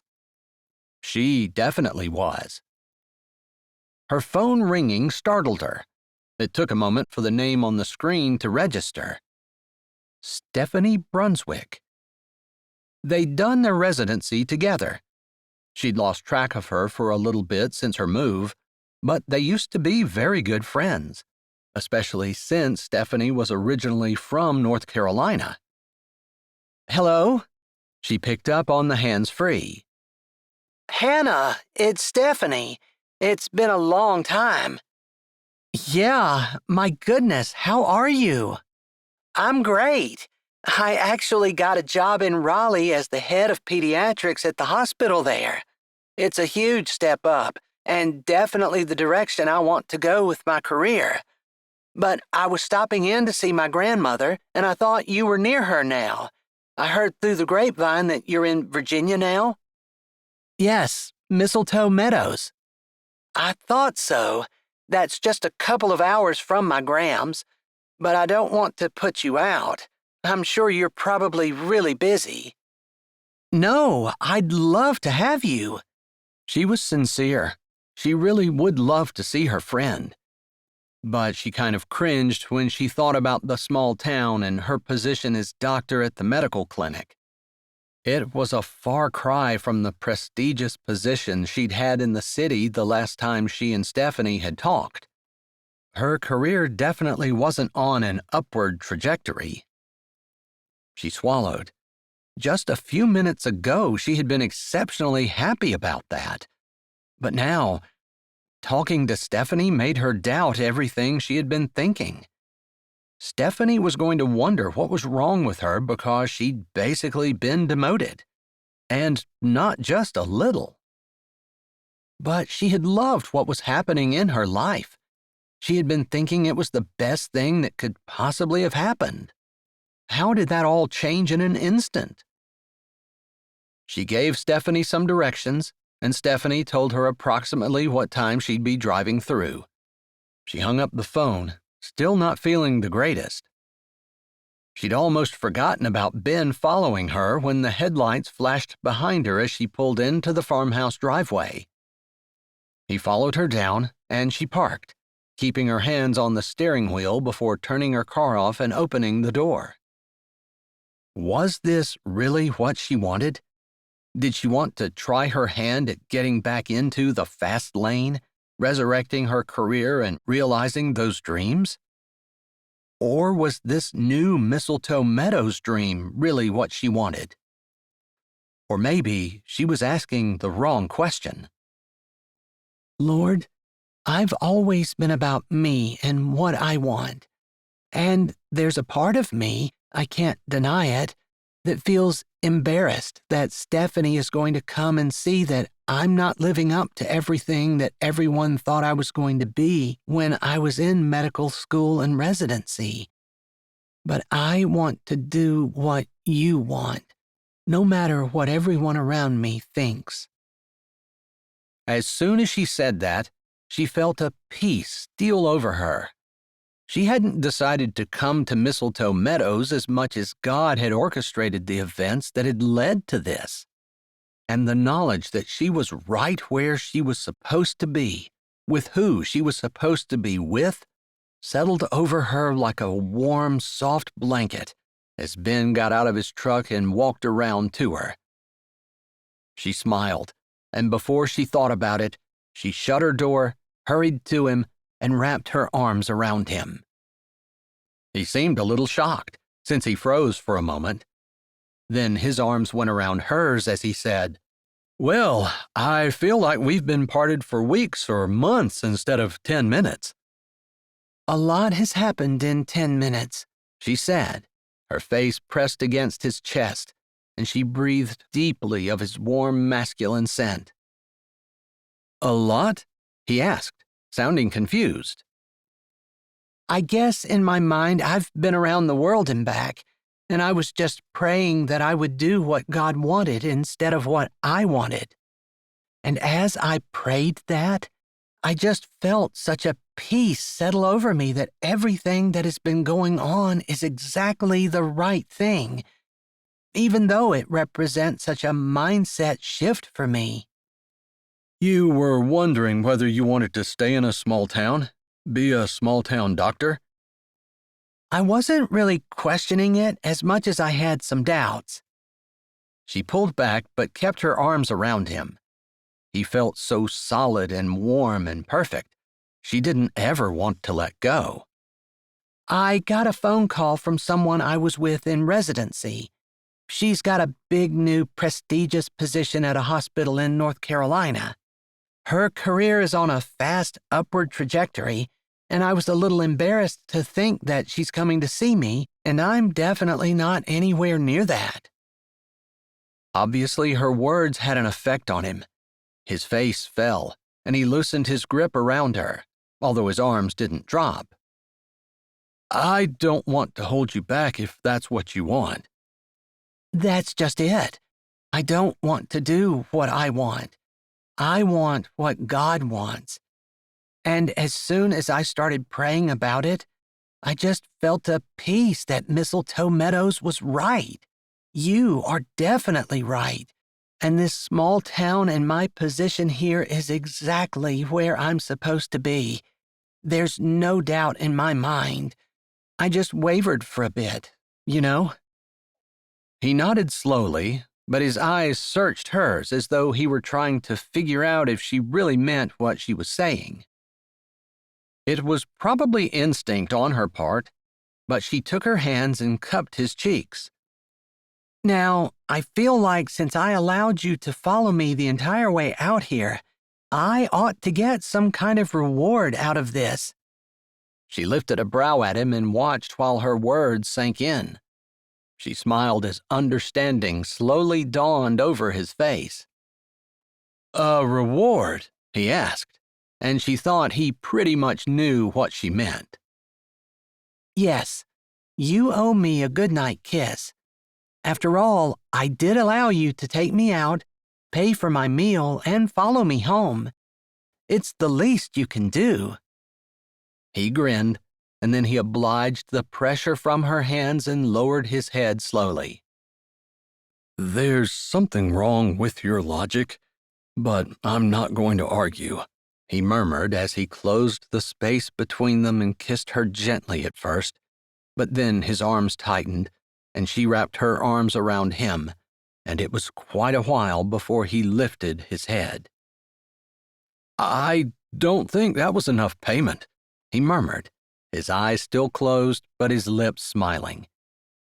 Me either, she said, matching his smile and wondering why she'd thought, even for a second, that a prestigious career in a big hospital could possibly hold a candle to what she had right now. Chapter 19.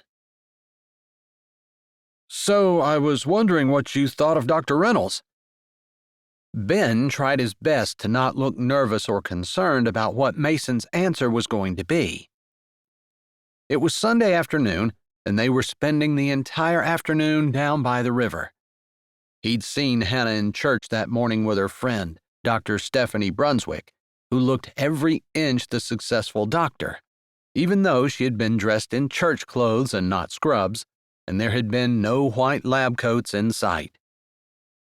He'd wondered again if Hannah was going to regret her decision to give up any hope of a big career and would be happy in Mistletoe Meadows.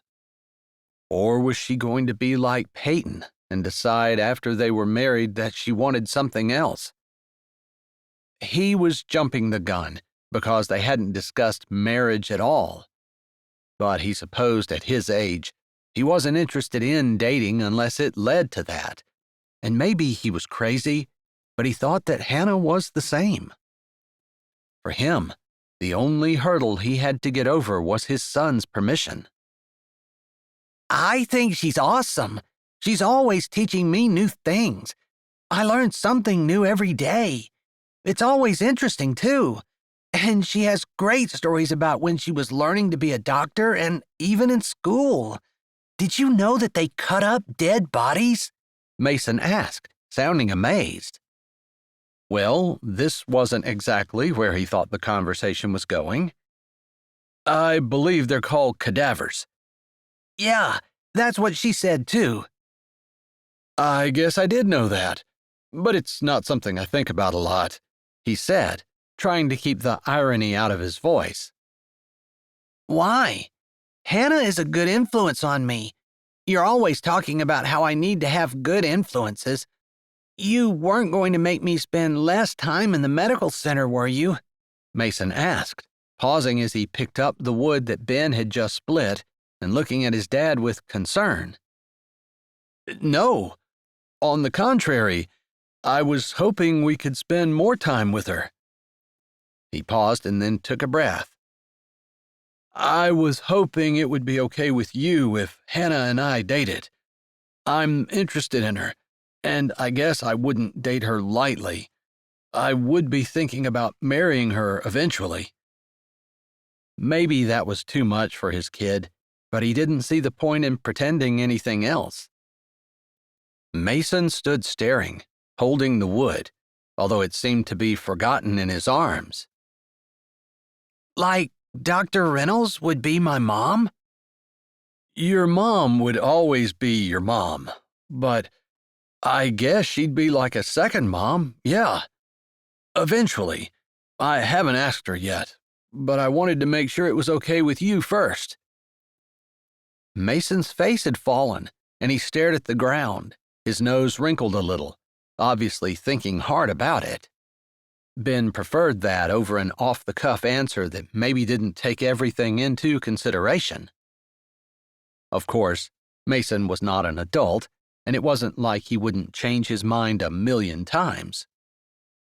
Do you think she'll leave? He finally asked, looking back up at Ben.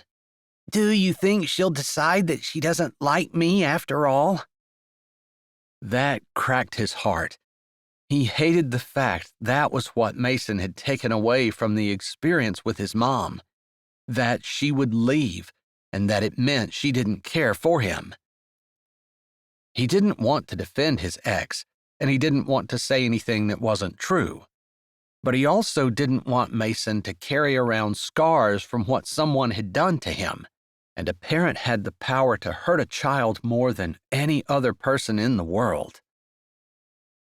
Sometimes people do things, and we can't control those things. It has nothing to do with us, and it has everything to do with them. I know that's a really hard lesson, and it's kind of hard to differentiate between what's their responsibility and what's our responsibility. But if someone leaves you or doesn't seem to like you, it's not necessarily your fault. He paused. I'm not saying that we can't always look at ourselves and try to be better, but when you're talking about a parent, it's not the child's responsibility to be the kind of person that will make a parent stay. Does that make sense? Mason's brows had drawn down, like he was thinking about what Ben had said. I guess so. You're telling me that it's not my fault that Mom left. Right. I could have been a better husband. I could have been a better dad. I could have been a better person. But that really has nothing to do with your mom leaving. She had to make the decision to do what she said she was going to do and fulfill her responsibilities. She chose not to. That's not our fault. I guess I understand, but you're right. I do wonder if sometimes, if I had been a better kid, maybe if I'd gotten better grades or hadn't caused so much trouble. There was that time I colored on the wall, and that one time I scratched the table with my knife. Stop. All of those things are normal things that kids do. I could go on and on about the things I did too. But again, when people around you don't meet your expectations, that doesn't mean you get mad at them and leave. That means you love them anyway. And that's what we have to do. I guess your mom can decide if that's what she wants to do or if she wants to do something else. And that's where we have to realize that we can't control her. We can only control ourselves. That makes sense. But I guess it doesn't really answer my question about Dr. Reynolds. Is she going to stay? She's the kind of woman who does. Yeah. He hoped he was right about that. It was part of the reason why he felt like he was falling in love with her. Because she was the kind of person who did what God wanted her to do, rather than what she wanted herself. She was also the kind of person who looked around to see who she could help, rather than looking around to see how she could help herself. Those were two of the main things that he loved about her. Did he love her? It seemed a little soon to think so, but the kind of love he was thinking about wasn't the kind the world thought of. It was deeper and better than that. He should tell her. I guess there aren't any guarantees in life. We can't say for sure that she will or she won't. We can only control ourselves. Mason said the last two words with him, and they laughed. I guess what I was asking is if it was okay with you, I would like for Dr. Reynolds to eventually be part of our family. But you're part of this family too, and every decision I make affects you as well. If I say no, are you going to not date her? That was a hard question. He had told Hannah that Mason was just going to have to accept it, and he'd meant that, but he really wanted Mason to want it. I'd really like for you to like her and want her too. If not, I guess we'll have to cross that bridge, because your Graham recently told me that life is shorter than what we think it is. He huffed out a breath. That means you only have a small amount of time to do all the good that you can do, and you shouldn't waste any of your time doing bad things. Like keeping my dad away from someone that he could fall in love with and spend the rest of his life being happy with? Mason asked, one brow raised. Maybe his son was a little more mature than what he gave him credit for. If it's in the power of your hand to do good, you should do it, Ben said with a little grin. He was pretty sure Mason was just messing with him now. I can't think of anyone else I'd rather have in the family. We could talk about medical stuff all day long, all night long, and all weekend long. She could be here right now, and we could dissect a frog or something. I think frogs are hibernating right now, Ben said, picking the mallet up and putting another billet of wood on the stump where he was splitting it. Plus, I'm a policeman, not a doctor, and there's a reason for that. Blood makes me dizzy. I'll have to make sure I tell Dr. Reynolds that. That could be a pretty good thing to have hanging over your head if, say, I get in a bad fight or something. I can control it. Don't think I can't. Ben swung the mallet down, and the wood split nicely in two. He loved doing manual labor like this, and he loved it even more doing it with his son. And even more than that was doing it with his son and having his son enjoy it as well. Who would have thought that working at the medical center would have turned his kid around so completely? He knew it was the Lord working, but it was also Hannah allowing him to work through her. He smiled at the thought. Chapter 20. Stephanie left early Monday morning, and while Hannah had enjoyed her visit, she wasn't sad to see her go. Stephanie had given her a hard time about not being more ambitious, but otherwise they'd had a nice visit. The problem was, Hannah missed Ben. It hadn't been long since she had seen him, and she couldn't wait until he came to pick Mason up so she could at least get a glimpse of him.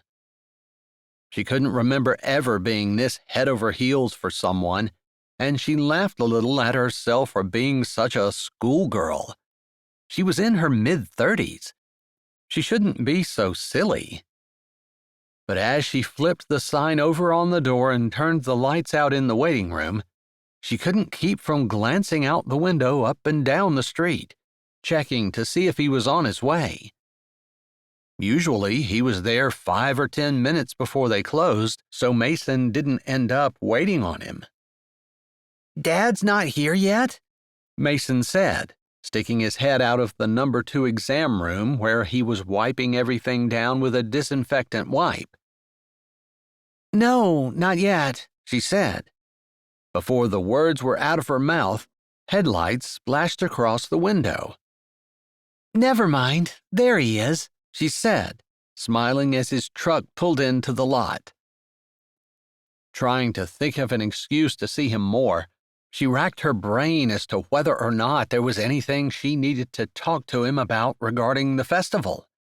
Everything had pretty much been hammered out, and they were ready for it to start next week.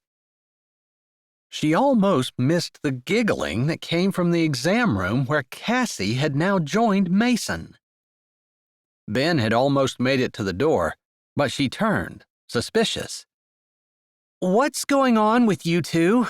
she asked, trying to look into the exam room to see if something had happened.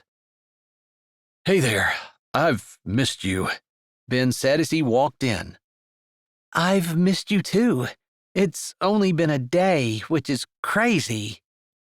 "I almost stopped in last night after we were done at the river, but you had company and I didn't want to intrude." "You would have been welcome," she said, stepping over and wondering if it would be too much to greet him with a hug. She had done that the last time when he'd followed her home, but it just seemed a little bit more public here, and she wasn't sure what the protocols were or even where their relationship was. Although she'd been spending a good bit of time thinking about their kiss. "You guys are under the mistletoe." Mason jumped out of the room, his hand pointing toward the ceiling. There was mistletoe? Her eyes met Ben's before they both looked at the ceiling. Sure enough, taped to the ceiling was a little sprig of plastic mistletoe. "I guess you know what this means," Cassie said, laughter in her voice. "You two planned this, didn't you?" Hannah said, realizing now what the giggling was for. "Dad asked me yesterday if it would be okay if he dated you. I figured I should give him a little nudge, because Dad can be pretty slow sometimes." "Oh, he can?" Hannah asked, wondering if Mason knew that his dad might be a little quicker than what he thought, considering that he'd already kissed Hannah quite thoroughly on Friday night. "Yeah, I figured it'd be next year this time before he got around to kissing you. So I got the school counselor to let me borrow the mistletoe she had sitting on her desk. I told her it was for a good cause." "I guess that means I need to kiss you. I just can't see any way out of it, can you?" Ben said, acting like a martyr, but there was a gleam in his eye that told her he was not the slightest bit upset. "I take it that your talk with Mason went really well," she murmured as he lowered his head to hers. "Better than I thought," he said, pausing before his lips touched hers. "I love you." She blinked. She was not expecting that, but her answer was easy. "I love you too." They shared a small smile before his lips pressed into hers. They had an audience, so it wasn't a long kiss and wasn't nearly as good as the one on Friday night. But it was Ben, and she was just happy to be with him. This would be the rest of her life. She was looking forward to it.